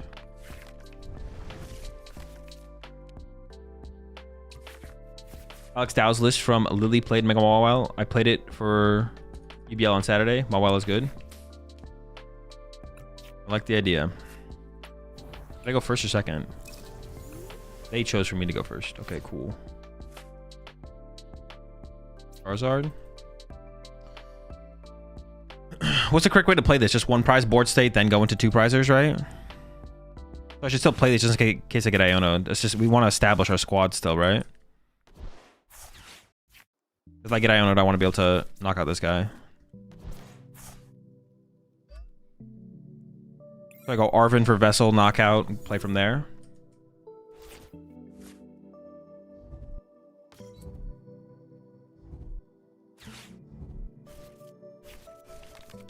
And one prize board is good if they play the fish too. Makes sense, makes sense. Ooh, okay. No complaints.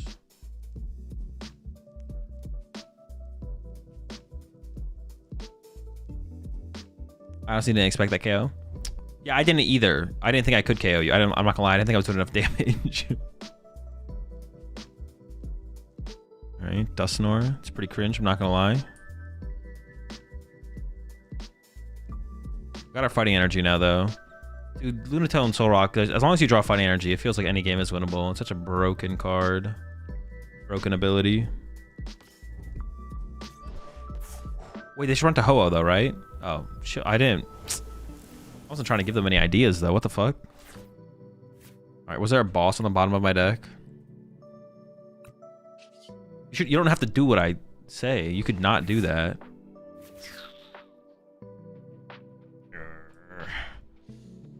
I mean, punching it is still pretty good, right? Like, I'm not that mad at the situation. Like, I'm not trying to, like, put a Gholdengo in play or anything like that. But now that I know they play Ho-Oh, hold on.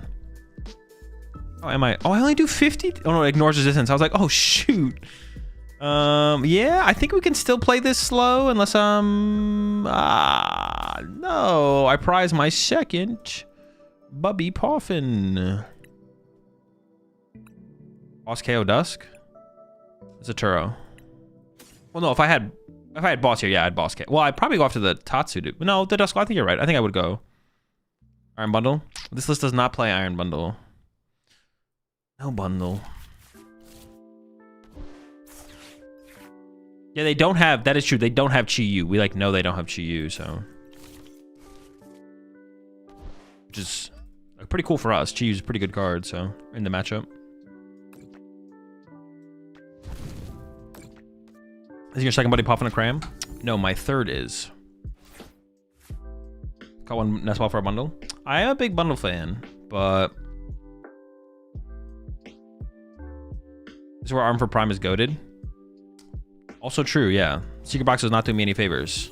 They are living off of Tatsugiri, confirmed. How many energy are in here? 1. I definitely don't mind discarding the energy.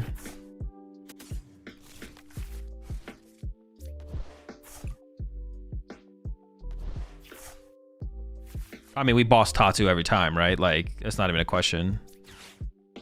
They could have Fez in hand, but I think, yeah. This guy is the opposition in this situation. Do I ever evolve here? After they just went past, I'm not that scared of... Are they going to have Candy, Zard, Countercatcher, KO, Gholdengo? Like, I'm just not that scared of that at this point. If they develop their board a little bit more, then I would be, but...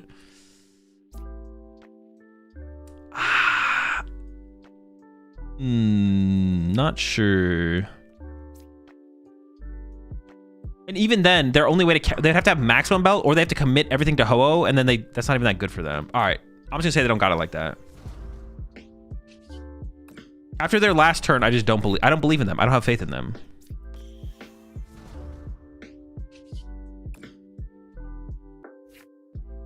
Can I catch a Candy Zard? Yeah, but if they do it with Ho-Oh and they don't have an extra energy to attach into play, I actually just don't care, right? Like, if they go Candy Charizard and commit all 3 here and have Countercatcher, but don't have an attachment to the Charizard, I'm like, okay, that's fine. KO your Ho-Oh. I'm feeling okay. But now if they have Iono, if they like Iono here, don't KO anything, and then I just could like struggle to recover from the Iono is like what I'm thinking. But they already played 1 Iono, and Charizard only plays, what, 2 Iono right now? Oh, maybe this wasn't worth it, though. The chance that they have an Iono here is like super, super low, so maybe playing around Iono is just not worth it. Like, my hand is probably... I'm probably going to have this hand next turn. They're baiting you. So I should just, what, pass? And then wait, then at what point do I ever attack? Some play 3? Yeah, I want to be like a shock if they played 3, that's true. It's hard to fit 3 in a Dusknoir build, though, I feel like. Like, if they're playing Dusknoir, it's pretty safe to assume they only play 2 Iono. If they're not playing Dusknoir, then I'd probably play around a 3rd one more aggressively.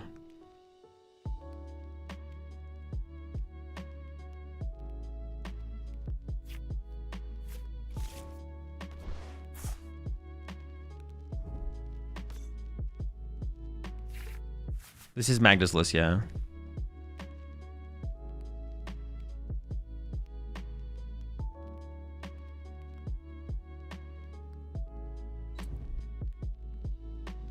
Bro, they're cooked, man. They're done. Do I just KO the Fez just to draw prize cards? I feel like I just go after the prize cards here. Prize cards just seem pretty chill.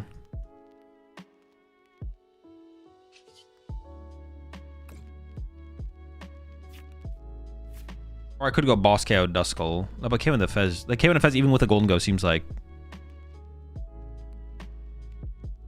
pretty worth, right?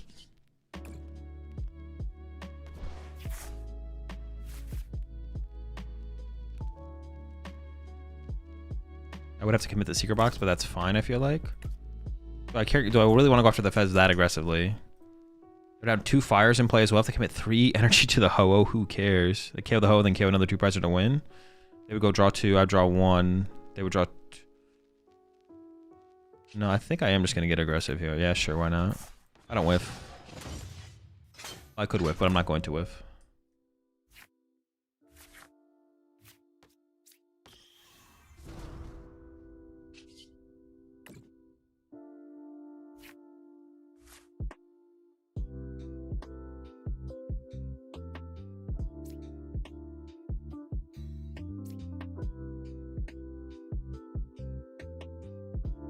Nestballs are still pretty good because it finds Fez. Turo's pretty weak at this point. Arven's like fine at this point. I mean, this is going here.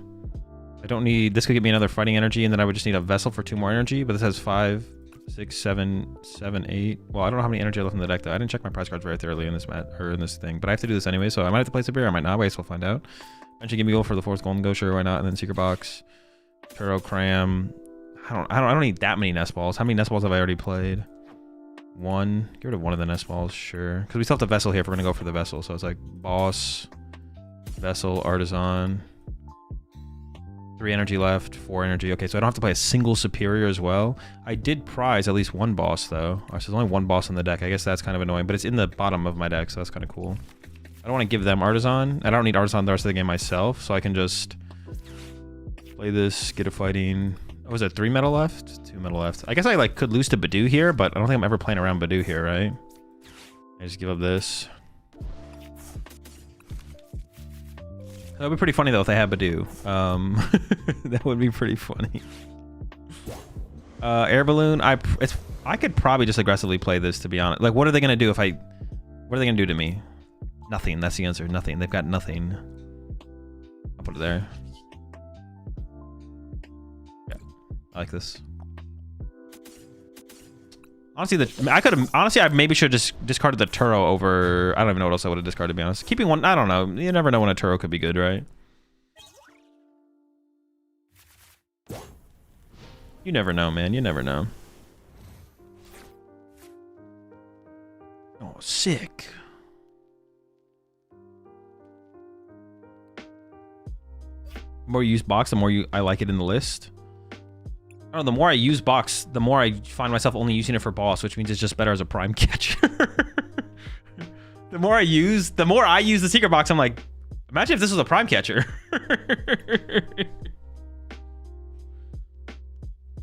Honestly, though, it is like one of those things where it's like being able to discard a bunch of these dead cards is kind of cool, I guess. But that's only if I have a huge hand to begin with.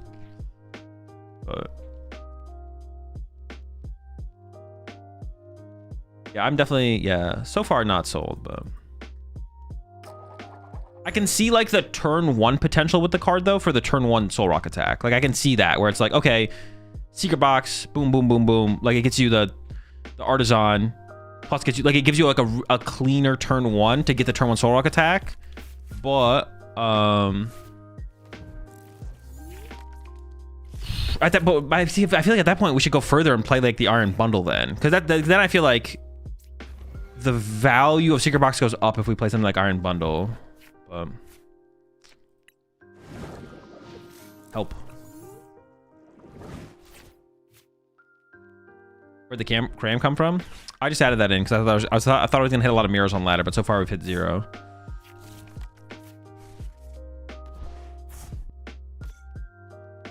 Turn 1 discard 3 cards is so painful.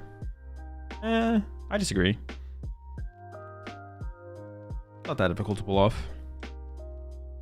Especially in Gholdengo. Gholdengo has like a lot of cards that are just like matchup situational or just like overkill. You have a lot of overkill cards as well.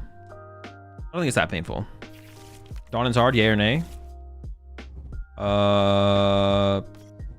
1 seems kind of cool for quick search, but like a quad Dawn I feel like is just worth. You like TM Evo is just too valuable, I feel like. I mean, do they have an owl in hand? They didn't grab an owl, but that has to mean that they have an owl. So it was a close one. You know, we did our best, but you know, you can't win them all, so we go next.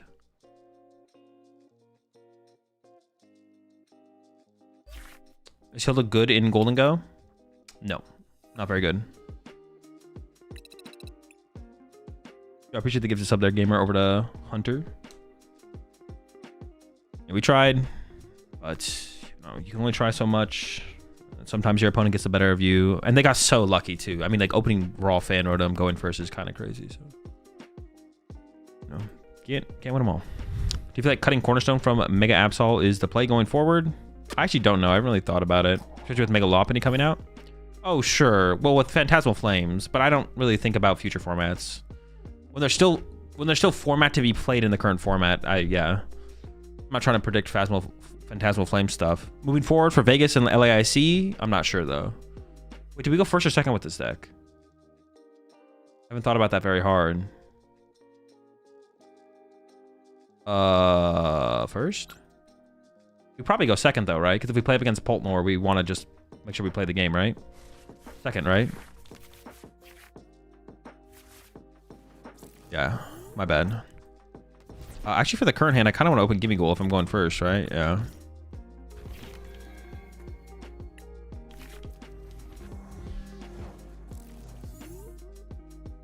Oh, but I know I was playing against Toxel, so obviously we should have gone second like I did.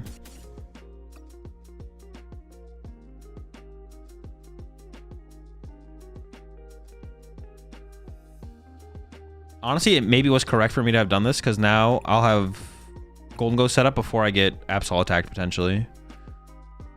Just another genius maneuver on my part, if I do say so myself.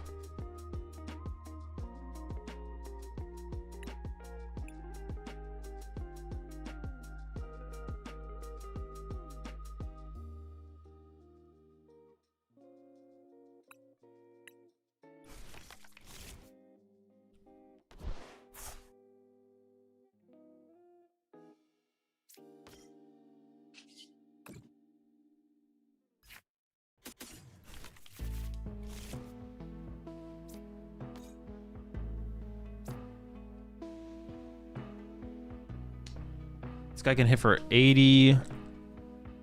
Could Vessel this away. This allows Gholdengo to KO Monkey Dory for 1 less energy. I think I just put it here. Just in case I get Judge Dry on it or whatever. Crobat with Absol is possible? No, I don't think so.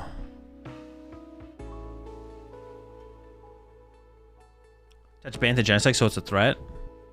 Oh, so it's a TM Evo Toxtricity box. I feel like TM Evo in the Toxtricity deck is so weak. Like, it gets you to your guys, but I don't know, that's something else I was gonna say, but I forgot what I was gonna say. It gets you there.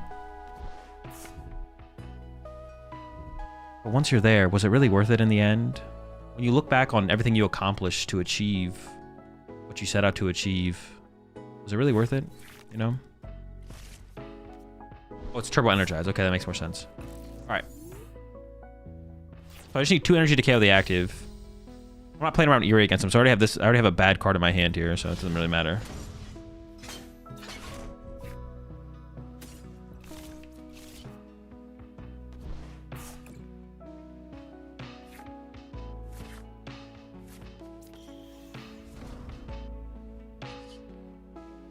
I don't have another Gholdengo in the deck anyways, right? That's fine. Having multiple of these only matters if they have what's it called. I keep like scaring myself every time I see them. I'm like, oh no, another one. That only matters. Actually, Vessels are kind of high value. Honestly, just cycling the deck further is probably just kind of good. That seems fine. I actually kind of don't want to retreat into this one. Oh, but I only want to use 2 energy anyways, right? Sure, whatever. Seems fine. It'd be really funny if they had Eerie attack next turn, I'm not gonna lie. That'd be kind of annoying. Okay. I kind of want energy in my discard pile anyway, so I should... Oh, I need 3 energy. What the heck? I don't have an energy on my Gholdengo. Chat almost baited me. What the heck? That's crazy. I wouldn't mind a metal in the discard pile. Nice try, chat. You didn't get me this time, though. Bye, Monkey Dory. Wait, could I have, like, boss KO'd the Toxel there? I actually wasn't even paying attention. I feel like they might be hitting with Stamp next turn. Oh, they are playing an Arven build. There's a good shot of that, actually. What's the goal? Secret box? Specific player, just testing. I mean, this is the list that just won. The secret box is in Daniel's list. He just won. What's it called? The goal is it's a good card that finds any other. It's a card that finds all your other good cards. But yeah, so a card that finds all your good cards is usually a good card. I do think in Gholdengo it does feel a little bit low value compared to something like Gardevoir,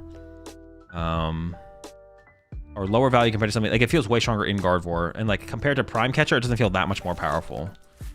But the question is, like, would you rather play Prime Catcher that is a Gust, or would you rather play a card that could find you Boss as your Gust, or find you anything else? I think so, being able to go Prime Catcher. My biggest hang-up is I think Mega Mawile is really good with Prime Catcher. Like, being able to go attach a Mega Mawile Prime Catcher just seems really, really good. So that's like my biggest hang-up with the Secret Box specifically. Okay, cool.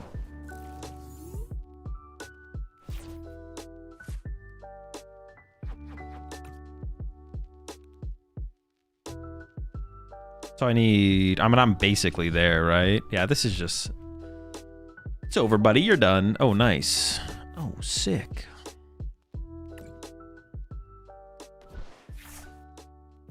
Oh, wait, there's more.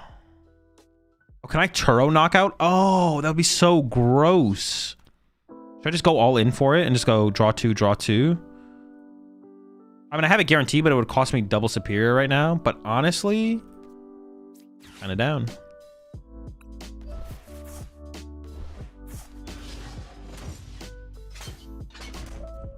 My fourth Gimme Gold surprise. Wait, did I get this? No, I didn't.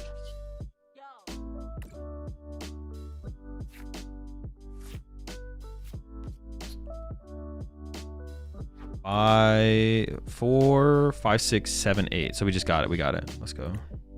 That's a dub.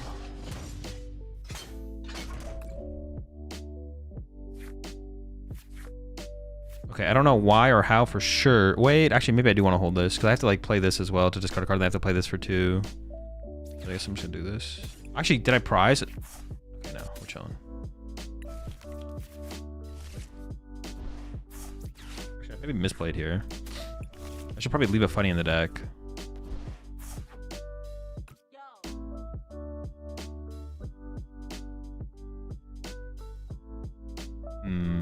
I'm actually going to play this for an energy because I am actually scared of Badoo.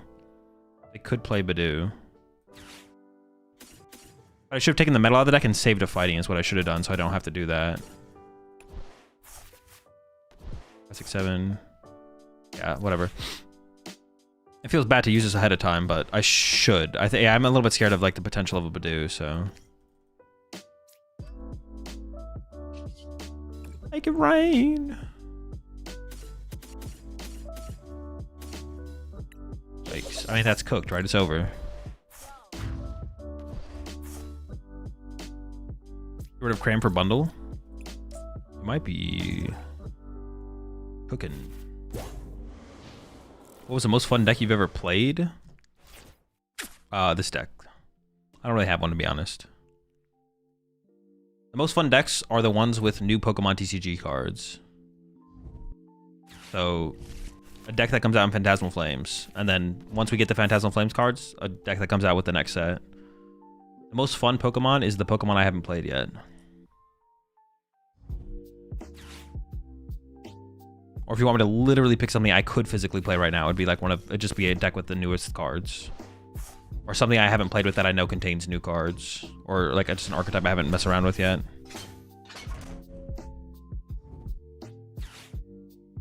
Most fun deck is the friends we made along the way. It's definitely a solid choice for sure.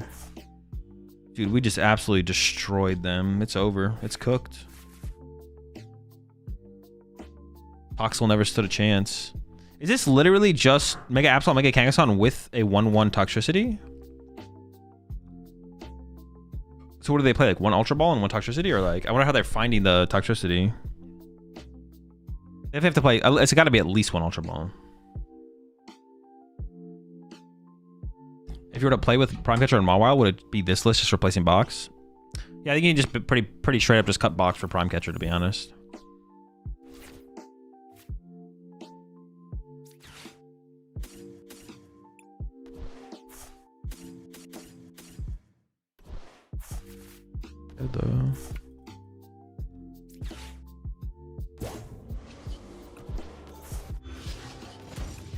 And I was expecting a lot more mirror on the left. Well, I've only played like 4 games. The mirror might still be yet to come, but maybe I can cut the cram.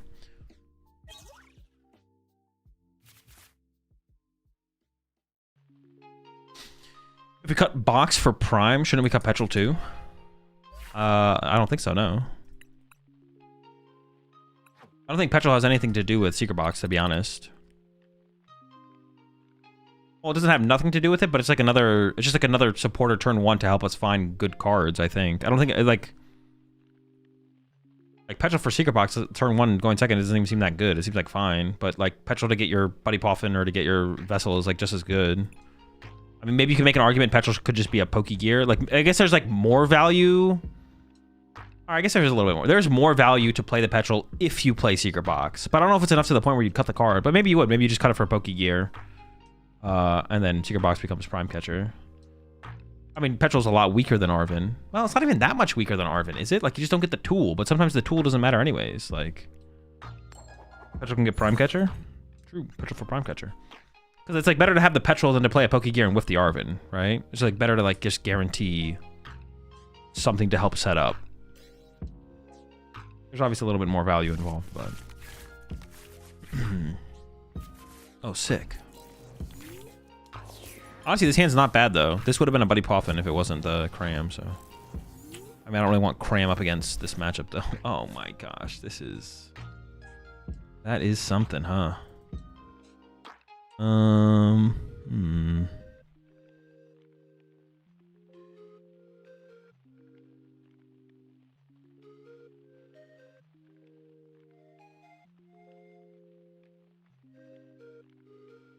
Gosh, that sucks. Hold on, there's a way to make this work, though. I think I have to give up a Superior here.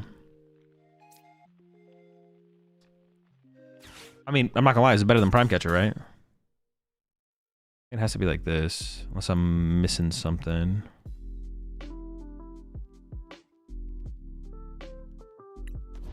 Then we grab Petrol, Nest Ball, Artisan, Air Balloon. I didn't really check my prize cards. We'll check them this time around. I want a third gimme. Dude, honestly, this guy, beating my active, is actually terrible. I hate this guy.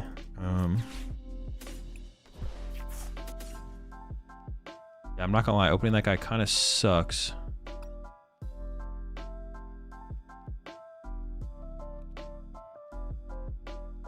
I also priced a Turo, so getting him out of the active is gonna be no easy task.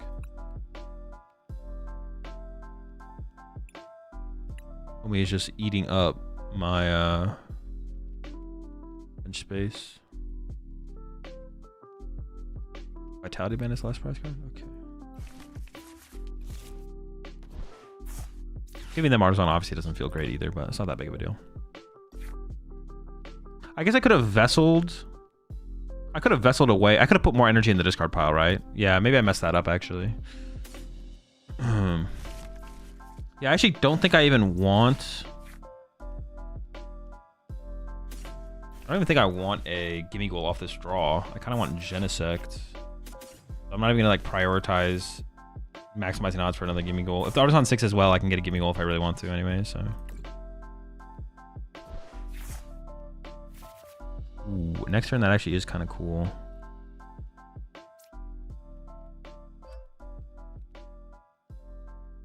I hate this guy, man. He's the worst. Okay, I could have prioritized a couple more energy in my discard pile. That wouldn't have been bad. But drawing energy here is kind of cool too, so I don't know.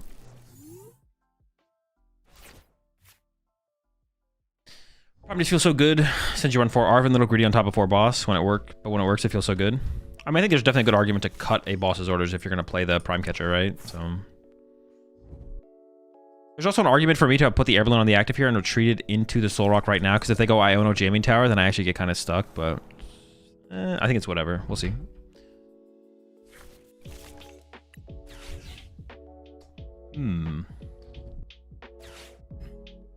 Alright, it's an Arven build. Ooh, the crispy off the rip? They're loaded up, ready to go? Hold on. Is there any world where Fire Breather Gholdengo works? No. Hold up. Can I get a boss? They just doubled up? Yo, give me the boss for the punish. What the heck? Dude, I'm so unlucky. Wait, we're not done yet. But wait, there's more. I'll activate Genesect. Using its metallic signal, I'll get 2 Gholdengos. Then evolving my Gimme Ghouls into Gholdengos, I can now activate their powerful ability, Coin Bingus, to draw a card. And it will be another Gholdengo. But can I get a boss's orders this time? No, but that's fine. I didn't want it anyways. Get this rat out of play.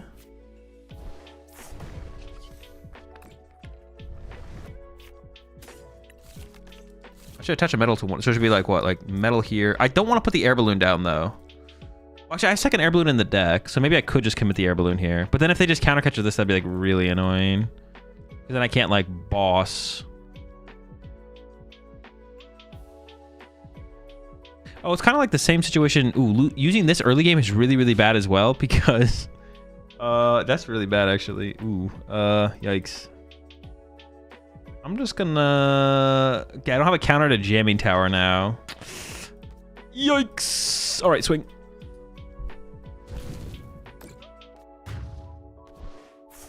Hey, having to Turo the Cram out of play and then not having the Turo for the Genesect. Oh boy. Not optimal. In fact, suboptimal. Oh, chill. Dragapult.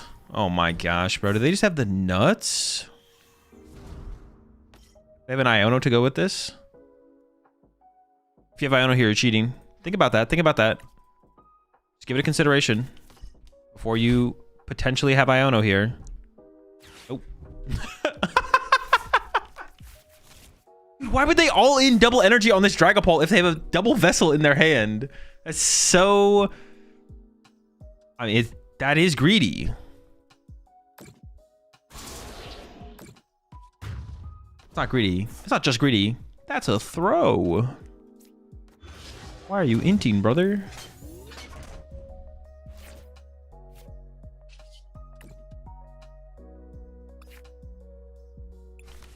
Is the soul... Oh, my Soul Rock's prize. I could get it back with this, or I could just hit him with that quad Gholdengo. I'm gonna get him with the quad go. I can Turo this guy to play and put the other guy down eventually.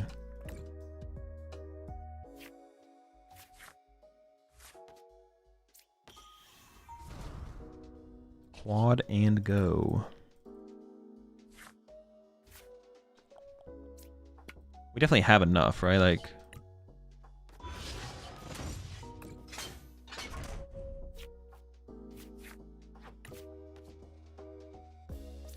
underground.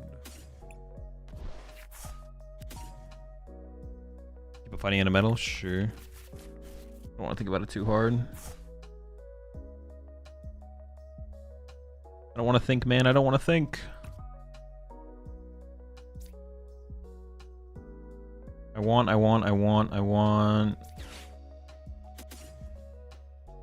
I'll keep the Vitality Band.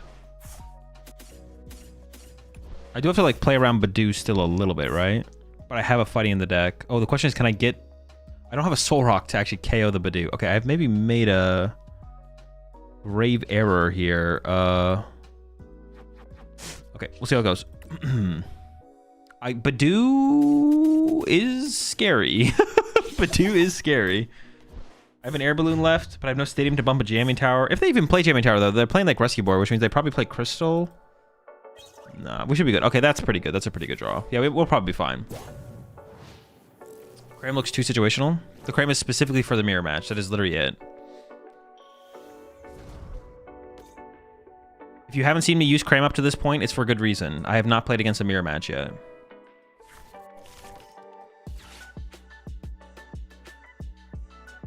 I'm definitely less scared of Badu now. I got an air balloon left. We can still get the Turo off the prize cards for a little bit more mobility. We're chilling. We're chilling. Does Cram KO Dango? No, it KO Soul Rock.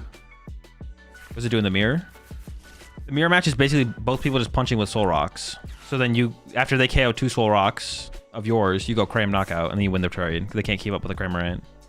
Cram better than Baby Dango? Yeah, because you're going to use Soul Rock to boss KO Gimme Ghouls off the bench. So then if you go into Baby Dango, then you lose 2 Gimme Ghouls. You lose 2 Gimme Ghouls to KO 1 Soul Rock, and then you can go Evolve to Gholdengo, boss another Gimme Ghoul KO, and then you can just run out of Gimme Ghouls and lose the game because of that. The Baby Dango is not a very good answer to the mirror match. Because you can, yeah, you just run it. You can run out of Gimme Ghouls. If you have a lot of recovery, maybe it's not that big of a deal, but I could see it. But as soon as you initiate with the Baby Gholdengo, especially if you have 2 energy on it, then their response should be Evolve to Gholdengo, boss KO a Gimme Ghoul off the bench. Not that they can always have that, but they can have it. Okay, now that I have a bench for a Soul Rock, I'm just not scared of anything my opponent can do. I was a little scared before, but no longer.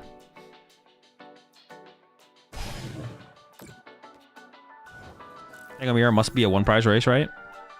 Yeah, it's nothing. That's how you like start it. That's what happens initially. I just want to see what's left in the deck. 3 boss. I mean, is it slightly better to KO your Lunatone with Nor there? Based on how I played on my last turn, they know my Soul Rock's prized, so I think the Gimme Ghoul is probably correct from them. It's close. Oh, nice. Sick.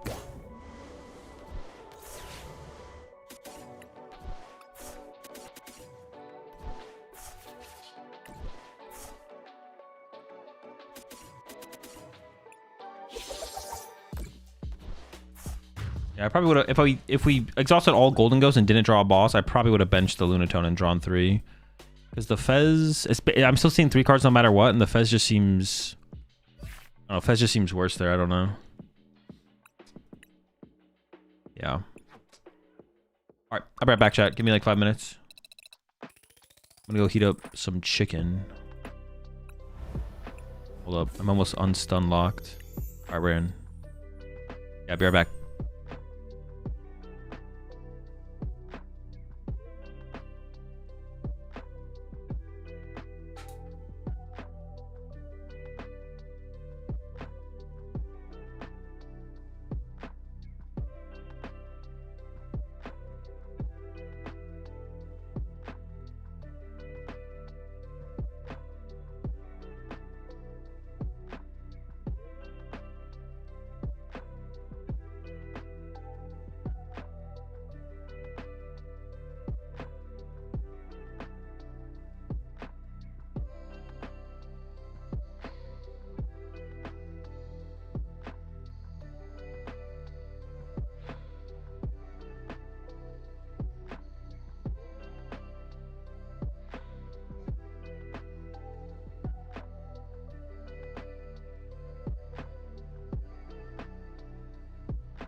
All right, I'm back.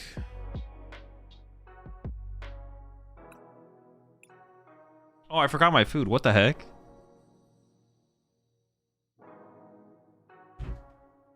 Dude, what is the point, man? What is the point of heating up your food and then going to get it and then it's... Forget it. All right, I'll play my turn and then I'll go get it. Make Marl be good in Steven's Metagross deck? Nothing's good in there. It's impossible for anything to be good in Steven's Metagross. Every card just inherently becomes bad as soon as it enters the deck, so...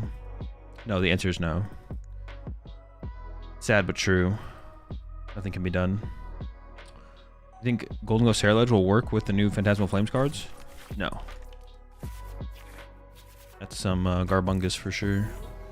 Okay, honestly, this hand is pretty good with the Secret Box, I'm not gonna lie. This is a pretty good Secret Box hand. Do we finally have our showdown? I've been teching for this! That's a Squawkabilly, gosh!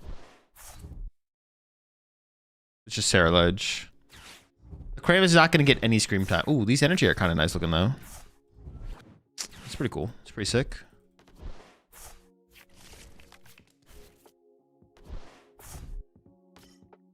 Well, I had high hopes, but no longer. And this matchup is actually pretty tough for us, to be honest. One card hand though? Oh no, they haven't squawked yet. Never mind.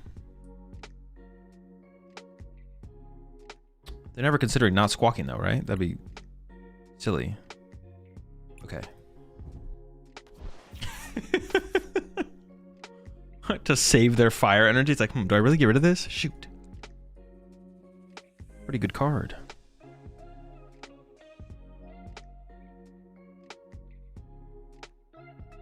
So why doesn't TPCI bring Mill back?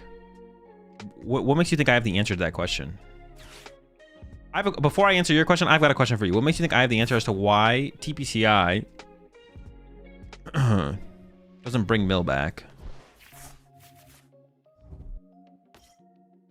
Does Mega Diancie legal now? No, it won't be officially legal until the end of the month. Well, you'll be able to play with it. Well, you can play with it. It becomes legal for tournament play at the end of the month. Oh, that's a good top deck. Holy... Dude, if I prize Secret Box here, I'm going to lose my goddamn mind. All right, we didn't prize it.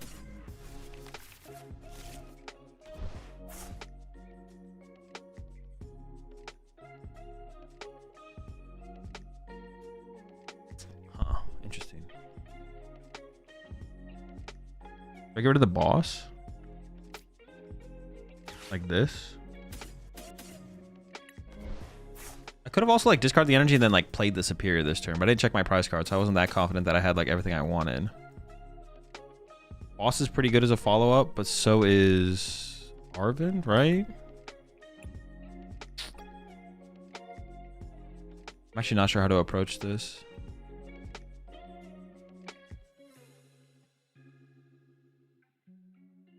I don't think am I bossing next turn ever? I might be bossing next turn.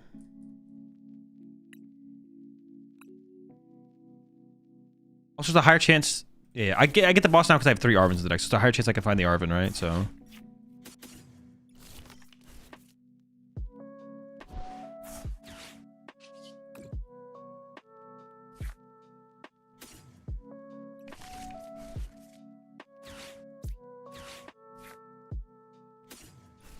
Oh, Rock KO, not Ceruledge? I mean, if they have a boss, yeah, sure. There's no guarantees they have a boss, though.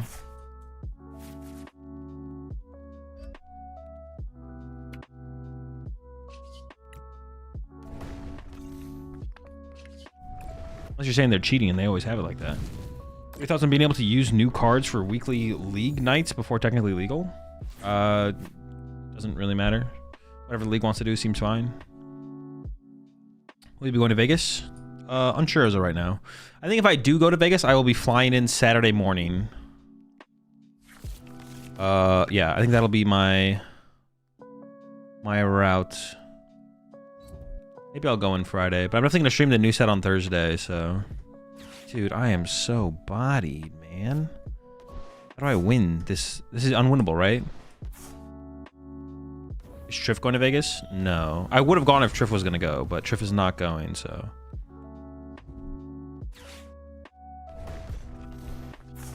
fuck? Fuck you. What do I even do? I can go Gus KO one prizer. Oh wait, hold up. Maybe I have a route here actually. What the heck do I do, man? They're not a Palpat and a boss. They could always have another boss though. They could be playing 3 boss. Let me just send this guy up first and think. I think I actually boss go. I think I boss. I think I go. I think I boss KO Sarah Ledge. Char Cadet. Maybe no. Char. I want to pressure the cadets, and then I can get Fudge. I prize Lunatone. Fudge. Oh gosh. I knew I prized one of them. I was like, please let it be the Soul Rock. I knew I prized one of them. Why the fuck did they boss KO my Lunatone, bro? What kind of bullshit is that? Why would they do that? Why did that happen? Now I'm just kind of pissed. Why did they even do that? What the fuck? Why did they do that? They knew? Bullshit. That is insane BS. They had the X-ray vision. I don't even want anything here. I'm just gonna grab the gold. They give me gold though. Screw it. Like, why wouldn't you just kill? You just, like, what is the difference between killing the Soul Rock or the Lunatone? Like, I just push Soul Rock up and retreat it if I want. Like, you gain absolutely nothing from that play. They bought live premium. Something like that. What the fuck? What the heck, man? Oh, dude, I did misplay here. Fudge. I shouldn't have gotten the Gimme Gold. The Gimme Gold is bad. I could get the Night Stretcher for my Lunatone, but I'm punching active. Ah, fuck. There's no good play. Good plays don't exist anymore. Yeah, getting the Gimme Gold was really, really bad, though.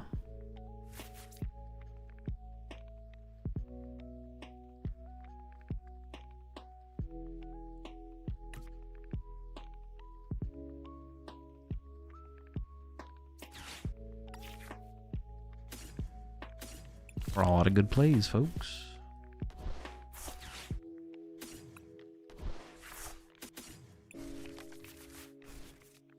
Six.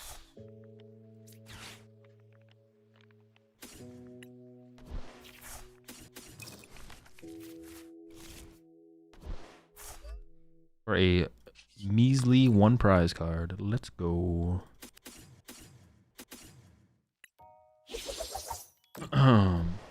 Yeah. So thoughts on Cinderace, Tatsugiri? Bad. Playing them together actually, I think, makes 0 sense, to be honest. Although I guess you could play the no, because opening Cinderace. Actually, okay, maybe it's not as bad as I think because you can. Well, but if you Tatsugiri to, if you use Tatsugiri to get Cinderace, and then Cinderace to your next attacker, or Cinderace to Tatsugiri, I feel like that's just like too slow. You need like a more powerful play on that turn specifically. Did you chase Squawk here and play their Briar's Prized? If I chase Squawk, they just push up Sarah Ledge with Legacy and then knock me out. And then I'm still losing the prize trade. I don't think there's anything I could pray for on that situation, to be honest. And they draw 3, go to 2. I go push Soul Rock, KO Soul Rock. Or I can go Gholdengo. No, I can go Gholdengo, KO Sarah Ledge, and maybe they run out of Sarah Ledges, right? Sure, I guess that's my route here. Gholdengo, KO Sarah Ledge, and then yeah, sure. I'm down. I'm down. Oh, I gotta go get my food. Oh, hang on, I'll play out one more turn here. Sick. Honestly, I didn't really think about the Pult matchup too heavily as far as stadiums go. There's 9 energy in here, so I don't really need the energy off my Soul Rock. I go Soul Rock KO, they go KO. Yeah, it just always has to be KO active here, right? Cram KO. Soul Rock KO. No, but that puts me back on odd. Yeah, it just always has to be one to KO the active and pray they can't chain Sarah Ledges. That's it.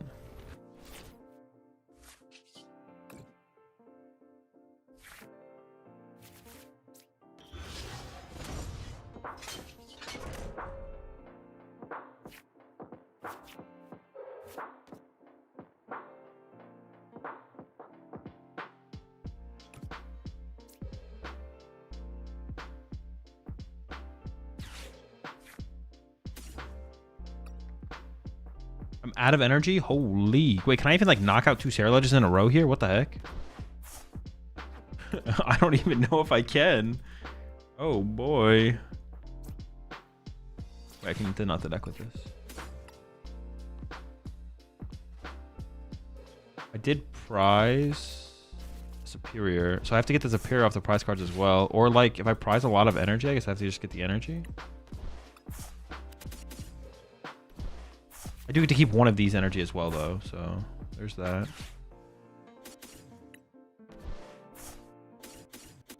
But I've ever been more efficient with my energy in the early game? Maybe? 7, 8, 9. Wait. 7, 8, 9, 10. So I have 1 energy prized. 1 energy in hand. No, I have to get the Superior off the prize cards.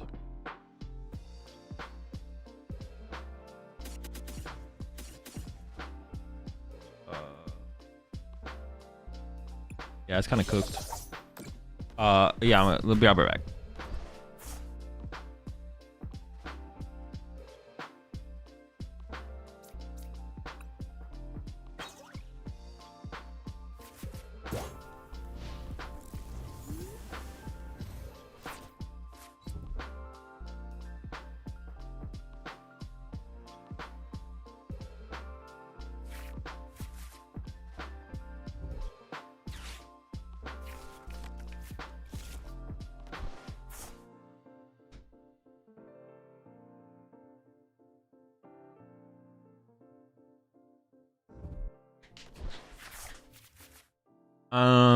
Yeah, I'm pretty sure I just lose. I didn't have the nitrogen left, so nitrogen.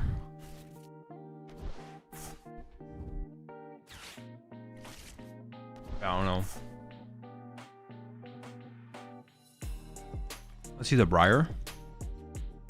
I don't need Briar. So do you like Costco chicken? Yeah, that's fine. I'm just a rotisserie chicken. Rotisserie chicken's pretty good. I haven't had Costco specifically in a long time. I don't know if it's any better than average supermarket rotisserie chicken.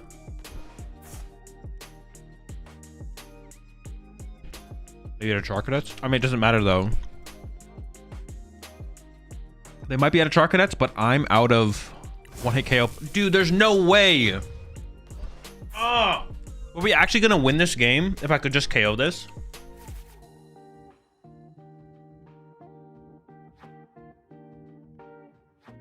That's so tilting. I just can't KO this. I literally can't KO it.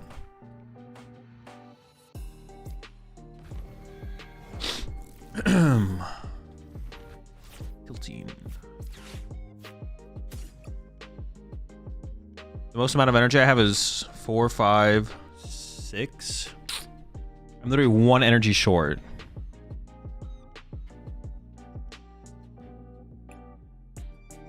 $17, $18.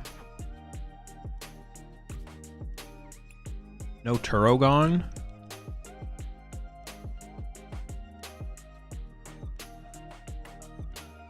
If that was a super odd though, if it was a super odd, not a night stretcher, actually, we could have got there.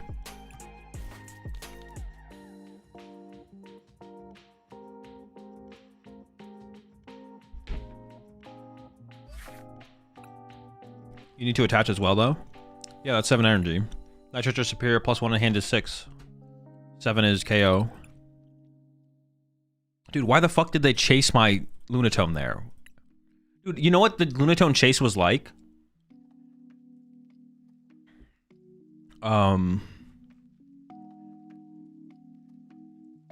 Lunatone chase was like when people, when you'd play Regigigas and people would specifically gust KO your Regigigas. That's what that was like right there. My opponent was like, oh, one of them has the ability. Okay, then. It was like when you would play Regigigas and your opponent would be like, you have 2 Regielekis in your discard pile, but Regigigas is the one with the ability, so. And then it worked because you prized your other Regigigas. And you're just like, God damn it! Is there any merit to killing the Lunatone to keep energy out of discard? No, because I can just send up Lunatone and retreat it. It doesn't change anything. All they did was waste a boss.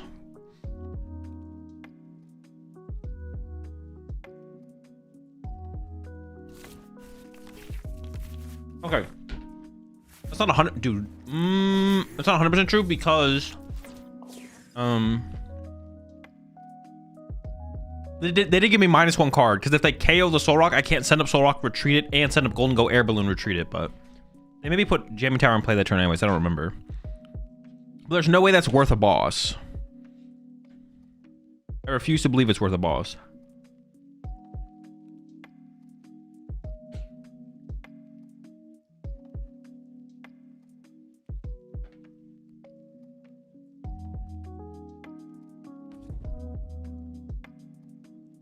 Are continuous coin toss or call for family gimme goal still good in here?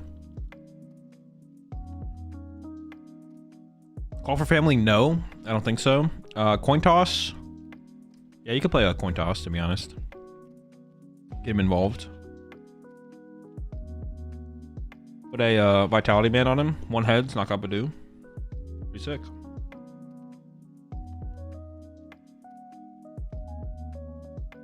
Gets the job done. Apple time? What the heck? Are we about to go full on 1 prizes against them? What are they playing?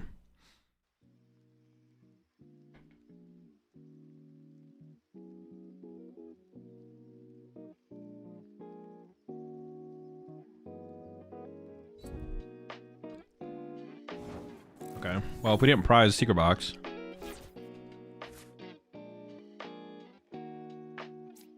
I don't even need Secret Box.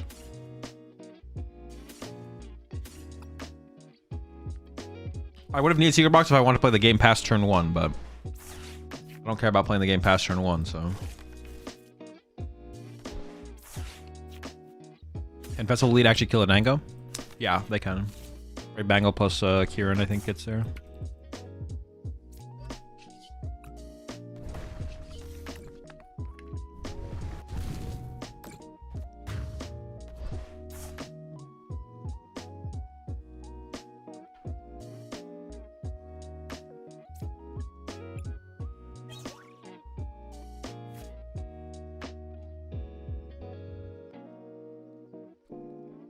Festival deck made it to day 2 recently, if I remember correctly.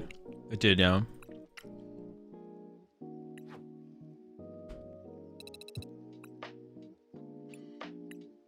Alright, here we go again. Back at it, folks. I kind of want to...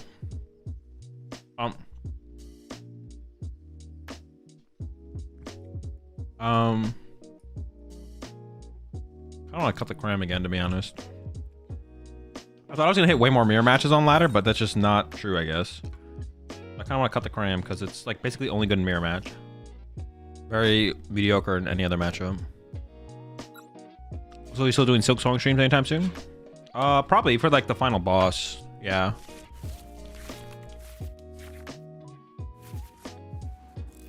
I haven't played against the final boss yet, but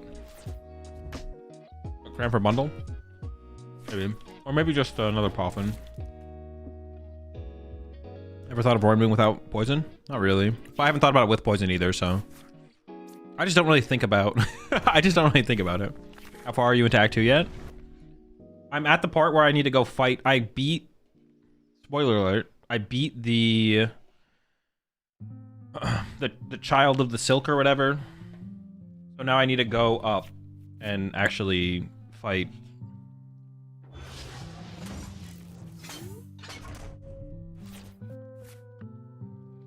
Fight the real big baddie. So did you see the 24th place deck at Gdansk? I did, but I don't remember what it was.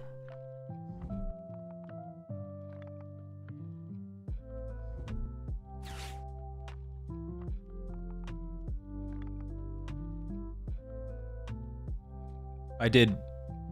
Yes, I did. We did look at that. We looked at the top 32 list from both tournaments. All tournaments. Every single tournament ever in the history of the PokemonTCG.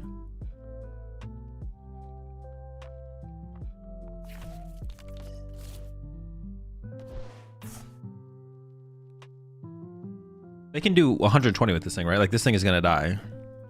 Dude, not my Soul Rock. I would like to just, like... I mean, our hand's not dead because we have Fez, but...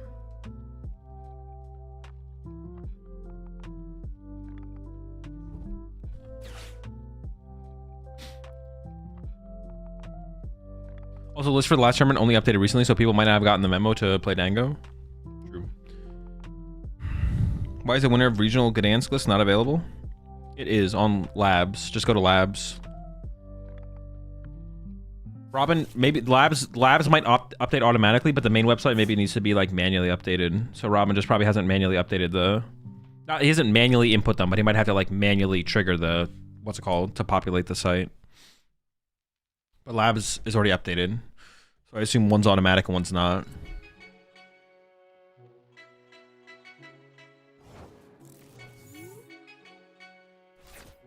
Ooh, nice. Meagle.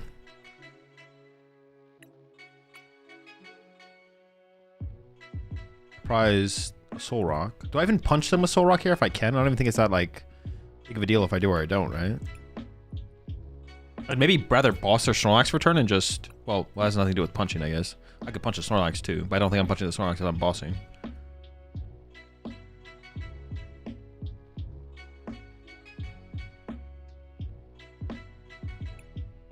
And Prize of Fighting.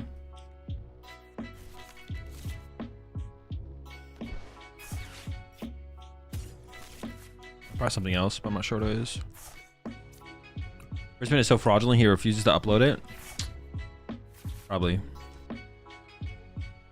I mean, I would probably also refuse to upload it, personally. Huh.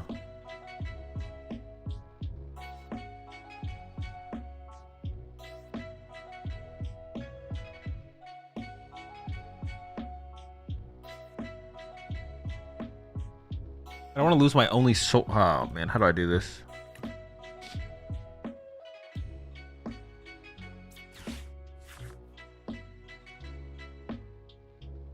I don't want to. I don't want to lose my only Soul Rock. I could just retreat to Lunatone, I guess. Do I grab Secret Box here though? I can make a Secret Box work, probably, right? Yeah, probably.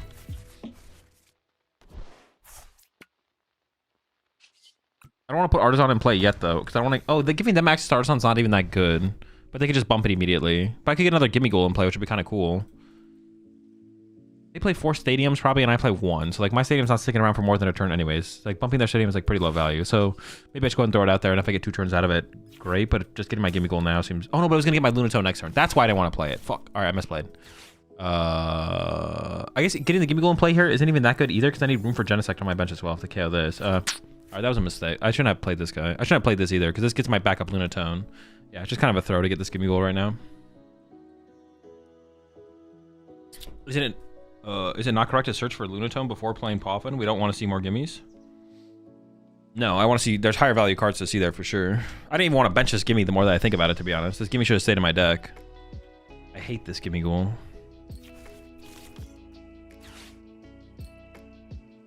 Yo, appreciate the Prime sub there, Shibby. Welcome to the Rat Pack. Yeah, but the Artisan was going to be my out to get Lunatone number 2, so that's like the big misplay here.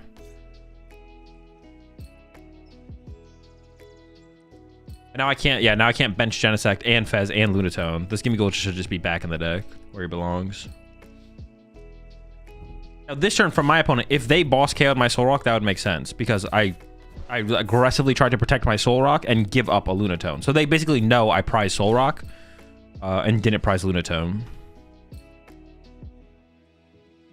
But it looks like they did maybe not have a Gust option. Although just KOing my Soul Rock here isn't even that high value to begin with, so them not going for it is like fine for that reason as well. Yeah, I'm probably not even gonna be able to bench Lunatone this turn anyways because I bench a Gimme Goal. Because I basically have to Fez to start my turn, and then there's a good chance I have to go get Genesect to get Gholdengo set up and then go from there. But we have a good shot of like getting the KO here, so that's cool.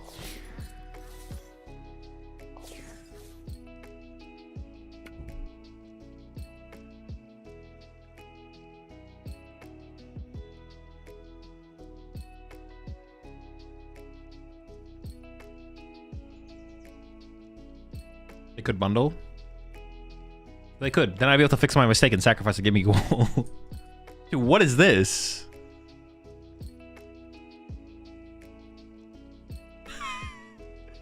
Dude, They're like, oh, fuck, shit, this sucks. All right, concede. They thought they had something. They definitely were just trying to build up energy on Snorlax to have like a follow-up attacker, but then they realized they can't move it after they jet to it. Even the energy on Snorlax there is really good if the Snorlax isn't in the active at the end of your turn. But guy thought he was cooking. Yeah.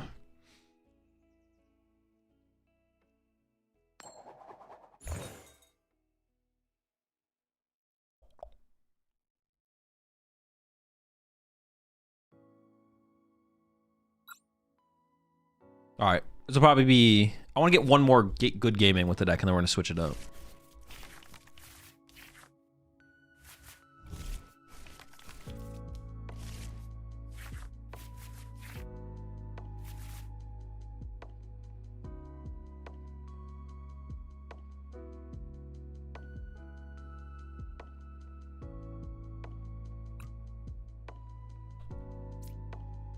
Oh, it was just Alakazam, right?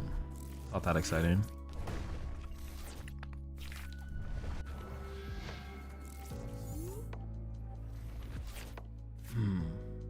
Toga who? Toga did what? Are you kidding me?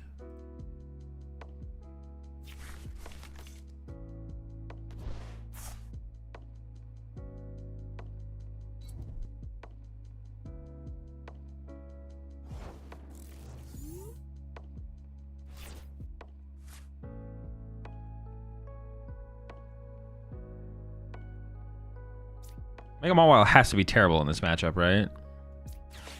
There's just no way I'm ever... There's no way I'm ever attacking with Mega Mawile. Let's just give him more prize cards. I can say it's a little bit more HP than Gholdengo, so maybe it's not the worst thing ever, but... This matchup is pretty bad, but we have an early KO on the Abra, which is nice. And I guess I do play Cram, so I can like stay as a one prize deck for quite a while. Hey, let's do some actual prize checking here. Prized Fez. Prized a Gimme Ghoul. Gimme... I am like tempted to not play Boss, because Boss is so important for us to gust around the Alakazam. But them having Candy Alakazam next turn is like pretty reasonable, so I feel like I should just KO the... I should Boss KO here to like buy +1 turn. I feel like the potential of the +1 turn is more valuable than the Boss's orders, because there's a good chance that I'll be able to KO their active, whatever it is. I feel like that makes sense. Maybe not. I don't know. I could just play this. What could they leave in their active at the end of the turn that I wouldn't be able to KO? Does it even exist? It probably exists. Yeah, a lot of people play like a decent amount of candies. Like them having candy here would not be like a shock. Yeah, okay. I'm convinced. I could just throw this guy down because I'm probably headed that way anyways, to be honest. Yeah, let's just get him involved. Pretty chill lad. What's the plan against Alakazam? Draw as many prize cards as a one prize board state as possible. This is also a situation where Iron Bundle actually would be pretty good, to be honest. Like Iron Bundle would be pretty good in this situation, but...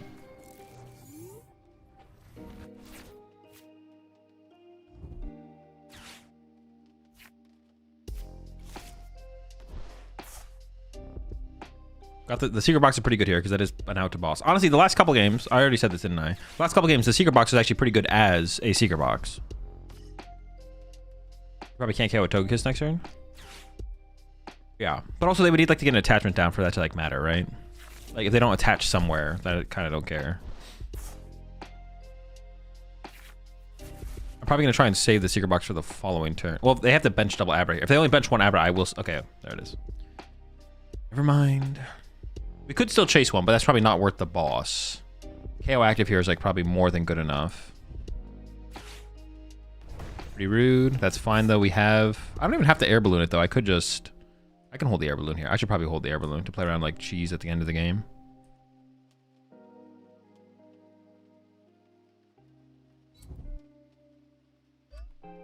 Classic enriching energy user. Classic value from an enriching energy as well. Oh, what the fuck, you rat? What? Listen here, buddy. Okay. I almost just want a petrol for a fighting gong to just lunar cycle off of. Yeah, I think I'm literally just gonna do this. This is gonna be my turn. I don't want to discard any of this stuff with Vessel, so. Insane rat behavior there, bro. What was that? What do you think you're doing?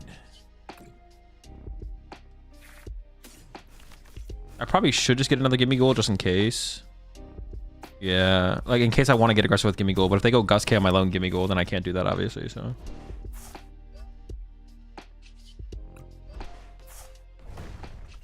All right, another prize card, feeling good.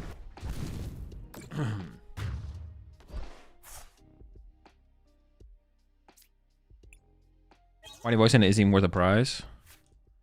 Yeah.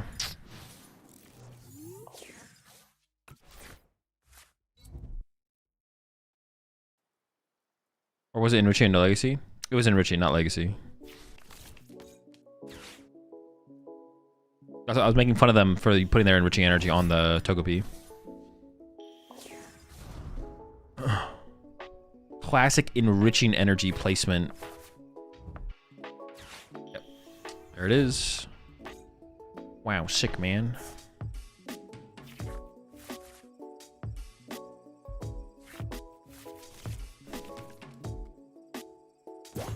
So now I can go... I could pivot into a Gholdengo this turn and go for a Gholdengo KO. I don't think that's actually bad. Actually, they didn't get an Abra down. They play more than one rare candy. And some people play like 3. I don't think I've seen anyone playing 4 rare candy, but even 3 rare candy, like they're cycling their deck pretty aggressively at this point. So I think I look for, hang on, they go KO Soul Rock. Down to 5. Dude, I still have to draw 4 prize cards? What the heck? How many boss do I have left? The thing is, like, I need boss.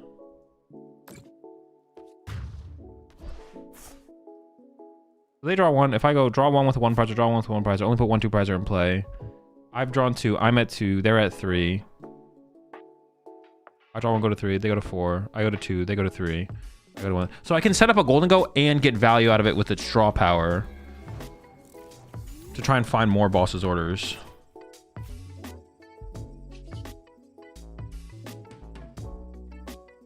I'll start with this. Oh shoot, is my Soul Rock prized? No, it's not. Okay.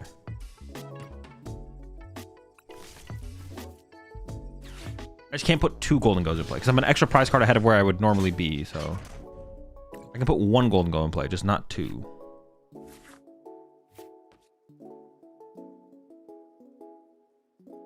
What does this guy do? 120.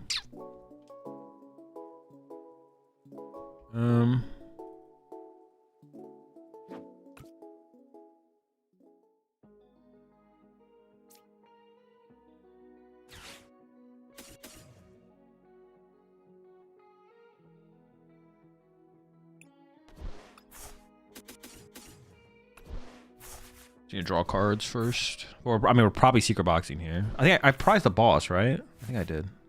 Maybe didn't. I might control. Ooh, I could Turo it. No, but Turo it. I could Turo it later. See where I wish I had. I swear I wish I had a Super Rod so I could get more Soul Rocks. We need more Soul Rocks.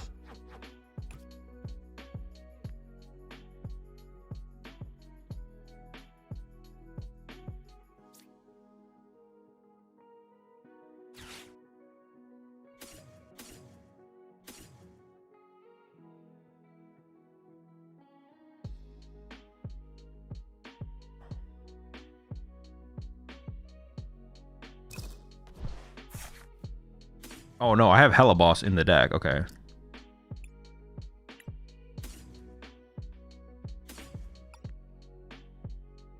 What is the best item to grab here? It's got to be Vessel, right? Just get more energy. Oh no, it could be Night Stretcher actually. Actually, it might be Night Stretcher to find right now. Yeah, we'll give the Vessel. Yeah. I can go after the Aberline though, because that could open up a possibility to attack with Gholdengo next turn. So it goes like this, this, this, this.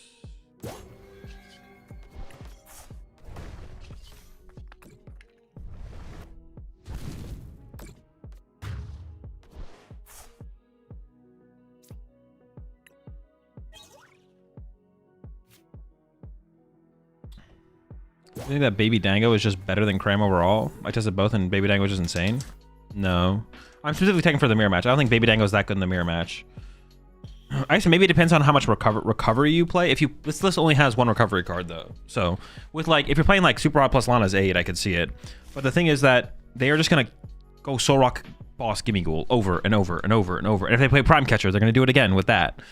And if you evolve one of your Gimme Ghouls into a Baby Gholdengo, it makes it easier for them to just decide to go into Gholdengo EX and then Boss KO another Gimme Ghoul. And then it's possible you just don't have any Gimme Ghouls to ever make your own Gholdengo, and then you just can't KO a Gholdengo. If you play like Super Rod and Lana's Aid, like if you're playing like a more heavy recovery list, then the Baby Gholdengo works better in the mirror match. But if you're playing a Night Stretcher, it's not very good, I don't think. So like a lot more has to come with it, I feel like, for it to actually work. That's like one of the problems. But besides that, it's like chill, I guess.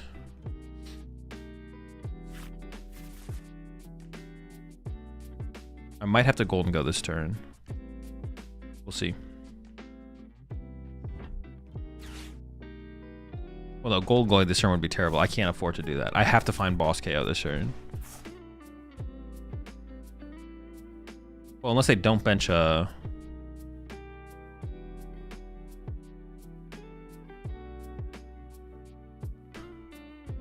So yeah, Solrock's attack ignores resistance. Okay. Wait, what? Lone Kadabra? Oh, no, but this isn't that bad for them yet, though. This is not that bad. It's not that bad. Because they can... They play Candy. They have Candy. They have Candy. If they're going into Cram turn, why not just bench another Abra right now? Unless like maybe they couldn't find an Abra? Maybe it is possible they just could not find an Abra there. I guess that is technically possible.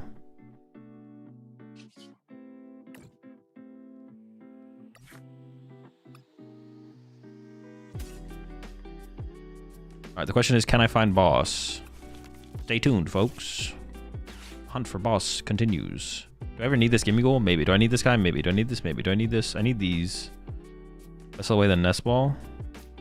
Is this guy weak too? Dark? The Nest Ball's pretty weak here, so it's fine. You know, am I gonna get Zerosic memoed? Am I gonna get Memo Zerosic here? Boss.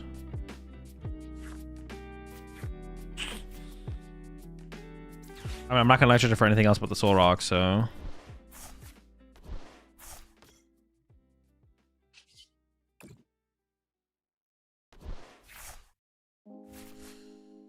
No boss.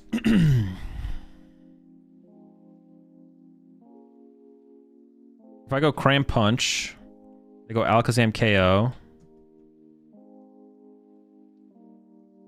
Throw this, Cram Punch. If I go attach to Gholdengo knockout, then I can't ever get value out of my Cram. I go down to 2 prize cards remaining. They go down to 2. But they need to bench another Abra that turn. If I can go Soul Rock, Boss KO. Okay, so it is just Gholdengo knockout here, I think.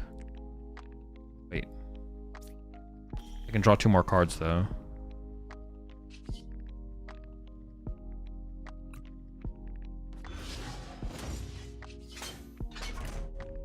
I can Turo this plus knockout. When I can't get back into this, I could boss KO this with the Gholdengo, but then I have 2 Gholdengo's in play. There's a go Alakazam knockout plus bench Abra KO knockout, so I can't do that. So now we Turo this guy out of play.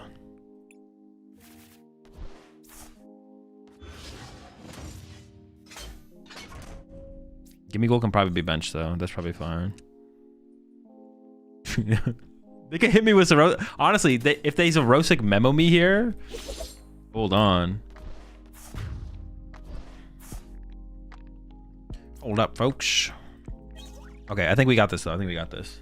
Well, I don't know. If they play some kind of hand disruption, it could get weird. Because I'm not that confident. Well, actually, finding boss Soul Rock, even off of like an Iona here, would it be like a shock? I have like 2 boss in the deck, plus maybe 1 boss in the deck. 1 boss. Okay. Well, only 12 card deck. I can draw 3 with Lunatone if I get a fighting energy. Has Cram been good?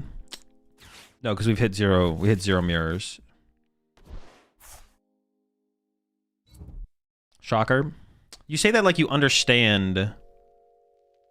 Chat, has Cram been good? Not really. Response. Shocker. You say that like you understand how the card works. And know the matchup that it's good in. But if you had watched the gameplay up to this point, you would have realized, oh wait, Azul has yet to play the matchup where it's good against. So it makes sense that we've gotten 0 value out of the Hops Cramorant. That would be a little bit different if we had not gotten value out of it and played against multiple mirror matches. Then there would be like, okay, what are we doing with this card here? All right, let me lock in. I mean, just boss KO the Abra, win the game. Seems pretty good. I actually don't know if I want to fill this bench space though, because I might want Genesect plus Fez at some point. So I don't think I actually bench this Gimmighoul here. I actually think I just give up like these two. They're just kind of useless at this point, but everything else is pretty good. And then if they do gust around, they're never gusting around my Soul Rock though, are they? So maybe just like this is fine. Oh, I can draw 3 more cards this turn if I want as well. Sure, why not?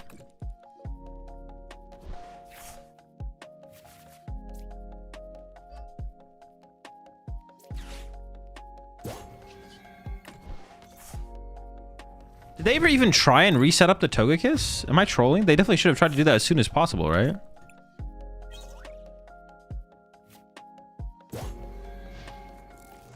Yeah, but people tuning at random times.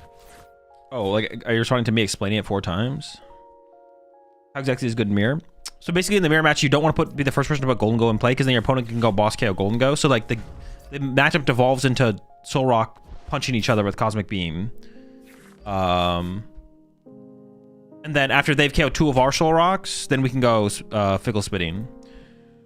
You can play, like some people have brought up in chat, why not play Baby Gholdengo?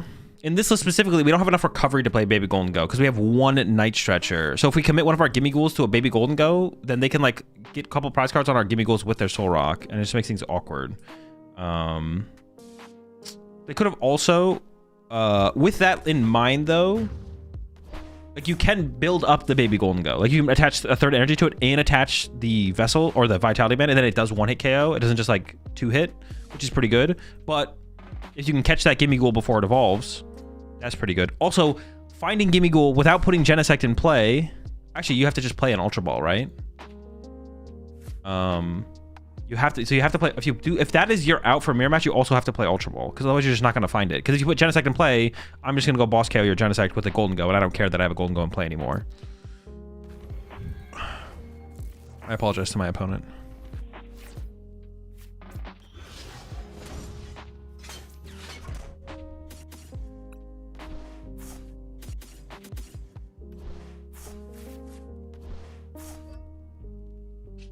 All right, we were able to make it happen. They definitely should have tried to get that Togekiss online sooner, though. Like, I feel like they had the possibility and just didn't do it. Definitely should have Togged. They were too aggressive with the Dun, though, and were probably scared to fill their bench. Maybe. At some point, it did feel like they tried to avoid putting other 1-prizers in play, but it just didn't matter at that point. All right.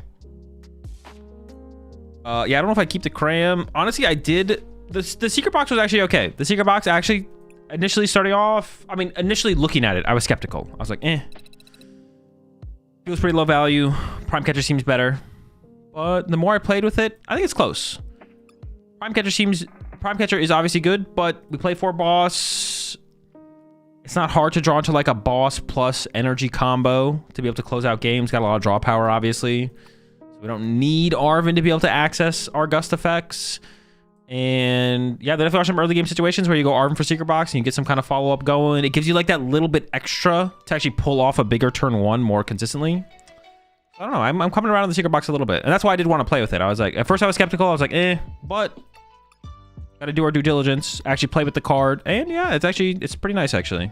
I don't hate it. What's your out for Absol on this again? Or we don't care? Just 1-hit KO the Absol. I mean Rock Pawn? We got Mega Mawile. I guess in this build we also have Cramorant. We have 2 things. We can set up Mega Mawile, or you can actually just Hops Cram it after punching it with Soul Rock. But they have Monkey Doors, so that's not like a great answer. The better answer is the Mega Mawile, for sure. You appreciate the 24 months there, JD.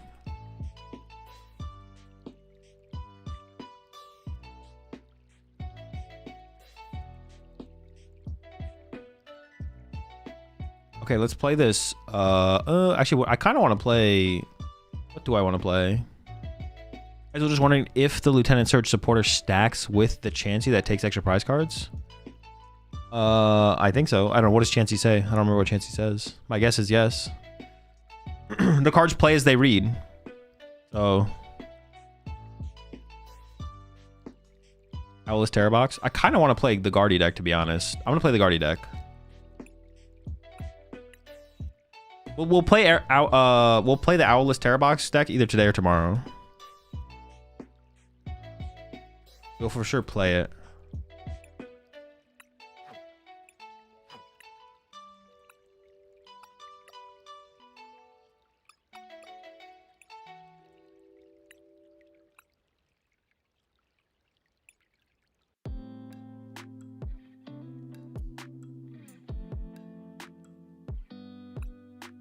Is this the spicier one or the boring one? What do you mean? Kangaskhan Bouffalant, nice call. No. I mean, the deck's fine, but the deck is, there's no meta calling to do with the deck. Can we play Terror Box with Absol first? Well, I mean, why? Shouldn't we just play what we want to play? Is the Alakazam deck you just played against competitively viable in your opinion? No.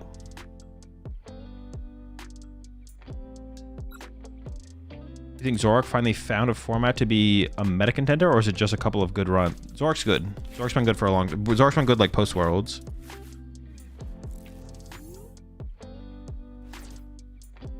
I don't know what I'm up against. I think I'm gonna open the Drifloon though.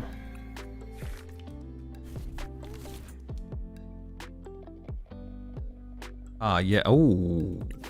First two Ultra Balls was feeling kind of expensive, but no longer. We got them.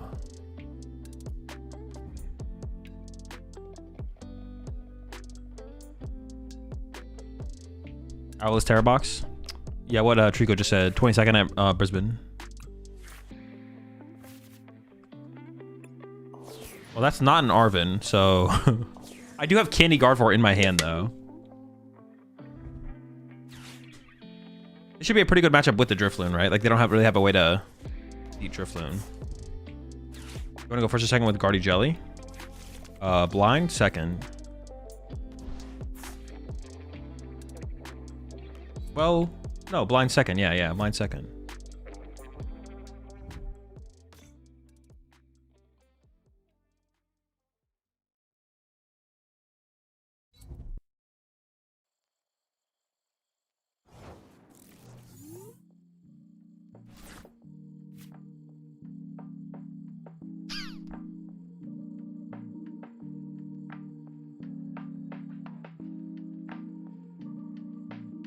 I mean, I almost want to hold the hand because I have Candy Guardy, but that can't be correct, right? Could it be, though?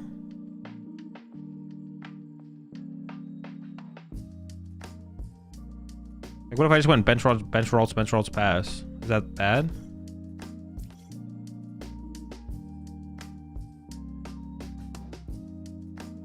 Maybe I should cycle the deck a little bit more. Like, I could do this.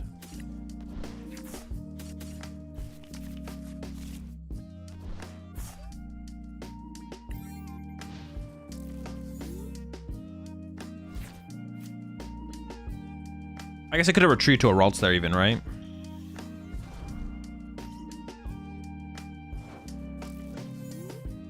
Cooked.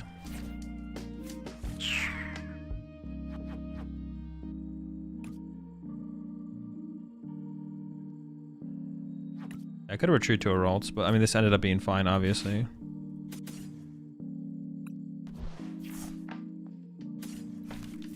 This plays one counter catcher.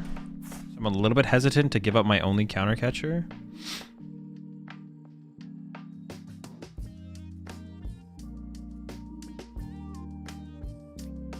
I'm not going to Iona them anytime soon, obviously, so it's like... I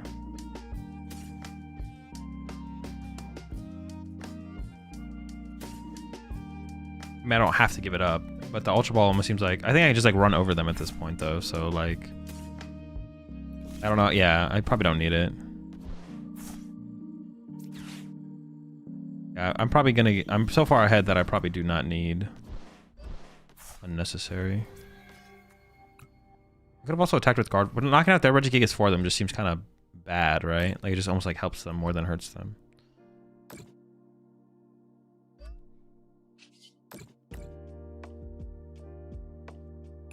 If you're not Iono, you can take another turn to Team Evo, right? No, because they could just manually evolve to the Venusaur then. They have to have something in their hand, so. Oh, Trolley, let's go. Yeah, they have to have something in their hand, right? So if it's like they could just manually evolve to the Venusaur on the following turn then. I'll put it back. My Guardy can get stuck here though, because I have no Psychics in my discard pile. That'd be pretty sad. Wait, did they really just get it back for it to get bonked again?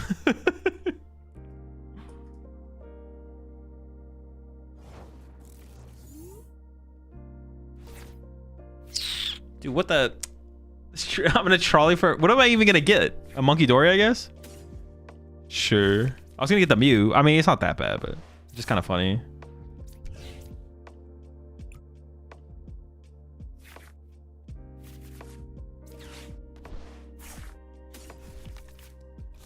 Wait, why would they even get this? I'm like, I guess it means I can't do something else. What else was I gonna do though?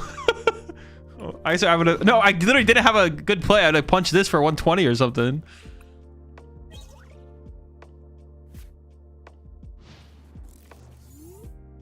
I'm like trying to justify their Bulbasaur play, but I'm pretty sure it's just bad.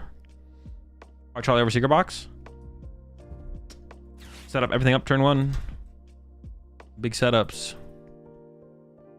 And it like synergizes well with Heavy Mystery Garden. Yeah.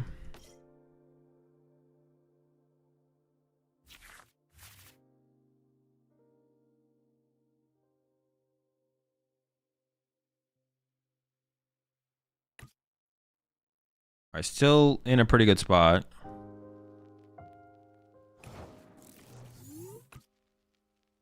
Oh, I had no idea what you guys were saying when you were saying that. Yeah, it is just like a... I can Iono him now for sure. It is just like a pretty nest ball. True. I mean, it's fun.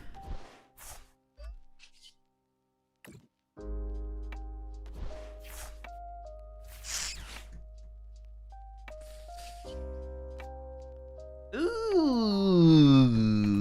Ooh. That's so gross.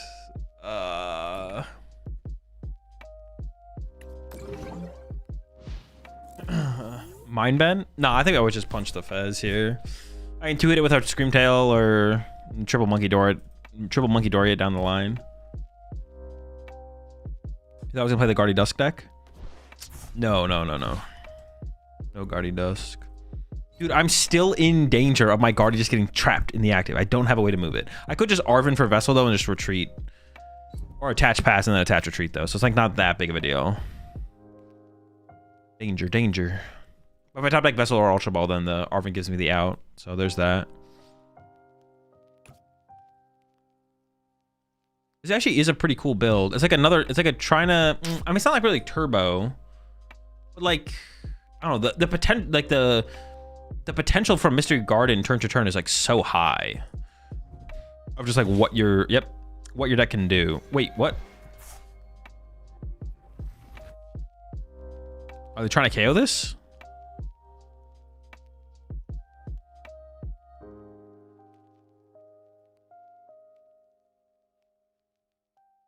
I mean, if they have like a Lily here, they could get the KO on it. Wait, could they even? That'd be like a lot. No, they could get there. They could get there. They could get there. All right, well, that's just trolling. That is annoying, though. I mean, dude, what? They had such a good play, though. Their play was so good. Just bring up my Guardy. Come on. I think I do Arven here.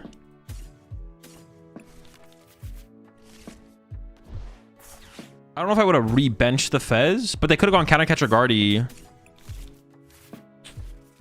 Dude, they had the nuts. They threw it all away. I might just do the same thing again, right? Like,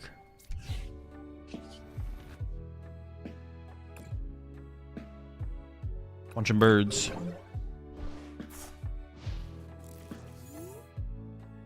Think about Mew EX. I've seen people not using him more and more. That's a good card. It's a good card in the decks that it's good in. Maybe there's less decks that are it's good. I don't know. I don't like really think about that stuff very hard. The optimal way to play decks is just the optimal way to play decks. Some of them involve Mew EX, some of them don't. Why'd they rebench Fez? I mean, just a misplay. There's no other. There's not really no excuses. But yeah, if they had gone countercatcher or Guardy, Turo, Fez, they actually had like about as good of a turn as you could have from them. Besides like playing Lily and actually one-hit KOing my Mew. But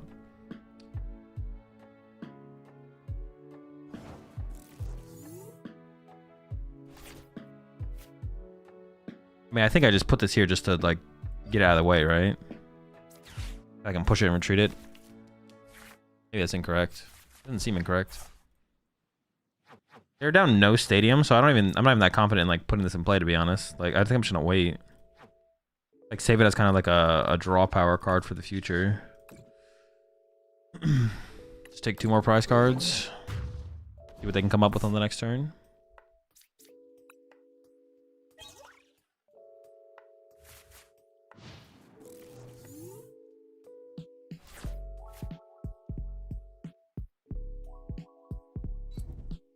Because they still have 3 forests left, so I'm gonna value my Mystery Gardens higher as like draw power under Iono.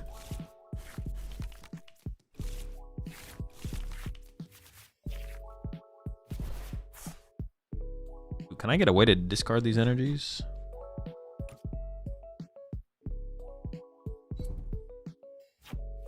I only have 1 Ultra Ball left. 1 Ultra Ball, 1 Vessel. At what meta percentage or lower all has to be for Guardy to start cutting Lily's Clefairy? It's got to be pretty low because Lily's Clefairy is also just like not a bad card in like other matchups as well. So it's got to be like a pretty low meta percentage for sure.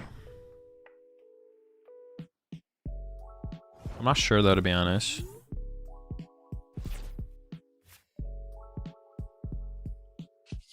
Wait, what did they think I was gonna do here? Like I'm just gonna Screamtail their... Like at first I thought I was missing something. I was like, can I not Screamtail it? Dude, do I just attach here? I don't know. Give me a card. Oh, I guess I could draw Turo at some point as well to reset these energy out of play. Like, I'm just gonna punch this guy. I don't really want to KO the Regigigas seems kind of sketch because then they could like push this up and Iono me and punch. I mean, they still need 6 prize cards, but I see no reason to help them out here and move the Gigas for them. Although if I did KO Regigigas, and if they put Meganium in play, I do win by KOing Meganium. So maybe, honestly, KOing the Regigigas isn't that bad for sure. In fact, the more I think about it, the more I think I should have KO'd Regigigas. Because without Meganium... I mean, without Meganium, how do they ever win? I mean, what is their play anyways? Always to attack with this? Or, yeah, I don't know. Maybe it works out. I don't know. I'm actually not sure.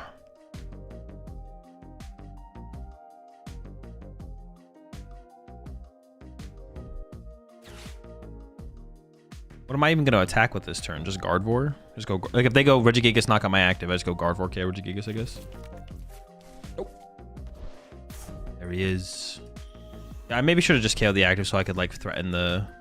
Maybe a mistake for me not to just KO the active with the Guardian, because then they can't put Meganium in play. But they have so much energy in play. Is Meganium even that big of a difference maker for them? I actually don't know. I mean, like now they just go Gigas KO, right? Finally. And I might just go get Screamtail, KO Meganium, right? Ignore the Regigigas, force him to put 2 more energy on it to retreat it, and then snipe the Regigigas with Screamtail again. Oh, I guess I could just go Guardian Knockout, save the Screamtail, right? That's actually better. Yeah, what am I saying? Trolling. Yeah. Dude, this can't be correct. What are we doing here? I do not believe that them just doing nothing is the correct play. I refuse. Like, what? What? Wait, what? Well, now I kind of just want to go Guardy KO. Then they would KO my Guardy with Steel Mask. I just go Screamtail KO this. If I punch this again, they could Turo it out of play. But they can also Turo the Meganium out of play. If they do that, I KO any of these anyways. Yeah, I think I'm just gonna KO with Guardy here, bro.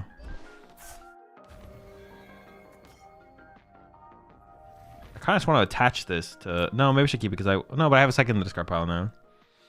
I go Knockout, I go push up Screamtail. I could just attach this here, I guess. I could attach it active though? No. I'm just gonna hold it, I guess. I guess it's also fuel for what's it called on the next turn, I guess.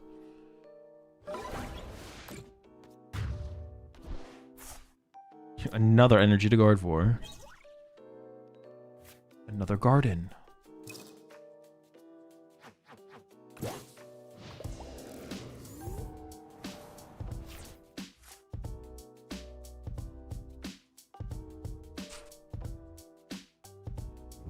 Just pass like them. It's meta trust. Probably not correct to pass. Oh, hold up. The goat? Oh.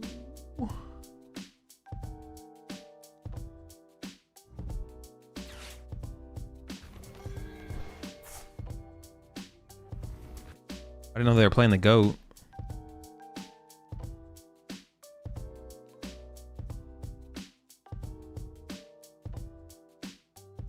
Is where they Iono counter catcher your Mew?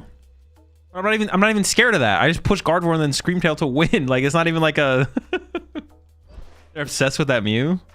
Bro, they are. They really are, bro. They hate my Mew EX. Even when they can't KO it. It's about sending a message.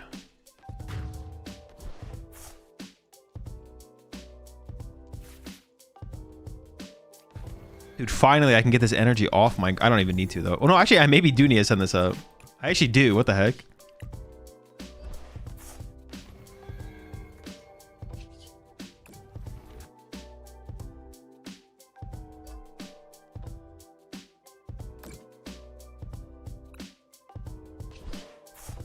You're done, buddy. You're done, punk. You're cooked.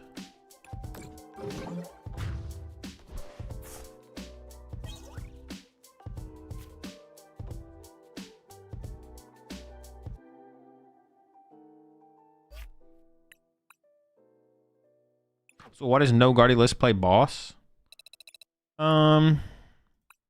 It's not a bad card in the deck, but it's just like it's worse than playing other win conditions. Basically, you think about boss isn't like a consistency card, right? It's like a win condition card.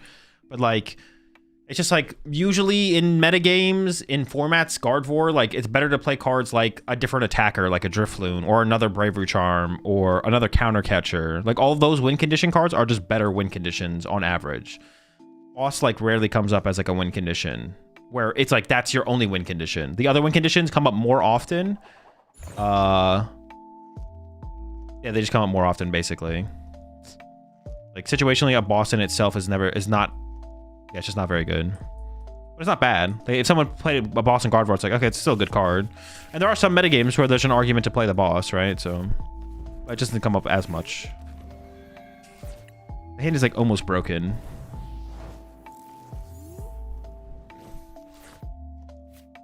Still not great.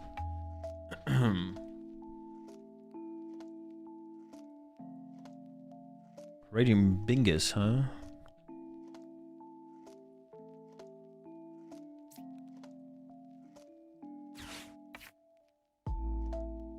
See, I kind of want to get like the whole squad here, but is that going too far? Like, what if we went like...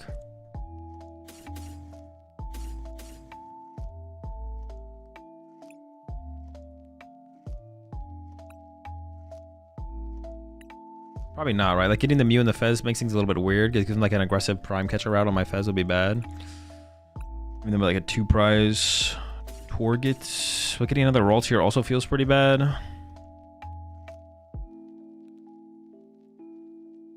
Maybe I want to draw cards with my Mew in case they have a slow turn. Fudge, I don't know.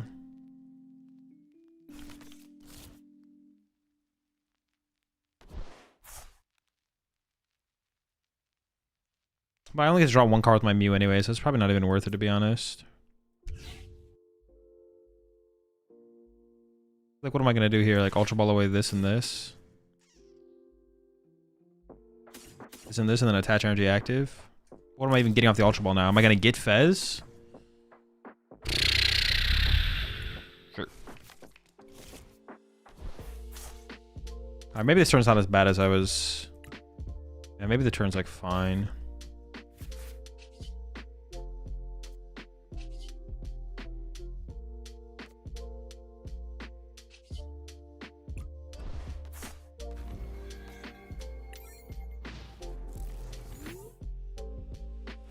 Decks are feeling the strongest for you? All the good decks? Yeah, I mean, this seems fine, I guess. Like, it feels weird to get all these support Pokemon to play this aggressively because it opens up opportunities for them, but they did go second, so yeah, I don't know. We need bench space for Clefairy? I mean, not really. You don't really need Clefairy in this matchup. It's just like, yeah, Clefairy's like fine. If we use it, it's fine, but definitely not necessary at all, though. The only thing it sucks to like aggressively discard the Guardy because it might force a Night Switcher out of us. It also, like, I don't love losing my counter catcher, but we definitely don't need counter catcher to win the game, so like not that big of a deal. Oh, over Monkey Dory, I maybe should have grabbed Drifloon, to be honest. I maybe should have been a Drifloon grab. Just grab Screamtail and Drifloon, put them both in play. So I have Guardies, draw power, and attackers. But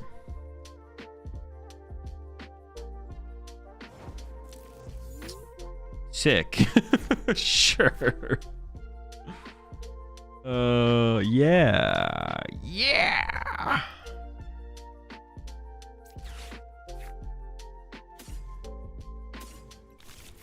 Is it timeout? It might have been, actually. Oh, I can check, right?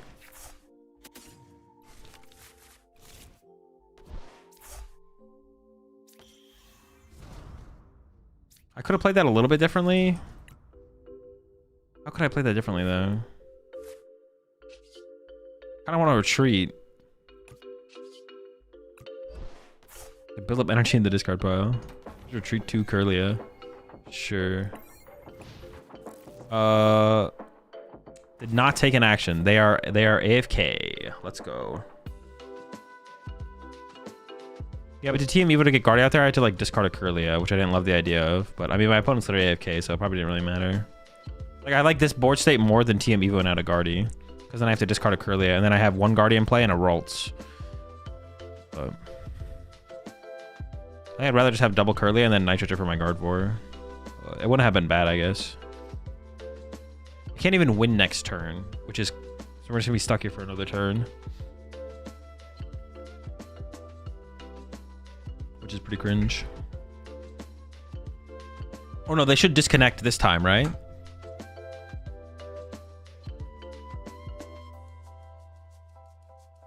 Just saw the trolley and rage quit. Dude, it had to be, right? It had to be.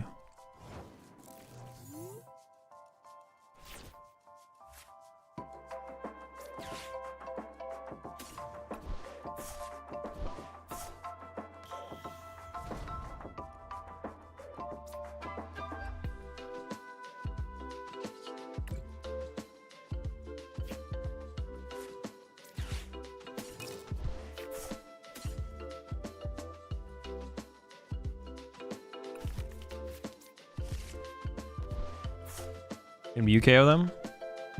Oh shoot, could it have? Oh, it can. Thank goodness. We're free. Forgot about the thunder. I did have to go. I could have attached the... Oh no, I guess I have to re-accelerate the energy anyway, so it's like fine.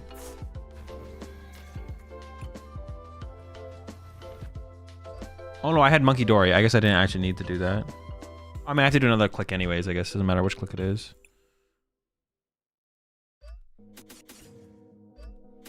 Got him! Where'd you get the awesome sleeves from? These ones? I'm not sure where they come from.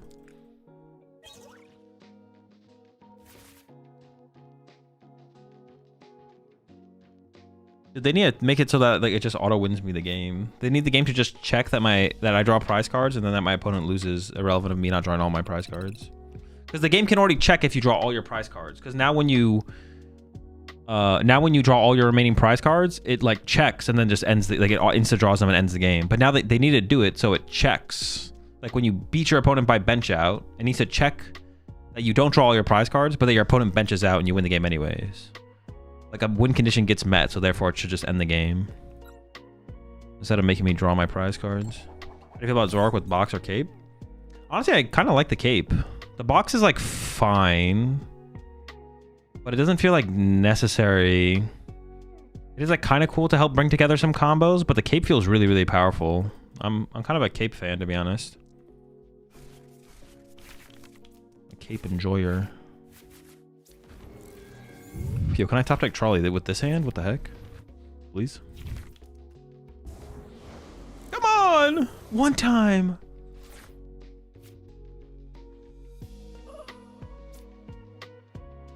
They might just turn and attack me. What the heck? I don't... Sure.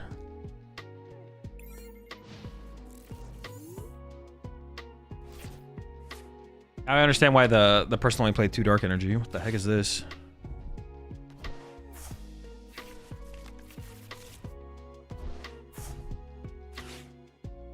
I played a match that some glitch happened and the game didn't end my match while my opponent was AFK.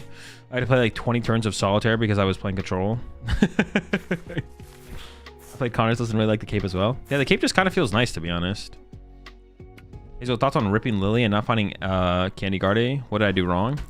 I mean, you just kind of threw, to be honest. It's kind of embarrassing.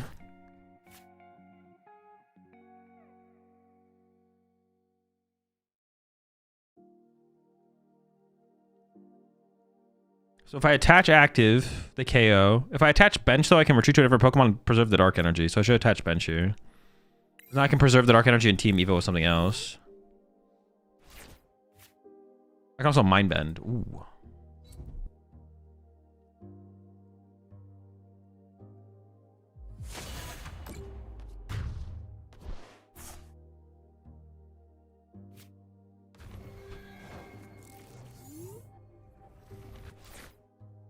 Holy, I mean, yeah, let's go.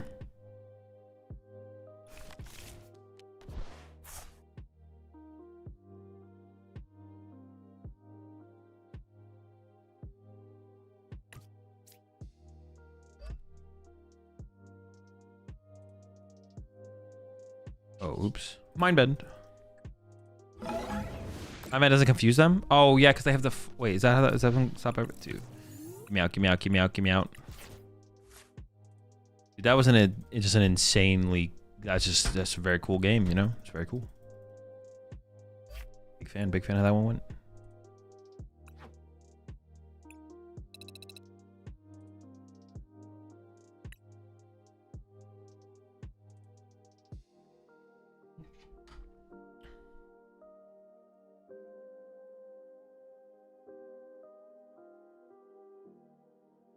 Just boot up the streamer client. True.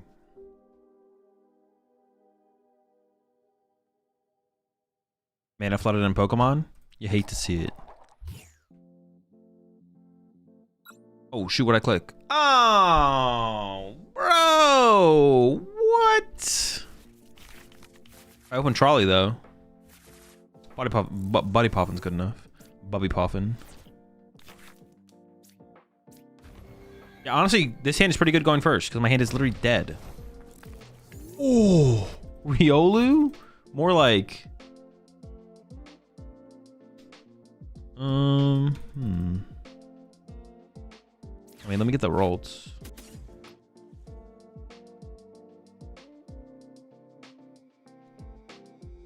Do I just give up the Clefairy here? Because the Screamtail seems better than Clefairy because everything KOs their Pokemon. So KOing their active isn't hard, but reaching their bench is hard.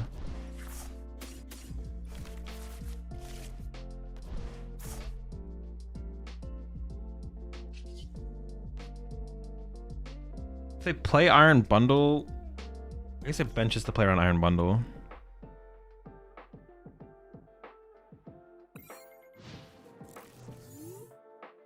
Or like Friolu, yeah. Or like Friolu, idiot. PTCGL heard you liked energy, so they gave me some energy on my energy. Dude, that's an ancient meme right there.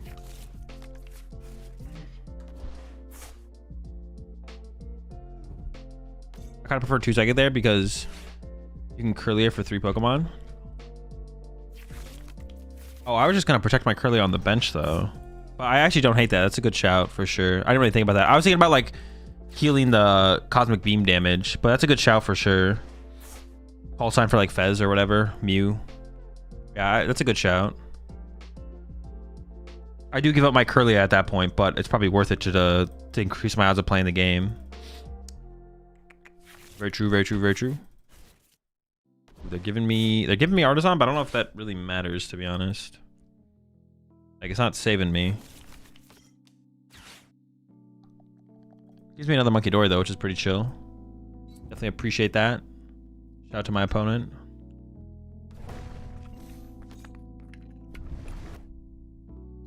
Play a boss too or something? Like, what are we doing? Why are you getting that aggressive? Chill. Well, now I think I'm just gonna get another Monkey Dory, attach to this Monkey Dory, retreat to a Monkey Dory, heal 30 off this Monkey Dory to the Lunatone probably. Or I could put on Riolu.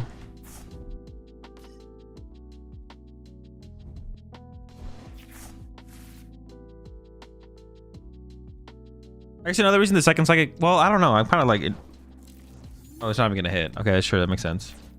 Okay, nice. Oh, sick. Let's go. Let's get it.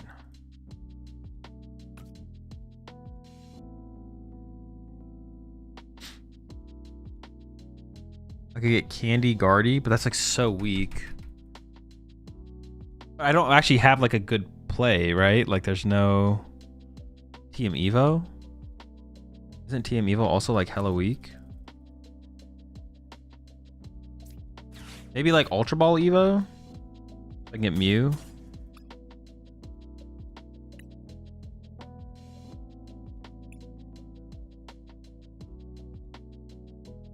Sure. Yeah. Okay. Yeah, sure. Yeah. All right. Cool.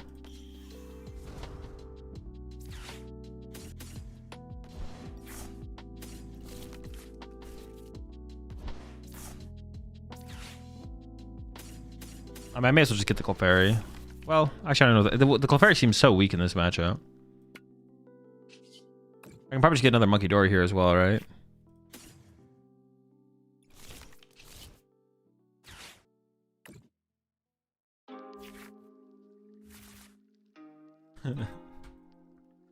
My opponent's like, fuck, they're playing the game. All right, I'm out of here.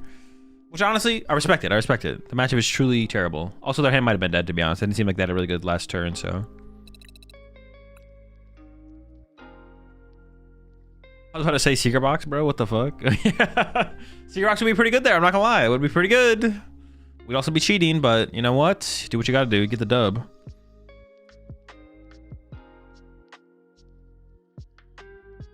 I want to share a pet peeve. Someone on Twitter saying the Zoro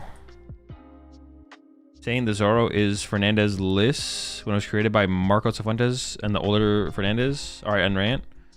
I mean, that stuff is just like no one's like malicious with any of that stuff though. Like it's not like that kind of stuff is just silly. Get like, yeah, like maybe I don't know. Like, I don't even know whose list, whatever it is. It just doesn't matter. Like tracing the origins of archetypes and innovations and ideas is just silly. In the Pokemon TCG, there's too much. Too much happens and evolves so quickly and changes, and people play this and people play that. The only thing that matters is like potentially giving credit to who you originally saw the deck from. That's like basically all that matters. But if you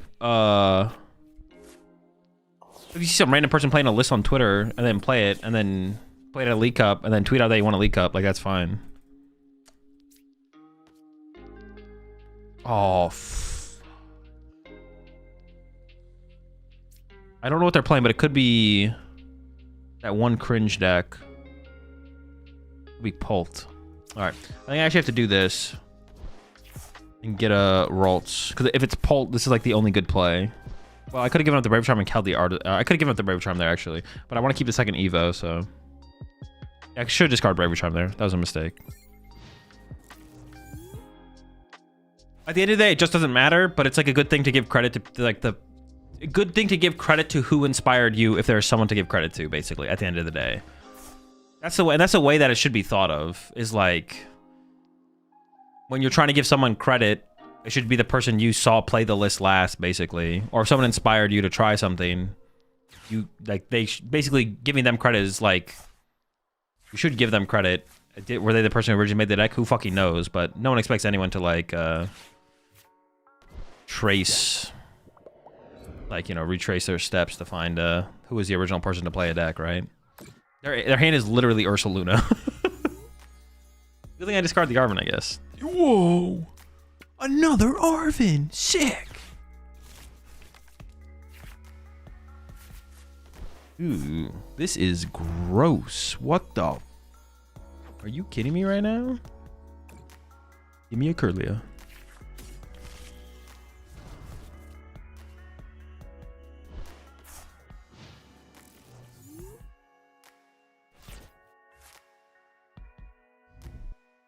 I also give myself credit for playing the deck well too.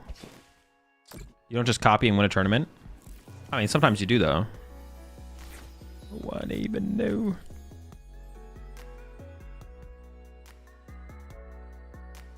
Alright, this is quite the situation. I mean, I should go get... Dude, what the fuck? Why'd they even give this guy another attack? 2 energy for 10 damage? What the heck? Why do we even give this guy an attack?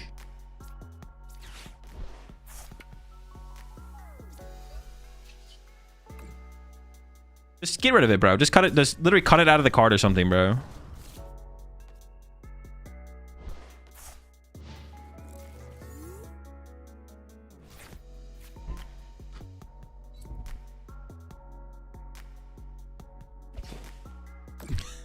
Dude, this is so dumb.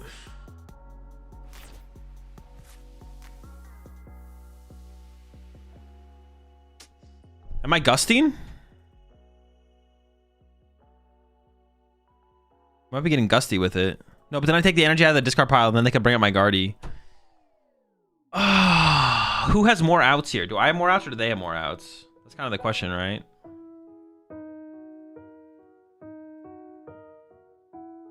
Like, I'm not convinced that I want to Iono them here. Give Turo in hand. It doesn't do anything for me though. That's an out? To what? It's an out to what? Okay, accelerate 1 here. I have 70 HP and I could gust. No, but then they could boss my Guardy. That's right, that's it. Now to win. Oh, to move the... No, but I don't want to, like, my Guardy could get stuck. I'm just gonna Iono. I need like a psychic. Oh, right, cool.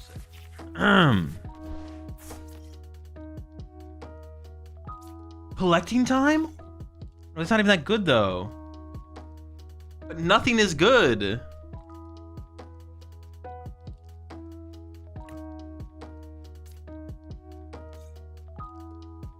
Yo. Collecting time?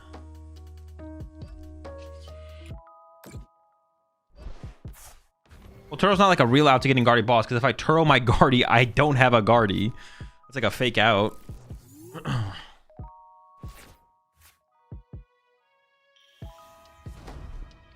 Collecting for the dub.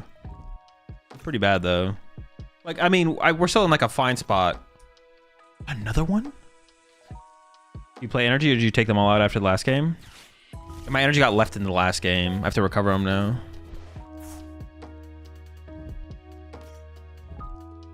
This is still such a bad situation.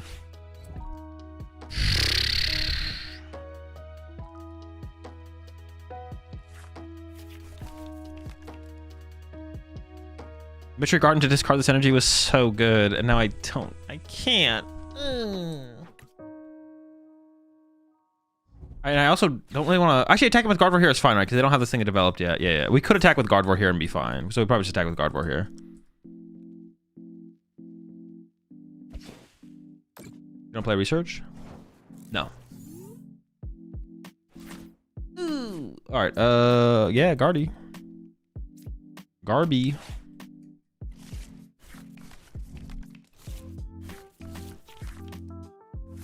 Ooh, oh, baby. And that's our second jammy as well. You're cooked, brother. That's the fuel we need.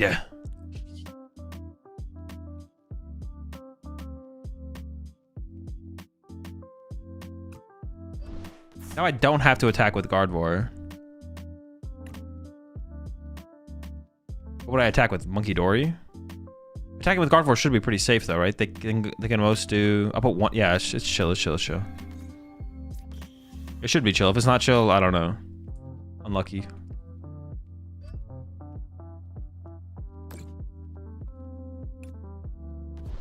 Honestly, just throwing the Mew down just seems fine as well.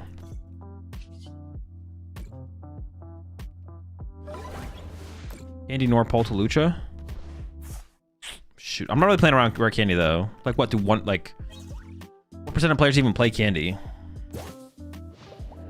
10? No, they don't got it like that. That would be scary though. Oh, I could have prepped for it though. I could have put an energy on my Clefairy, right? Yeah, I could have played around it by putting energy on the Clefairy.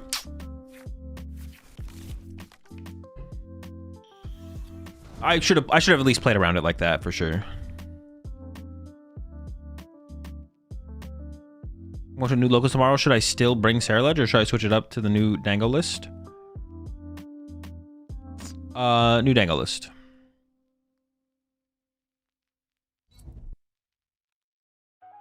Alright, this was a wacky game, but I think we have I think we're walking away with the dub here, folks. I think we're walking away with the dub. Alright, let me not speak too soon. They're not done. Alright, hold up. They're kind of cooking out here. Oh my gosh. Chill, chill, chill.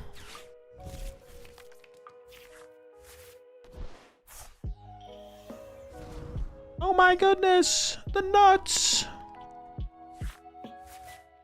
I can't win this turn, but all I need is Clefairy to basically almost win the game.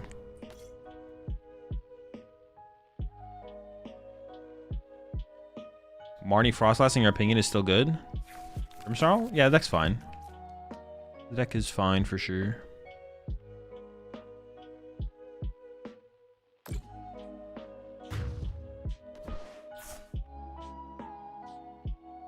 Like 0% of top placers run Candy and 99% of casual players run Candy for Poltmore. Now it seems really weird. I mean, that would seem weird because you literally just invented numbers. 99% of non-top placing, what's it called, lists are not playing Candy. I feel like literally every single deck that I play against on ladder is not playing Candy. Yeah, that would be weird. And it's weird because those are fake numbers. Strange how that happens, huh? Alright, well, Skarner's got to go decently hard. But we should be fine. That's like one of those, like, 99% of stats are made up or whatever. 90% of all stats are made up.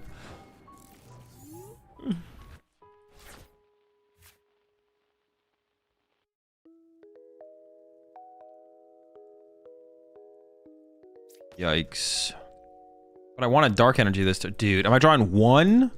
This better be one broken card. Oh, it sucks. Fuck. Dude, how do I win? What do I do? Do we just lose? I don't just lose though, right?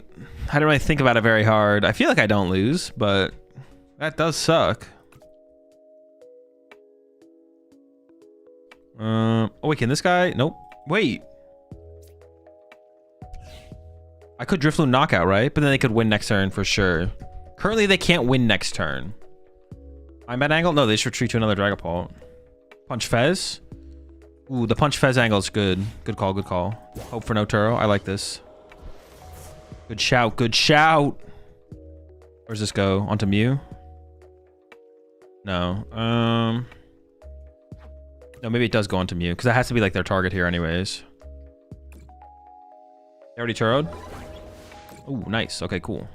I was thinking about KOing the Dracloak and then going like Iono KO Dragapult. Because I wouldn't be able to win. Oh, no, I would be able to win if I took a prize card this turn. Oh, maybe I could have just KO Dracloak and then won next turn with... I could have gone Drifloon KO this, but if I do Drifloon KO this, I just lose to Countercatcher shenanigans. Hey, so I was wondering, what's your current favorite deck in the format? I don't really have one. Yeah, I don't really have one right now.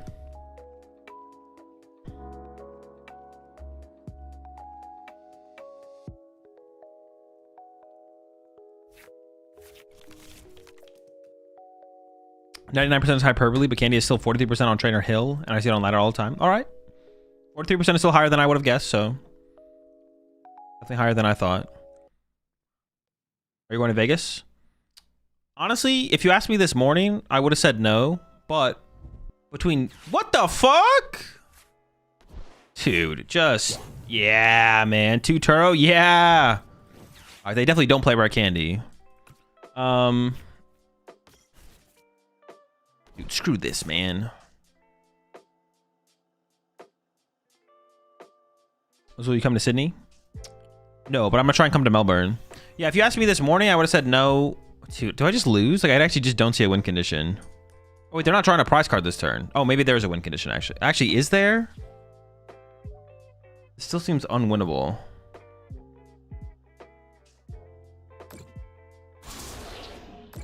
Jesus, man.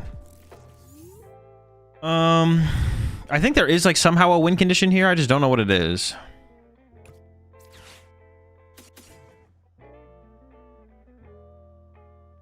Oh, I can literally win this turn. Oh, cool. Because they benched Duskull. Haha. You Bingus. You fool. Oh, shit. I should have drawn with Mew first.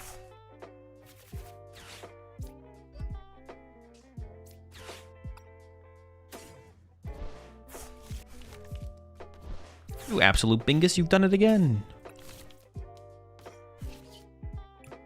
If they just didn't bench Duskull there, though, I felt like I was kind of fucked. I'm not gonna lie. Like, no, maybe not. Maybe I could actually squeeze one more turn out of this board state.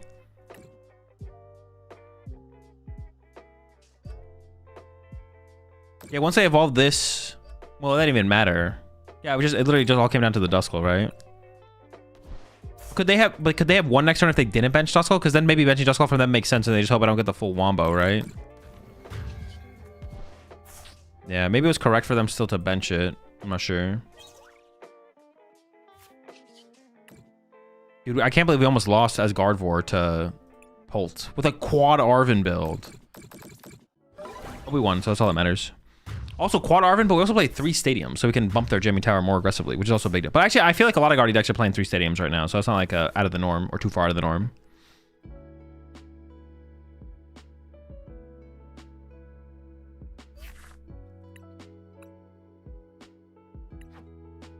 They played around by evolving the low put.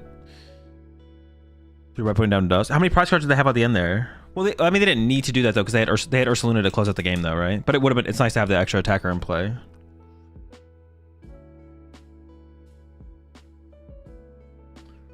What we're talking about, Vegas.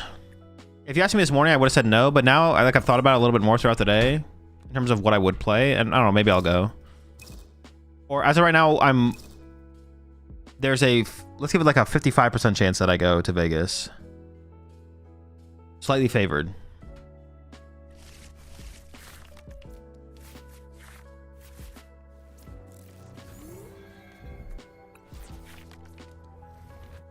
Was the plan against Grimmsnarl as Guardy? That's just a lot of different things. Oh, this matchup is a smash. Oh wait, but we actually did not draw. We're going for second. Is what I meant, or first. Can I? No, I can't. I shouldn't have put this in play. I was like, can I use this? Can I just discard the energy? But we figured out. We learned. It's fine.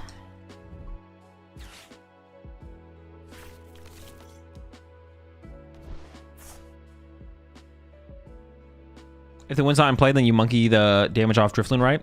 Yeah, that's what I didn't think it through it fully, Steven, but I'm pretty sure, yeah, if they don't bench Duskull, a single monkey door gets me out of range, right?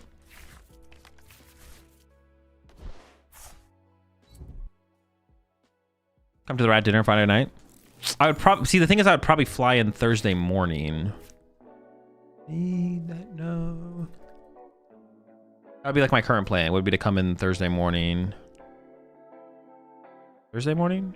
No, Saturday morning. What the fuck? What the heck? Oh, Trolley's Prize. Sick, sick, sick. I'm glad we play that card in this deck. That's really cool and just like really nice. Really sick, man. That's so sick. It's fine. We'll be okay. Another Monkey Dory.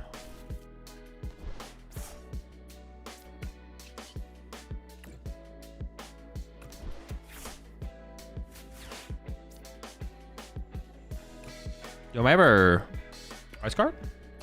Probably not. I was hoping for a dark energy there. Attaching to the monkey door. I want to get an energy out of my hand, right? But I wanted to get a dark energy is what I wanted. Ah!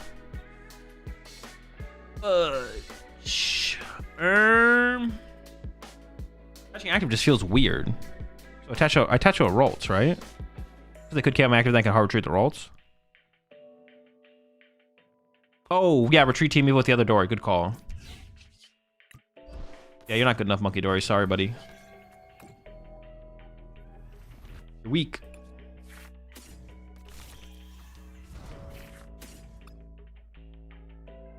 I prize the monkey. And 2 dark energy? Bruh. Oh. Monkey Dories like carry this matchup too. Because you just like set up 2 of them and spawn trap like. Well, you want to set up 3 of them so you can spawn trap Dunsparces, but. Yeah, and they just have, yeah, turn 2 Candy Alakazam. Same. I might be in a little bit of trouble here. I'm gonna Ultra Ball a Curly to team Eval Guardi. Because getting Guardi there just didn't feel like that necessary. I'd rather like draw more with my Mystery Garden. Getting like a Gardevoir specifically there didn't feel that important. I feel like I could pull it off next turn pretty consistently.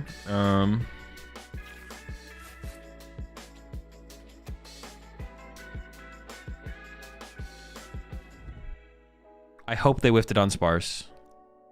Oh my gosh, please whiff it on Dunsparce. That'd be so sick. Let me remove your enriching energy from your deck.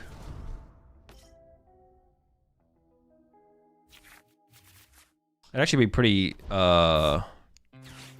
crazy if they actually whiff here, to be honest. I actually don't even want anything out of my deck with... Oh, chill!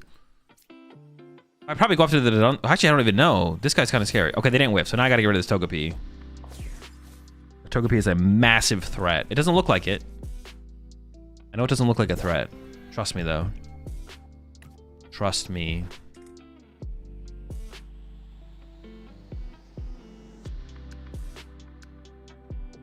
If you could be any stage 1 Pokemon, what would it be? I have no clue.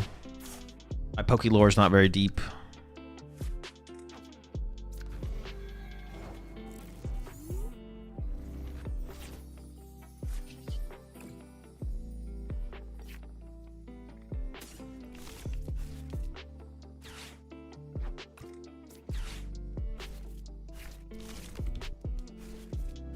Yeah, this thing getting online would be really scary.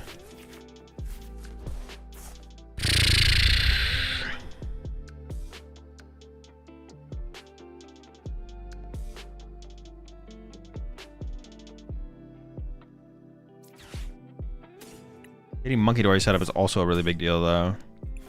Oh, shit. I need to get 2 energy.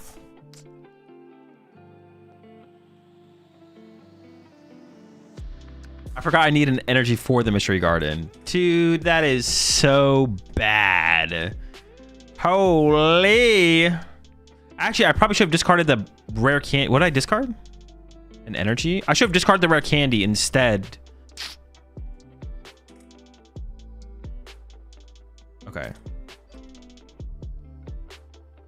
Wait, was that even correct? Dude.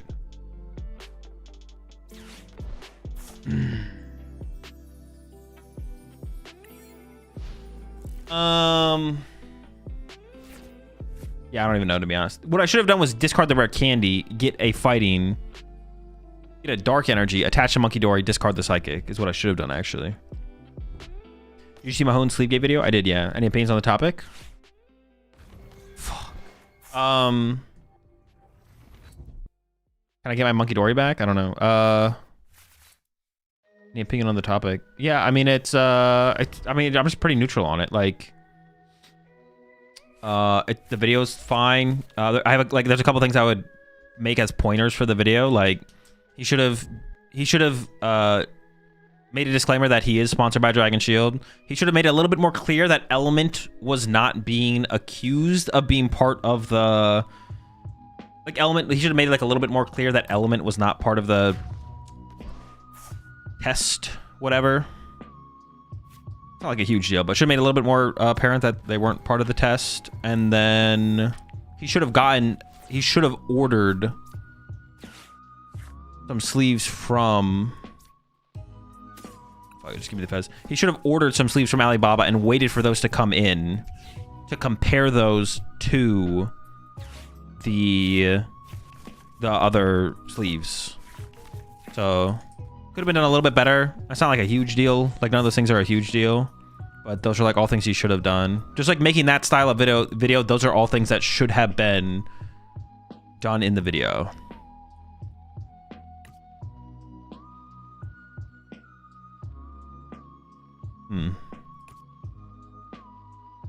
Like to give it to, so for the video to be like more, what's the word I'm looking for? Legitimate, basically.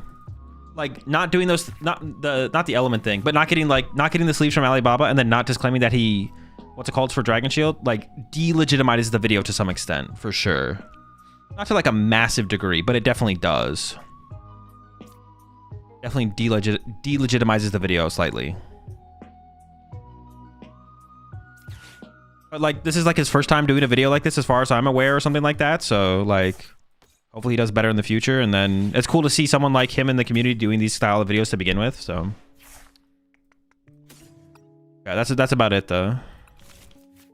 But I guess like go further than that, like those are things that he should have done better, but like people shouldn't feel bad about continuing to get sleeves from those companies. Yeah, people shouldn't feel bad about getting sleeves from those companies either. If they want to support those brands, yada yada, it's fine. Up to them. I feel like I actually might lose this. This matchup is so free too, but I've been misplaying, so I don't know. I can't really blame it on myself.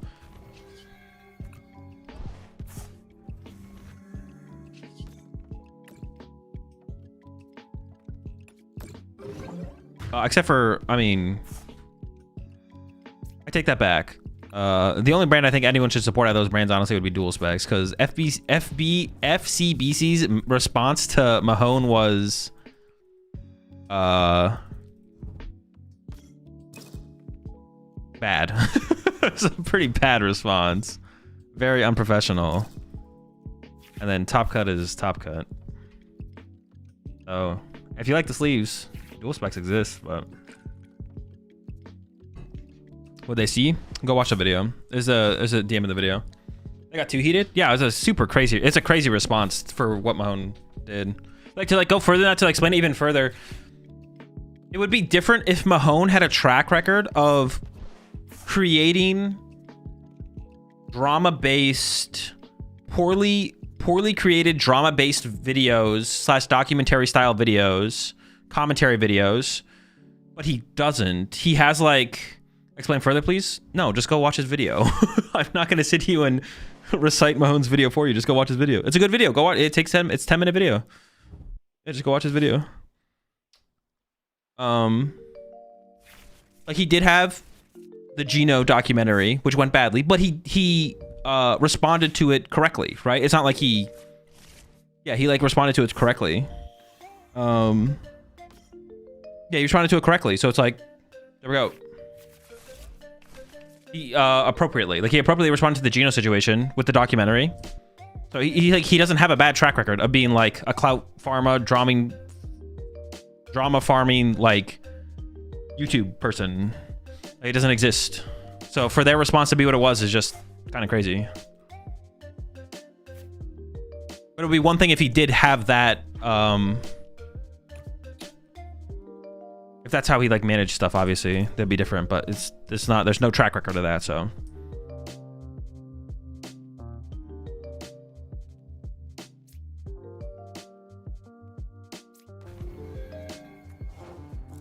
I think I just like look for counter catcher and punch their fez, right?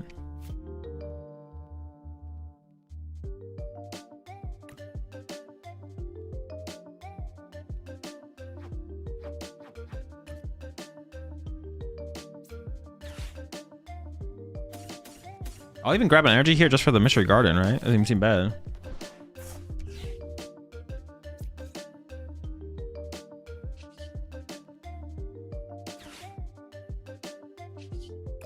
This is my last Iono too. Come on, man. All right, maybe it'll work out.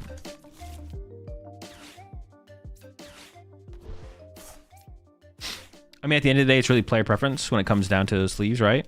Yeah, pretty much, yeah. I mean, that's like another thing with Mahone's video as well. Like, he never even like suggested that like people shouldn't continue to get sleeves from them. He was just kind of like making it more transparent on like the situation in terms of. Oh, I got the counter catcher. Where the sleeve companies were getting their sleeves from. Yada yada yada, right?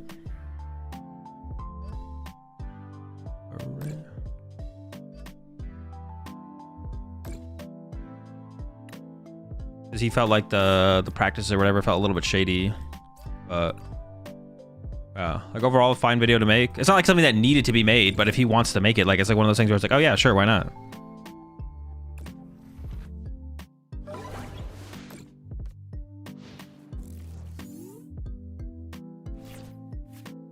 Talking about Tricky Gym, right? Yeah, Tricky Gym. Dude, what the fuck? 2 tool scrappers? Are we serious? What? Wait, really? Do they need that? What do they need that for? Chill, dude. They have no draw power, though. They have no draw power in play at all. We're probably still fine here. What the heck, man?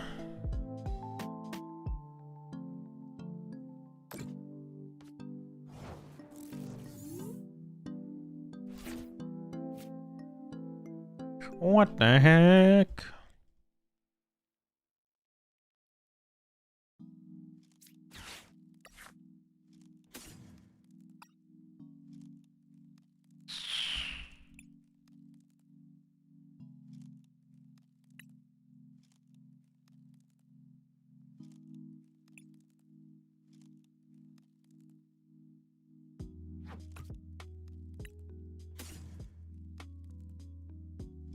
Maybe I grab Vessel this turn to get the energy of the deck, and then I grab Ultra Ball next turn. I don't actually know, to be honest.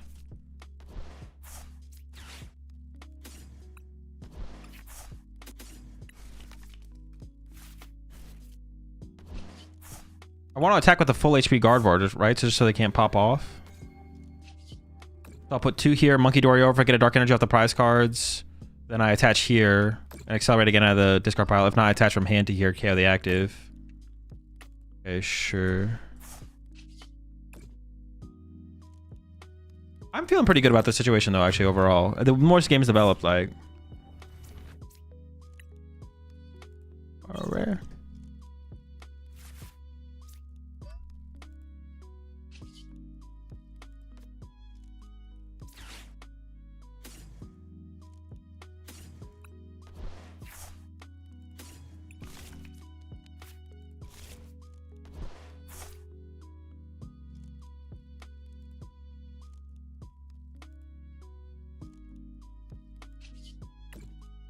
Benching this Monkey Dory would... They don't play hand disruption though, right? So it doesn't really matter. I just leave my... At least leave my bench open here, yeah.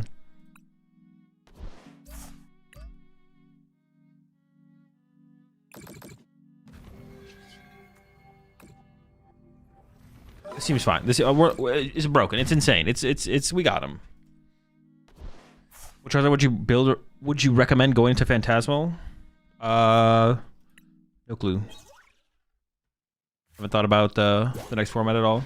Also, we'd be going to Perth / Melbourne. Perth, no. Melbourne, probably yes. As long as I can register for it. You want to leave the bench space open for Screamtail on Kiss, right? No, it doesn't matter. We just win next turn with double Monkey Dory plus attack, the active. Can they ever get there? They could get like a Gust, right? They could get Gust. I don't know, but even if they get heads, they could Gust KO this one, maybe? I don't know. We'll see. They need like... They're not drawing that many cards here, so... Maybe they can heal this. When you play JB deck? I don't know what a JB deck is. Gust KO Fez. Oh sure, yeah, Gust KO. But can they get there from the board of no Dunsparce? Like, is there a Perth? I don't know, is there?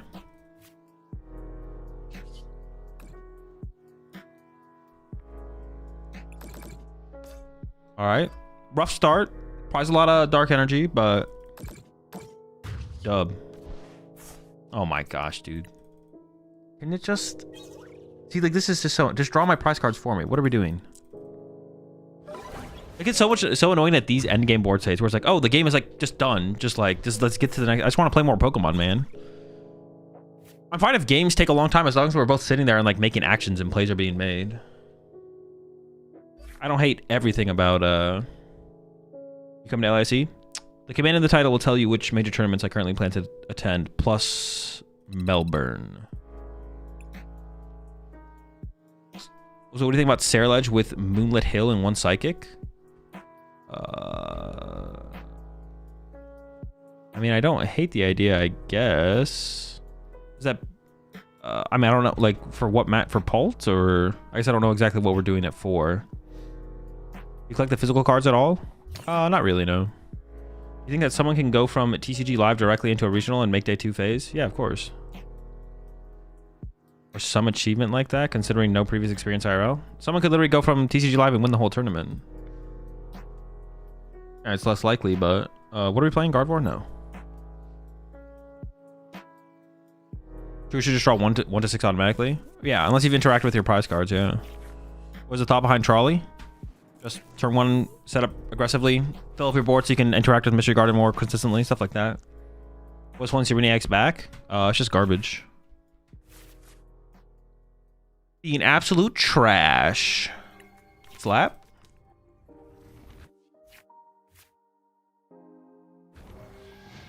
Your match?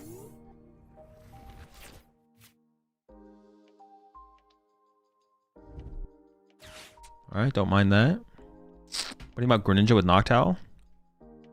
Seems bad. I think the other way to play Greninja is probably just better. Just like Greninja Pidgeot seems way better. I don't think Noctowl... I don't think Noctowl leads to like much advantage. Like there's no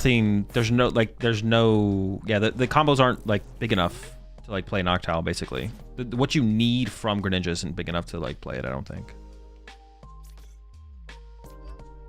Team Evo? What about Ninja Noctowl with Dawn? Probably not. No, it still doesn't seem worth the adjustment, change. Jeez.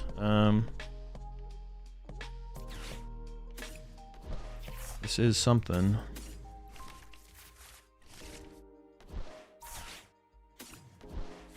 I don't even know if this is correct. We're just doing it. I didn't get a TM Evo. Oh, dude, this is just bad. I mean, I'm not slapping him. You won't catch me slapping a Clefairy. I could retreat to Monkey Dory, though. That's probably correct, right? Because Screamtail's of higher value than a Monkey Dory. Seems pretty bad.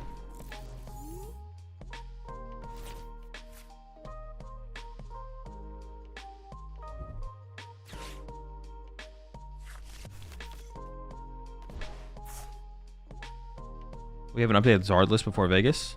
I have no clue. I don't plan that far ahead. Pidgeot Greninja. Grand Tree Ninja seems fine enough to me. Yeah, it doesn't seem like Noctowl like would add a ton to the deck at all. I don't know. Yeah, there's not enough going on where you need like super specifics. The reason it's different with like Flareon and Terra Box is because like there's the decks play so many one-ofs for situationals, but the Greninja deck's pretty straightforward. Unless you're gonna like add a bunch of like if you're gonna like that's why like Charizard Noctowl, it makes sense to like run the Water Pond in there because like it's better to play more. Like if you're gonna play Noctowl, you should play a bunch of situationals because like Charizard Noctowl Pidgeot is just bad Charizard Pidgeot at that point. So if you're gonna go the Noctowl route, you should go all the way. How far ahead do you plan? Like the morning, like sometimes I plan my day out the morning of the day. That's about it. Basically as far as I plan. Nice. Our hand still sucks. Actually, it's a little bit better for sure. So I can go...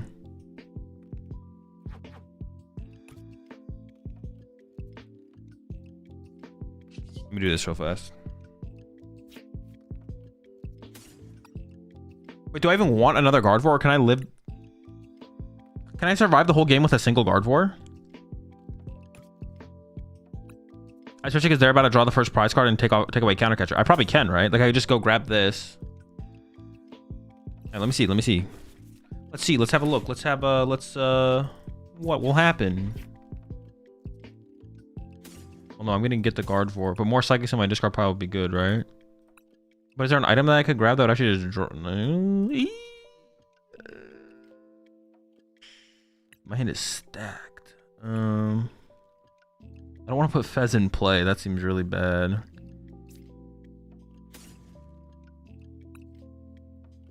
I can play out of this hand for a couple turns, though. Yeah. What will happen when they Screamtail your Gardevoir to keep it from counter catching? I just double Monkey Dory them. In fact, that's like a reason to actually put a Dark on a Monkey Dory right now. Oops, what am I trying to do? I can go Dark Energy to Monkey Dory, TM Evo. They could play, I don't know, I may as well just get this guy involved, right? Yeah, now if they Screamtail my Guardy, I just attach a Dark Energy and then bop them. Yeah, seems fine, I guess. And before Boss Mega Guardy, that'd be kind of crazy and cringe if they had that. They also have two prizes in play, bro. What is going on over here? What are we doing? Also, do you think Dawn will make Dragapult competitive?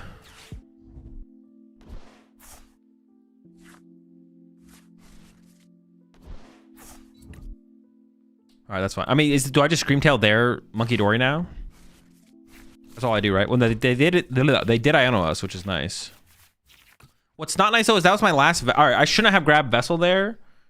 Because that was my last Vessel, and now I actually don't have a way to get Dark Energy. So that's not good.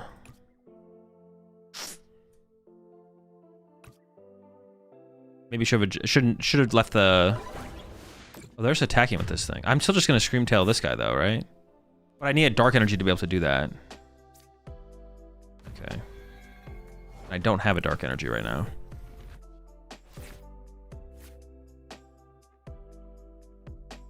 I could Arvin for a Night Stretcher, actually. I kind of like that. And then I have Super Rod next turn. Okay.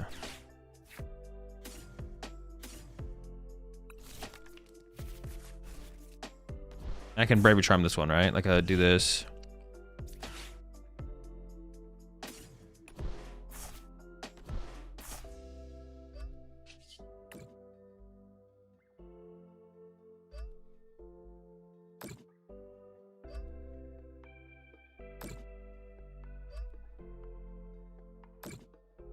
I might literally be able to live off one Guardy pretty comfortably, right?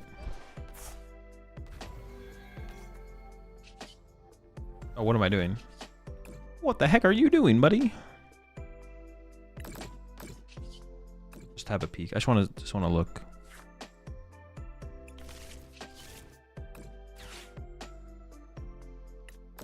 Then I can Super Rod back. Unfortunately, I'm only gonna get 2 cards off my Super Rod though. It's gonna be Screamtail Monkey Dory. Well, I guess we'll see what they do. Maybe they KO my Monkey Dory. That'd be weird for them to KO my Monkey Dory here, though, right?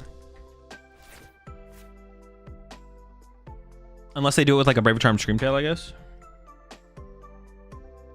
Possible.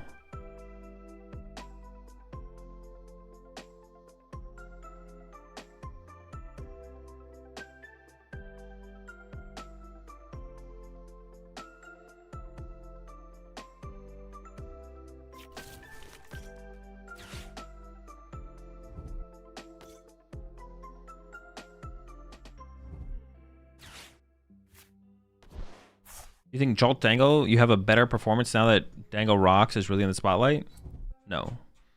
Joltik Dango is a Joltik deck first, not a Dango deck. I assume your comment is like, now that everyone's playing around Dango as Joltik Dango, or as, now that everyone's playing around Dango as Solrock Lunatone Dango, which they already were anyways, is it now better to play Joltik Dango? I assume is what you're asking. But the answer is no, because Joltik Dango is a Joltik deck, not a Dango deck. They're not playing around the Dango part of the deck, they're playing around the Joltik part of the deck. And Joltik decks just aren't very good right now.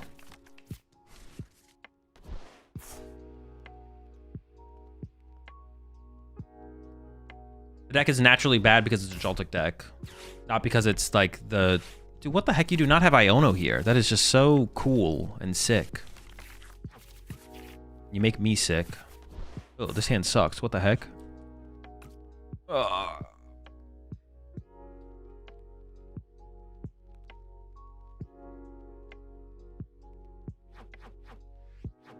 All I need is like an energy to draw with Mystery Garden here as well. What the heck? Like, what is this hand? What are they even gonna... Oh, okay. I guess they're gonna do that. I was gonna say, what are they actually gonna do here? They're gonna give me time to develop more Monkey Dories.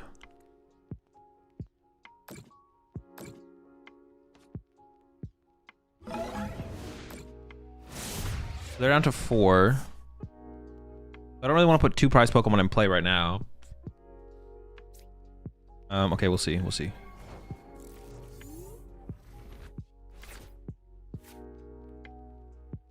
I'm actually not sure how I want to play this. It's pretty annoying.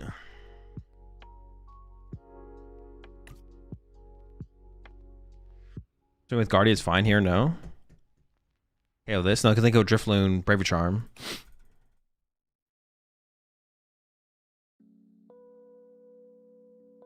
Dude, what the heck do I do here?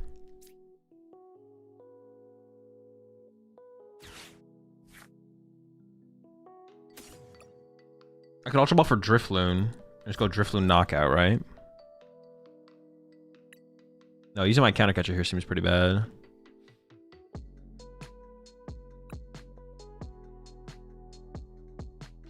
I still have a Candy left and a Curly. Okay. This works. This works. I'm pretty sure.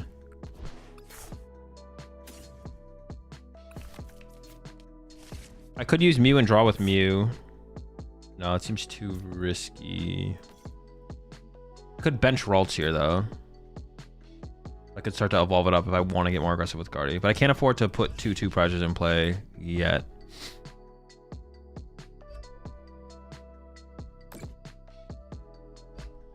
Because I can put 2 heat. Wait, am I doing the math right? 1, 2.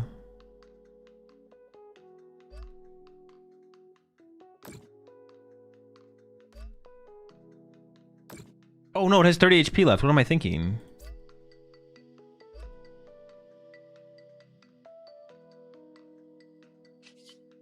Wait, did I just troll? They're down 3 Dark Energy and 2 Night Stretcher, so they might not even be able to get another Monkey Dory set up next turn, but they possibly could. But I'm doing 120. If I put another energy here and heal 30, I'm doing 90. Okay. Then I leave my Guardian on the bench with 260 HP.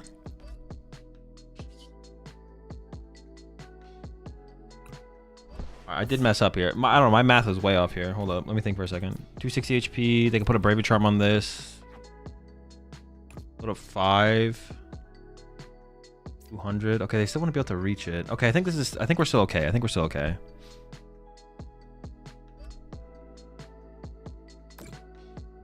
Right, this works.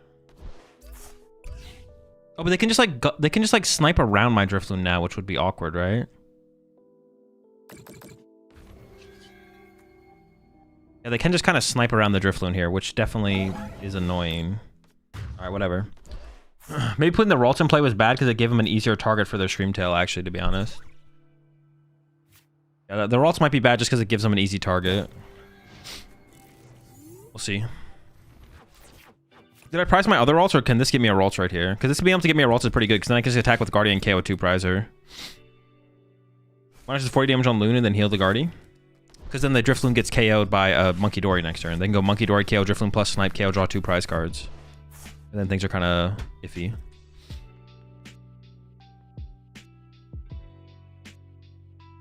I guess if I didn't bench the Ralts, it would be less iffy, because then this only requires 2 energy on the Screamtail, but this would require 3. And then I could return go Monkey Dory, KO. Get a double prize. But they don't have to Screamtail here either, right? They could do something else. Yeah, they could use Monkey Dory. They could Monkey Dory to... No, they couldn't do that. Whatever, we'll figure it out. Oh, dude, that is a beefy Screamtail. Holy.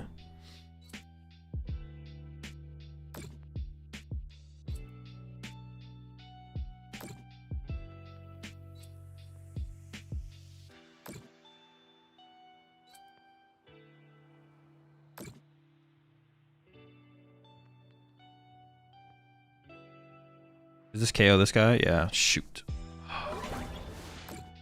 Full of cringe, man. That's why it's so important to like continuously establish your Monkey Dories.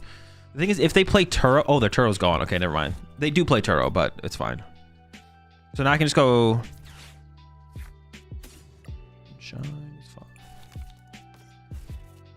Oh, fudge. I didn't need another Ralts. What the heck? I already have one. They didn't KO it. Dude, gosh darn it.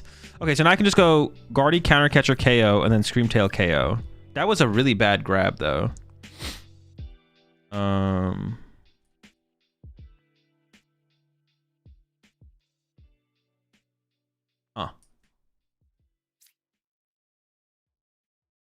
That's fine.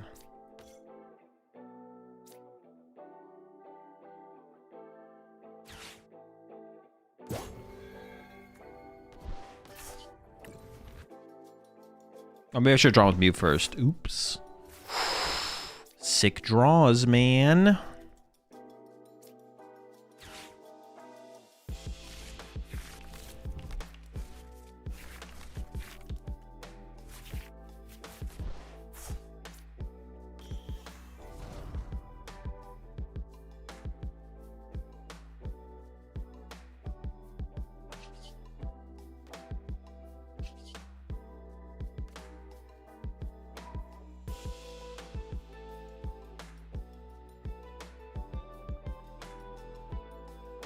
I mean, I may as well just use my Guardy, right? I'm trying to like figure out a reason to not use my Guardy. I think I'm just gonna use my Guardy.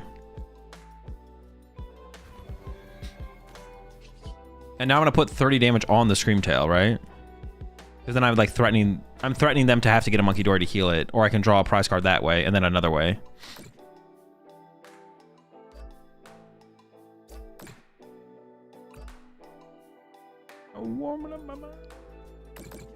But it does give them more fuel, but if they leave the damage there, they lose, so I kind of can't do that. I mean, if they really want to, I don't really care what they do, to be honest. If I win the game, who cares? I think I have a Braver Charm prize, so getting that would be pretty good. Oops. Okay, so I can't hit... that is kind of sketchy, actually. If they get Monkey Dory, they KO Guardy. Yeah, but that's fine, right? I don't care if they KO my Guardy. Because you went with Tail on Mew. Unless they have a Braver Charm for it, right? Dude, this Ralts bench was... Oh my gosh. Wait, is that 4? No, they played Super Odd last turn. Gee, I don't have bench space. Dude, that... Oh no. Oh no, wait. I can use my Mew to copy their Screamtail. We're fine. Dude, at first I was like, oh shoot, we are cooked.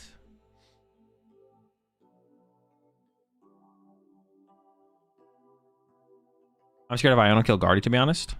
Nah, we got Mystery Garden and Mew. That's nothing to be scared of. We also have like a million draw supporters in the deck. Like I've barely gone through my deck at all. We got energy. We got so much stuff.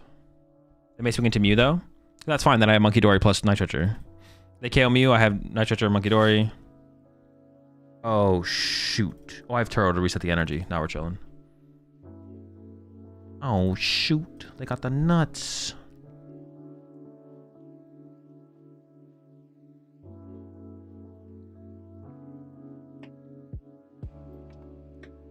I do have 0 Psychics in the discard pile, so this is a good read from them.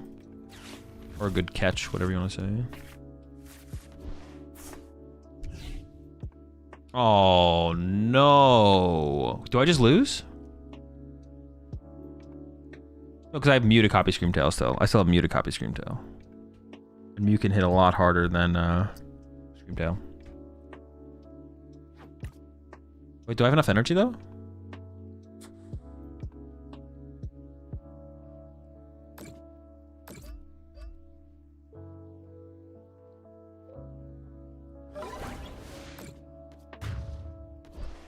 Oh, is that the better play for them? I actually don't even know.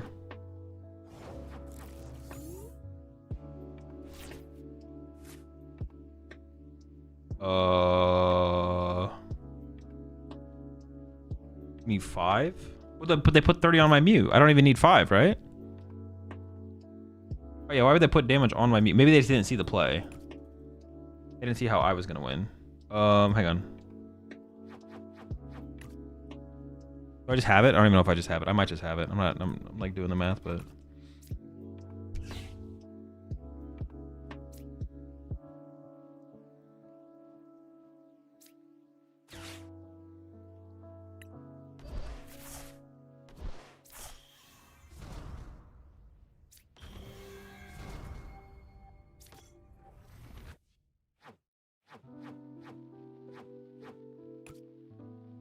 Oh, that should be enough. That should. Oh no, it is enough. It is enough.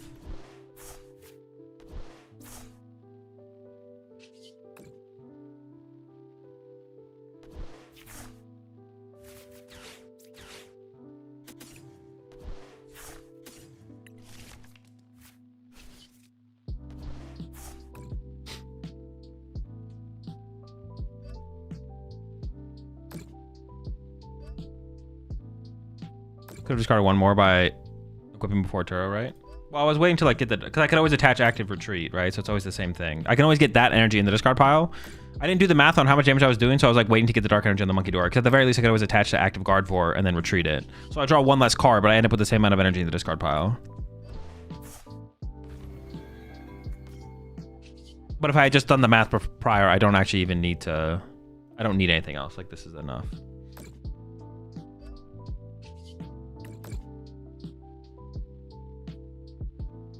The 30 damage from them could have mattered, right? Yeah, the 30 damage from them could have mattered. So it was definitely a mistake from them to have done that 30 damage. The 30 damage was definitely a mistake for sure.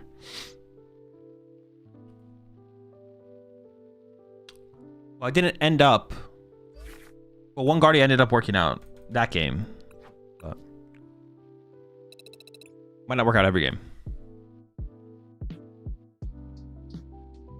I definitely misplayed by a bunch of the extra rolls though. I did not need that extra rolls in play, and it could have actually punished me because I didn't have enough bench space for everything plus Fez. So,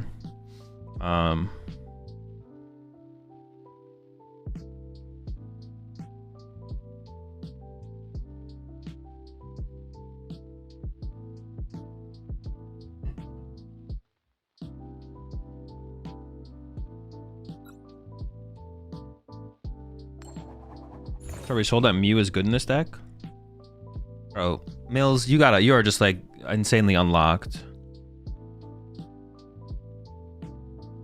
You're the only one who's questioning whether or not Mew should be in this deck.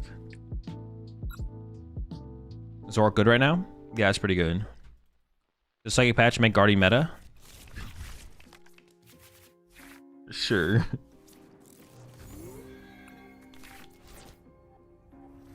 Why do people cut Mew for Cleffa and Guardy again? I mean, it wasn't for Cleffa. You can play Mew and Cleffa. You should never think about deck building as cutting a card for a different card. Like people played Cleffa because they thought Cleffa was good to play, and they didn't play Mew because they thought Mew wasn't good to play. But there's nothing saying you can't play Mew and Cleffa in the same deck. GG Zul, my early board comp was bad. Also didn't see the Mew play. GG's Jose. Can we cut Screamtail? I hate its face. Yeah, look at that little bastard, bro. I'm down, honestly. Is it worth cutting Mew for Badoo? All right, all right. There's some amount of punishment to weak rage bait.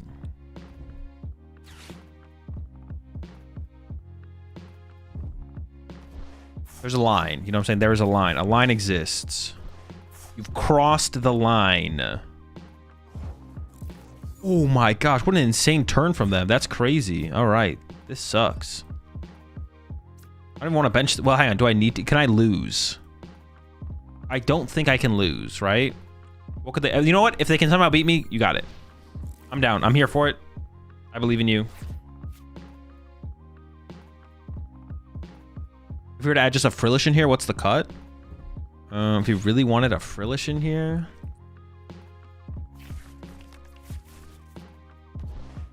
Honestly, maybe the Buddy Poffin. I'd maybe cut the Buddy Poffin if you wanted a Frillish.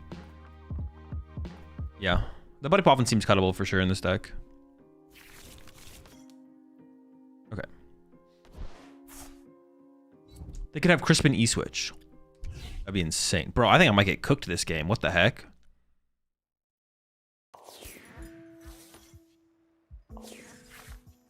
I'm gonna need some help here.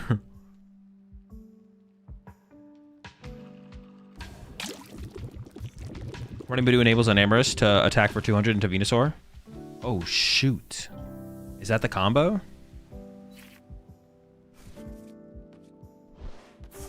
Dude, I'm in trouble, man. I'm in big trouble. Help! Help me! Okay, we got some help! Let's go!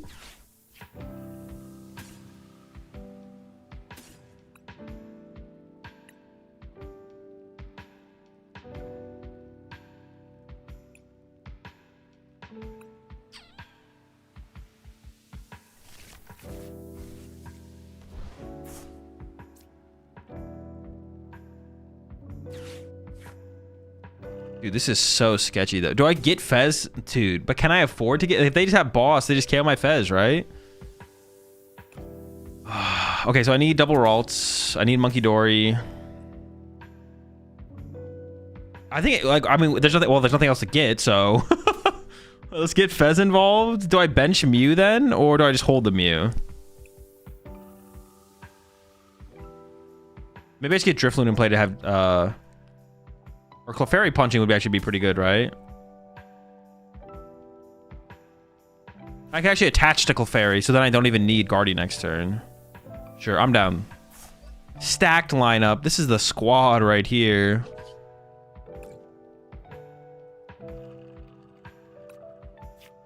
Oh, sick.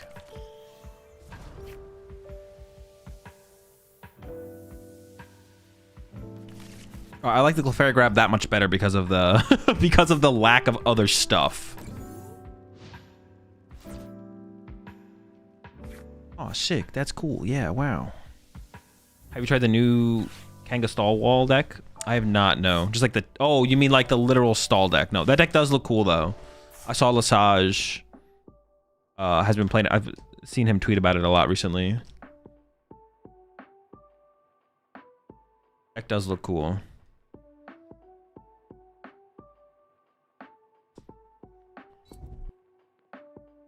Yikes, this is brutal, man.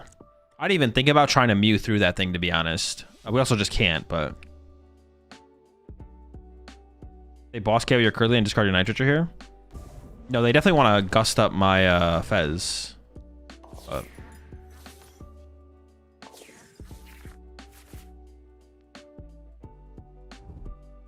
Oh, okay. I was really confused about how they were doing anything that turn. I feel like Penny and Yveltal out of play was better there. What the heck? That was just a bad play, right? You could Penny the Yveltal out of play to make room for Latios to have the Petch Latios constant draw engine. KOing Curlia here is like okay, but I have an energy on my Scream or my Clefairy, so it's like not that. Also, I could just have Candy Guardy. The correct play for them is to KO or punch my Fezandipity. Honestly, the best play from here from them was probably just punch Fez, but don't KO Fez. And the correct discard here is probably Counter Catcher, but don't tell them that. Very good.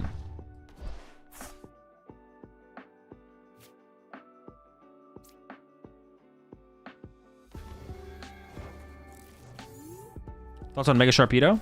I mean, it's pretty chill. I'm excited for it.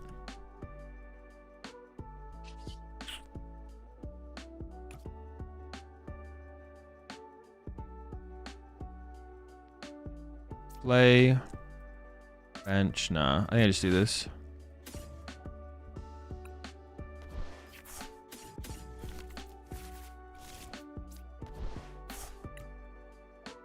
Oop, the script. Oh, good times. Right on.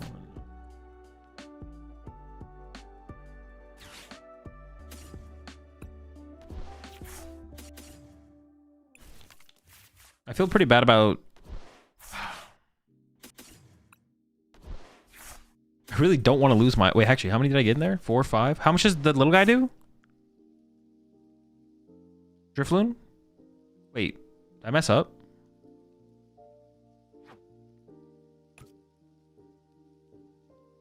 Those would have to get my Drifloon.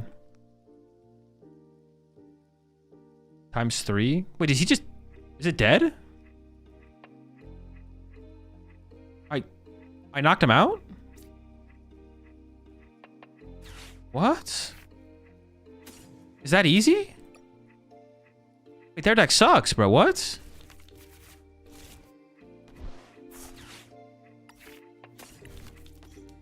He just be like that? What the heck?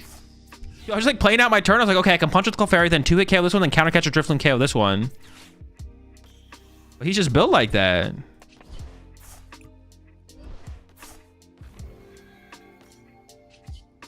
Sheesh, I don't even know what to say, man. That sucks for them, I guess.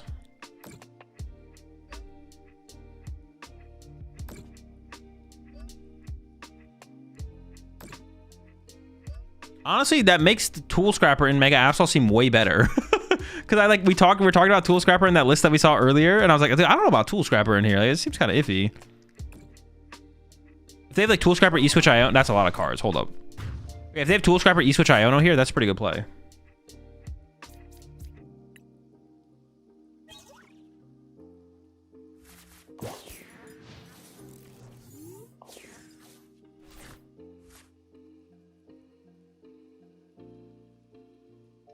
I guess the Braver Charm would have put us off, right? Should have healed. Oh, shoot. You're right. Yeah. Yikes. Yeah, true.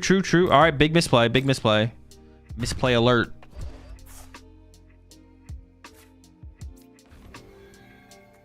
I didn't think I could. I didn't even do the math, to be honest. I was like, oh, shoot, we're doing enough. Yeah, but I could have healed 10, 270. Ooh.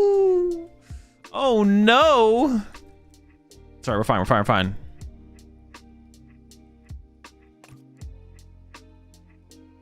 Why was that a misplay? Because they only had 2 damage on their side of the field, so their Monkey Dory has a max of 2 damage to my Drifloon. But I could have had my Drifloon have 30 HP left, so they couldn't KO it with Monkey Dory. And then that makes things even more... Dude, what the heck? You do not have your second missed. Makes things more awkward for them on their turn. Ooh, chill. And they get rid of my second Bravery Charm. Oh, no. I mean, still very winnable, but... Do I just try and KO through this thing? Or, like, do I just punch this with Clefairy and then...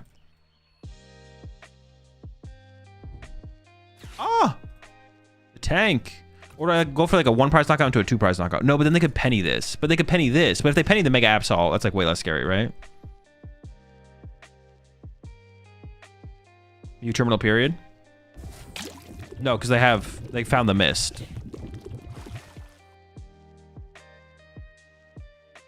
I mean, they might misplay and get rid of my counter catcher, but it's kind of why I'm trying out Scrapper and Guardy. Nah, that's trolling. There's so many ways you can build up the damage. You can get over this. That's getting to the 330s, no problem. We one-shot Charizard. We want to KO Charizards all the time.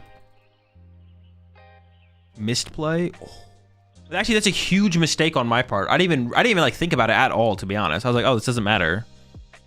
Oh wait, I can get them with Claw of Darkness. Stop. I own a Claw of Darkness now, though, right? Then we cook them. That's sick, actually. I'm just gonna promote this. I don't want to think too hard. I just want Iono Claw of Darkness here.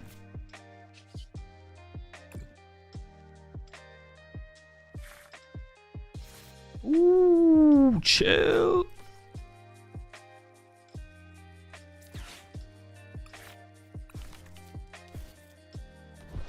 I want to hide my counter catcher on the bottom of the deck just in case. Actually, how would they even be able to interact with that? They probably can't, but better safe than sorry.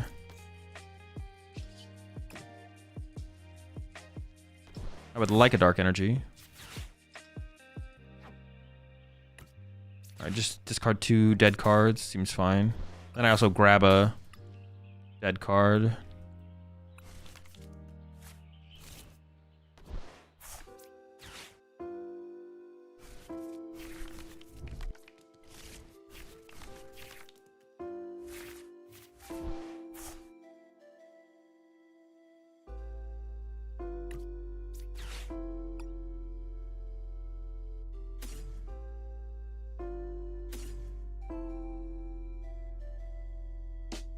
Or is it just Screamtail? It might literally just be Screamtail for the recovery, right?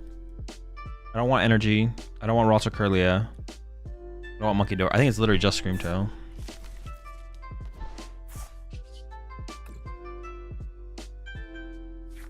Oh shoot, do I have Turo? Oh, I got what I wanted. Do I have Turo left? I do, because they can Yveltal my Fez still. That's like still a play for my opponent. I'm gonna load up an extra energy on the Clefairy here, right? So I go 3, so I go 2, 3, or something like that. No Drifloon recovery. I'm out of Bravery Charm, so I don't think it's worth it. All my other Pokemon do just as much damage as Drifloon at this point.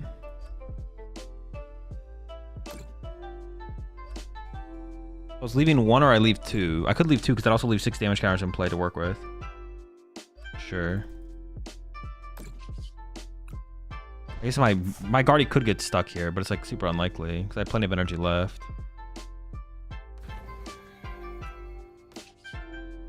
Let's go all in on the damage on the active now, right? Just like... Well, I mean, I'm not 100% sure on this, actually. Maybe I could put, like... Putting 6 on the Yveltal is actually interesting. Yeah, actually, honestly, the 6 should go to the Yveltal for sure. I actually messed up there. It's fine. Yeah, 6 to Yveltal, and then I go for the...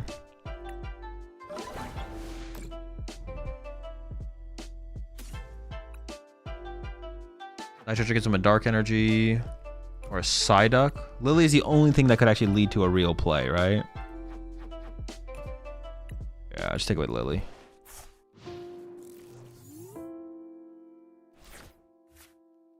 Appreciate the 2 months there, Shino. You could win the game. You had game, no? You could win the game. Dude. Chat. What do you think is the point of the Mist Energy in the Absol deck?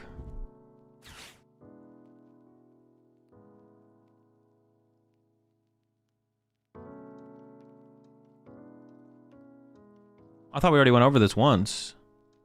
Dude, it's still coming in. Okay, top deck Nest Ball. This gives them to draw 2 cards, but I don't know what 2 cards they could ever draw that I would care about. Should have used the first attack. That's a lot of mental damage. True. As long as we would beat them on the next turn. I definitely should have double monkeyed to the Yveltal. Because then this way, if they like go get E-Switch Penny, they could have possibly gotten E-Switch Penny there, and then things would have got weird. Also, just pressuring the Yveltal so they can't clutch. See, now they're going to clutch me and I can't KO it, which is annoying. I definitely messed up there, for sure. Ooh, they can also clutch my Guardy here, actually. But then that generates more damage for me to work with, so I don't even know if that's any good, to be honest. Oh, they actually are going for that. Okay, sure. I mean, it just gives me more damage to work with. This seems worse.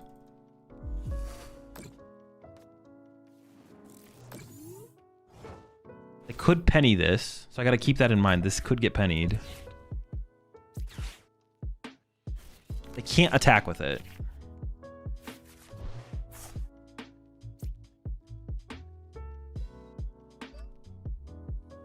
Oh, now I could just KO the Yveltal, actually. But do I want to?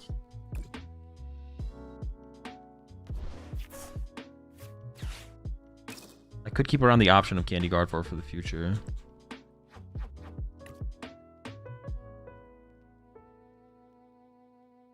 Would have 1 Dark Energy left to retreat this, and I have Turo. If I KO the Yveltal, they push Kangaskhan, they draw 2. These things can KO this. This could KO this. Because, like, Petch could be their new attacker now.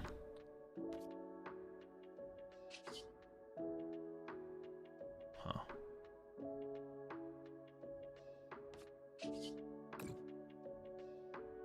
I think I do like this here.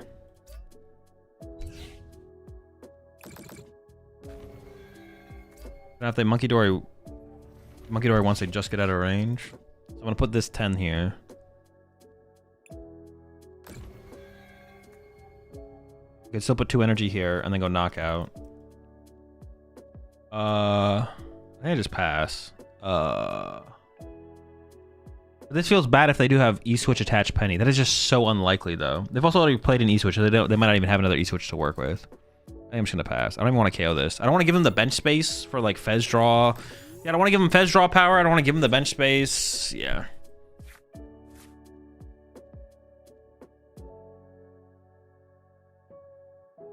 I'm tight on prize cards. Oh, that would also give them access to counter gain, which could make things weird, I guess.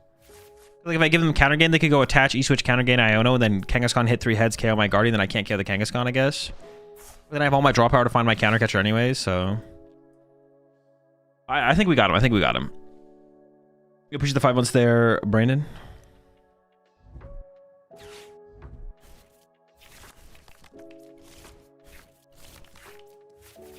Chapman, copy Kangaskhan and flip heads for win. That's how you win, sir. Oh, okay. My bad. Yeah, I messed. My bad then. Yeah. I didn't realize that's what you guys meant. Okay, well, I still beat them. I out Monkey Dory them here. And if I top deck a stadium, I also win.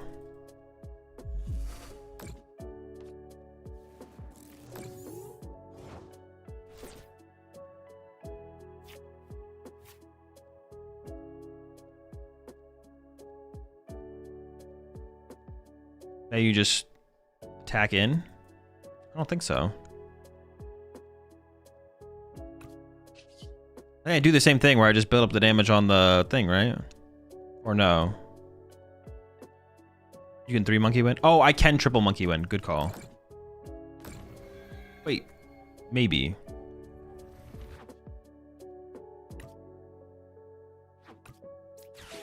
Let's find out. My 3rd dark might be prized.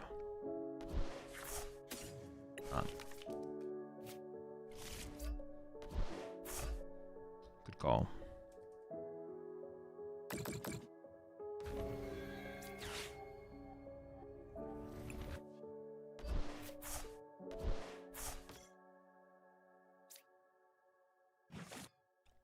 Oh my gosh, let's go.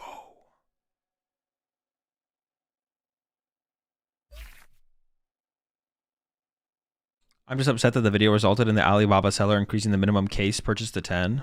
Yeah, I saw some people tweeting about that. Like people who knew about it and were getting their sleeves from there. But is that even that big of a deal? Like how much does a case cost? Doesn't a case cost 25 bucks? So don't you just like find some friends to go all in with, or you just buy 10 and then you're just set for sleeves for life if you want those sleeves, right? Like if those are the sleeves you want, then it shouldn't be a huge problem still, right? What did Pokemon say Absol is favored against Guardy again? I mean, I don't against Jelly, I think it is. Against non-Jelly, I don't think so though. If you really want those sleeves, I feel like it still makes sense despite that increase. Absol's not great into Guardy. Yeah, I mean Jelly Guardy feels like an auto win, but non-Jelly Guardy, you just can't hit hard enough as Jelly Guardy. And you're like slower as well. But non-Jelly Guardy I think is definitely unfavored. Especially if it's like if it's non-Jelly Guardy, but it's like the Aban Turbo Energized build, then Absol might be fine into that build. But this build, like Bravely Charm, Mystery Garden, like this kind of build definitely is favored for sure. Is Jelly Guardy good anymore? It is, but it's not. It's the weaker way to play Gardevoir for sure, but it's still a good deck. Like you would play Jelly Guardy over a lot of other decks in the current format for sure. What build of Guardy do you think is the strongest? Like something like this. I mean, I don't know about Trolley. I'm not sure about Trolley. Trolley's cool though. I don't hate the Trolley. But yeah, something like this is probably best. Now that Dango won, Jelly is better. No. No. Arguably at that tournament, something winning means the time is maybe something winning does not indicate the time is now. That maybe indicates the time has passed. If Gholdengo was that good of a play for the tournament and was going to be that successful, maybe the time to play Jelly Guardy was at that tournament. Yeah, the time to play Jelly Guardy actually might have been Gdansk.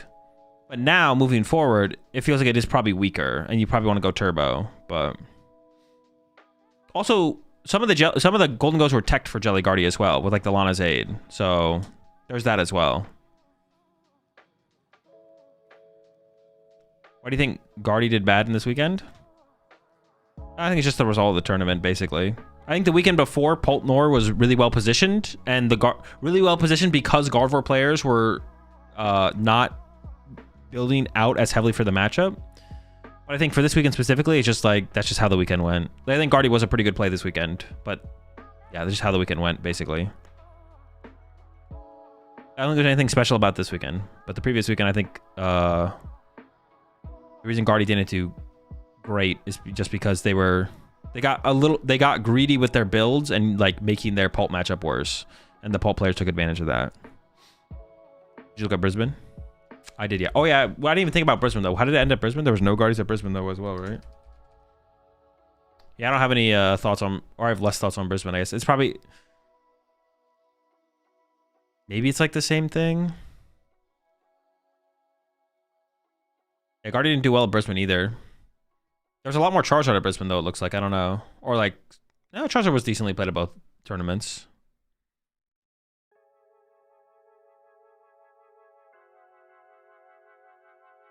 There was like 4 Absol boxes in top 8 at Brisbane. Yeah. That's not a bad matchup, like we were just saying. That's not a bad matchup for Turbo Guardy.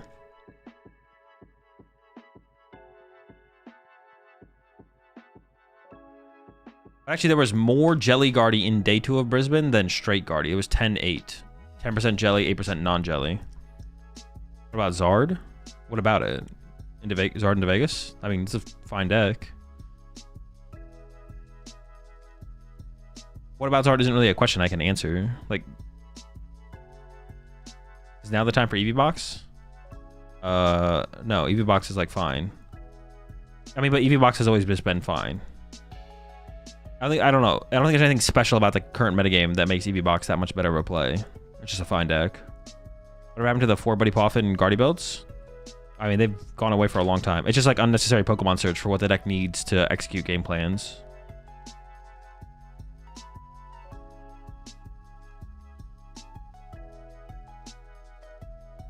Now's the time for my quad Golbat deck. Yes, but don't tell anyone else that. All right, chat, that's gonna do it for me. I'm gonna head off. I'll catch y'all I'll probably stream tomorrow. I don't know. Sometimes I said I was gonna stream last Tuesday, but then I woke up and I was just like, man, I'm just not feeling it today. And I got other stuff I gotta do, so I didn't end up streaming on last Tuesday. But I'll probably stream tomorrow. I usually don't stream on Tuesdays because that's when me and Chip record the podcast. We are still gonna be recording the podcast tomorrow, but I got a lot of my errands and chores already taken care of on Sunday after the stream, so I'll probably have some time to stream tomorrow. Won't be a super long stream. Maybe like a 3-4 hour stream tomorrow. We'll see. Find someone to raid before I get out of here. I'm gonna go ahead and raid ADL before I get out of here. Is there any dude stream for Mega? No, the dude streams will return with Phantasmal Flames. Have a good one, chat. See you tomorrow. Probably not 100%. I'd give it 75% chance that I'll stream tomorrow. I'll probably see you then. If not, I'll see you on Wednesday. Peace.